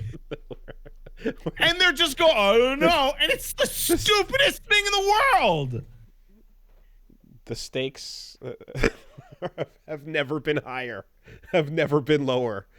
It's like I fucking went to a different timeline to get you a sandwich and then brought that timeline's Wooly a sandwich and you went, what the fuck is this? And then we just continue moving on. We move past it. It's fine. Holy shit. But like I said, there's bits of like, oh, I like this creative idea if only we just fucking do shit with it. Anyways, all right. Judas. Not confirmed for April 2025, but according to some, I think like a stock update or some information people were able to discern. There is a real possibility that game doesn't come out. Metro Awakening. Okay, cool. That's an obvious fit for a VR because you got the mask and the watch and the crank. Well, the thought is though, every time I see like, even if it is like a good fit, it's like, but is this going to sell the PlayStation VR 2? Is this because they desperately need things to move that off the shelf. What is the VR the PSVR seller? It's also on Steam. Well, there you go. Like there's like, God, the PSVR seller that thing is done. It's done. And the controller thing came out, right? The screen controller thing. Anyway. Yeah, that came out. That came out, right? Christmas, I want to say. Yeah, okay. All right. Yeah, no, the PSVR seller is the Dick Sucker 5000. Like, that's what it is. Okay, whatever. Divorce your wife, crawl into your pit, and just give us $3.99. Like, that's it. Fucking, how about Team Ninja on their kick, right? Rise of the Ronin. Coming out the same fucking day as Dragon's Dogma. Oh, yeah? I didn't catch that. Jesus. Hey, guess you know what's coming out the day before? Huh? Horizon Forbidden West's PC not again! port. Not again! Why is it always Horizon? Every time this fucking game. Jesus Christ. Oh man. Well, It's funnier every time. yeah, I guess it's if it were okay. Rise of the Ronin and Dragon's Dogma are like they're enough different. apart from each other despite the bones. Rise of the Ronin looks like Way of the Samurai 5. Yeah, so I'm saying they evolved from the bones of a fantasy concept, but like they're going in completely different directions at this point. But like Dogma and Horizon are not going in totally different directions. They are actually functionally very similar. In Rise though, like just the traversal being this goofy ass like Spider-Man Sekiroing your way through fucking Japan. Yeah, why not? Fuck it. It looks so wild. But yeah, I guess just like they've just hit their stride, right? Like they're pretty much just gonna do we're the Neo, Strangers of Paradise, Wolong. Yeah, why not? This game company from now on. They've succeeded in making themselves an identity that people like and will buy from. That is not Ninja Gaiden or Dead or Alive. Mm-hmm. And they will quality of life their way all up every time too, building on the back of the last thing. So it's barely recognizable by the time it comes around from just how much extra shit is in it. It's cool. I would like to imagine that the stuff that happened with Neo and Neo 2, I don't know for sure because I haven't gone through the others, but I'm hoping that throughout the case of Strangers of Paradise and throughout the case of Wolong, quality of life continued to improve, and then now Rise of the Ronin will benefit from all of the above. Is what I would hope based on the way it was going with Neo before. But yeah, this seems like their attempt at like a broader, larger action game than like their Ghost of Tsushima. Whereas Neo and Wolong were always like Souls adjacent. Is there an A-Team, B-Team thing going on with Team Ninja? Is that real or is that just some bullshit? Like, did different teams work on different titles for them? Maybe. Wolong was the B team. Yeah, I could feel it. Owned. Okay. Because wasn't there a whole thing where like the Dark Souls, the FromSoft B team thing was like a lie? Oh no. I thought the Dark Souls B team was not only not a lie, it was found out that 2 had to restart development because the B team did a bad job. Okay, so that was real. Okay.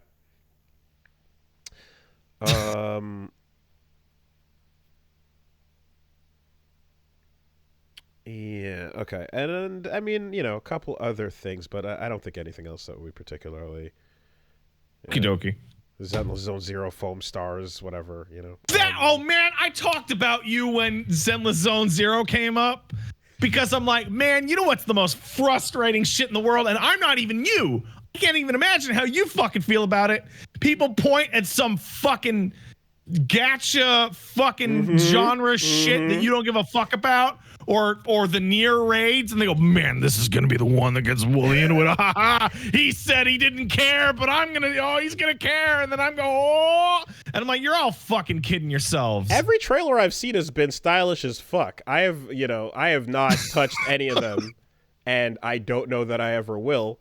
But I will say that if you are going to steal my money, if you are going to rob my wallet, at least be stylish while you're doing it. That I will be honest and say the best chance you have is to be stylish while you fucking run my shit. Just like I'll see in a thread like, oh, you think Dawn Trail is going to be the thing that gets Wooly into 14? I'm like, you are all high on crack. I'll get into whatever when the time is right. I've known this man for 20 years now, and you can't get him to like anything he's not initially interested in. The more you push me, the more annoyed I get. I will say that.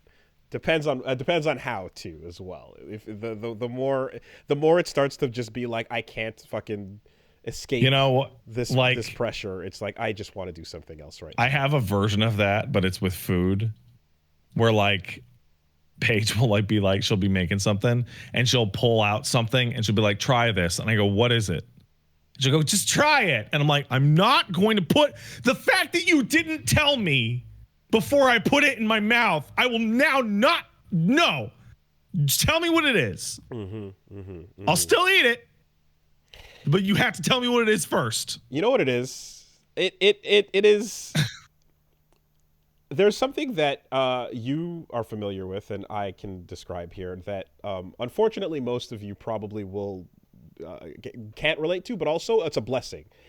Oh yeah. Oh no. No, it's real simple. It's you've never seen a flanderized version of yourself in front of you created and then pointed at and yelled at. You're looking at it's interesting. The flanderized ghost of you fun, isn't it? Stands before you, and you're watching the world interact with it. And it's a bizarre, baffling experience that you'll never have. How you respond in kind is like, if you like it can only make things worse the more and more the louder the voices get. That's the only way I can describe it, you know? I don't wish it upon anyone. I was mean to that guy in that Wendy's though. This is my favorite parasocial copy pasta is I ran into so-and-so at like a Wendy's or like a Burger King. Yeah, and it's just like a really awkward, like somewhat aggressive interaction that doesn't have anything dramatic in it. He told the cashier to scan it again and to watch out for infederence, and he looked back at me with a wink. That's the one. Infederence. Anyways, state of play. There's going to be another one tomorrow covering some Final Fantasy VII stuff. And oh yeah, the demo just leaked out. Okay, well, they fucked up and put the trailer up early that says demo available now. Is it just me, or like between the last trailer and like the stuff we're seeing, we're now hitting that point of we're seeing too much. I don't want to see a whole super long expose actually on FF7R2. I just want to play it. I'm looking. I disagree. Really? Okay. I'm kind of hitting that point. I'm a whore for information. Okay. I will guzzle it up. I want to savor what's left at this point. The demo is the Nibelheim section, which is smart. Okay. The cutout. Because it's probably the tutorial. Would it be the entirety of it? Probably. Huh. Because we were talking about Nibelheim being multi-hours long. You know? Well, the first Nibelheim, I mean, the flashback sequence. Yeah, that's what I'm talking about. The calm talk. Mm-hmm. Okay. Well, that I expected to be probably going to be juicy.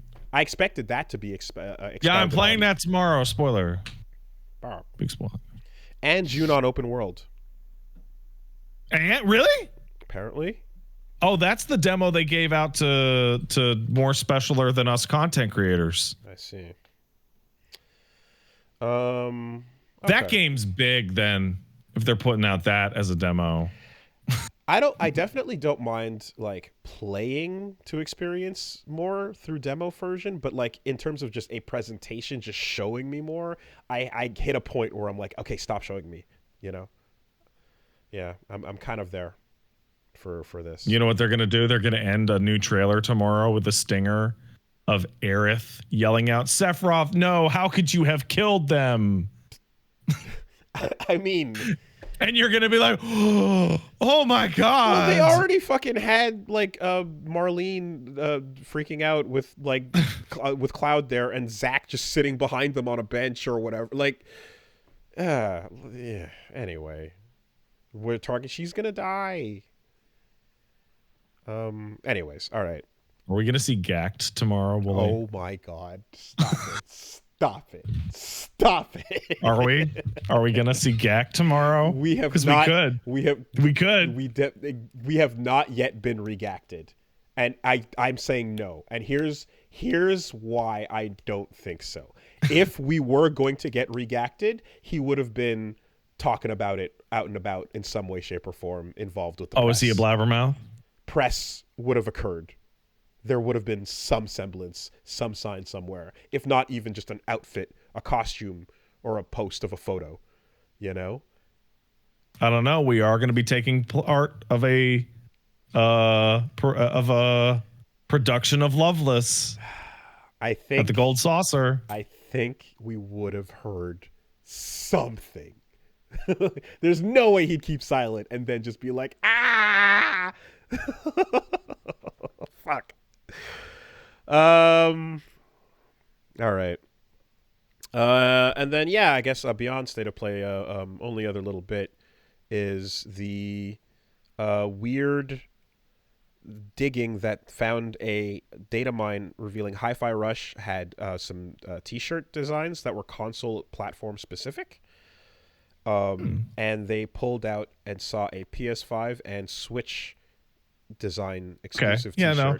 Xbox is going to be talking this week about the plan for Xbox business going forward, and it really looks like they're going to just give up on Xbox exclusivity entirely. Oh, they already said that, didn't they? They pretty much said like... they implied it, but it genuinely feels like by the end of the week we're going to be talking about Gears of War on a PlayStation. Man. From having the lead over PlayStation after 1 and 2 to just giving it up. That's nuts. And Game Pass... It would be a grand irony if Microsoft in the games business turned into Sega. Oh. Whoa. Mm-hmm. Wouldn't that be real funny? Oh, man. Karma. Coming back around. Oh, shit. Yeah, that would be interesting. That would be very interesting. We've got a couple IPs. Do you guys want to use them? All right, let's take some letters. If you want to send in a letter, send it to castlesuperbeastmail@gmail.com. That's castlesuperbeastmail@gmail.com.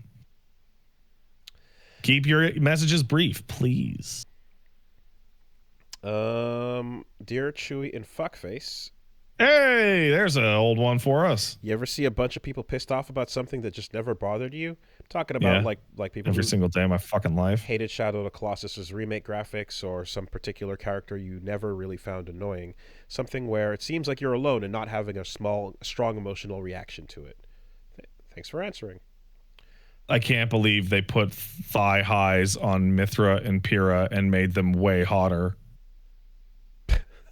Did they? Oh, do you all remember that? Oh, that was like a big spiel that had people angry at me for like weeks because I was pro censorship. It was a censorship when I was bit? like, Okay. who gives a shit? Also, the characters are way hotter now. I guess it depends on the instance of whether or not it does improve the design.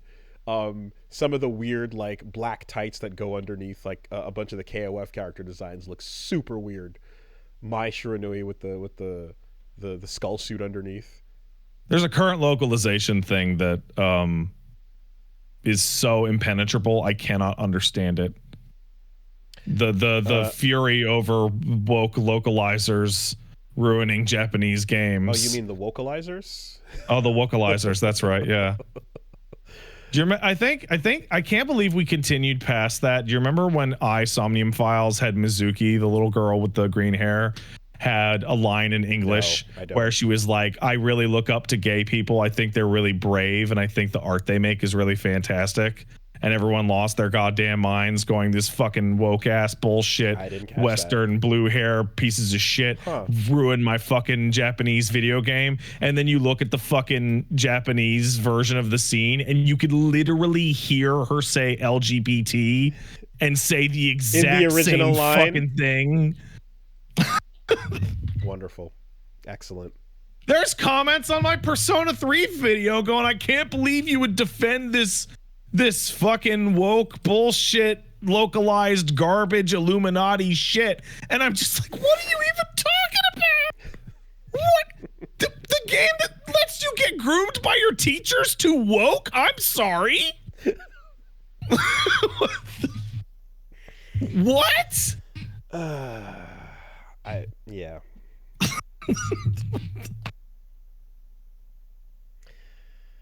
Here's a really good example. Dwight Machete Mendez in Infinite Wealth is localized from Japanese to English because it's Danny Trejo. Now, you can actually argue like all day as to what version of his dialogue is the most accurate because it was clearly written for the English-speaking actor, Danny Trejo, right? Mm-hmm. But it was technically written in Japanese first. So, in Japanese, he, expressing frustration, says yare yare, which is very famously associated with Jotaro and can sometimes be translated as good grief. People are angry that it was not translated as good grief. It was translated as Danny Trejo rolling his eyes and saying, Dios mío. Oh my God. Which is the perfect meaning. God, it is as perfect as it could possibly be translated. It's arguably more accurate to his character than yada yada. Because he's a Mexican guy who speaks Spanish.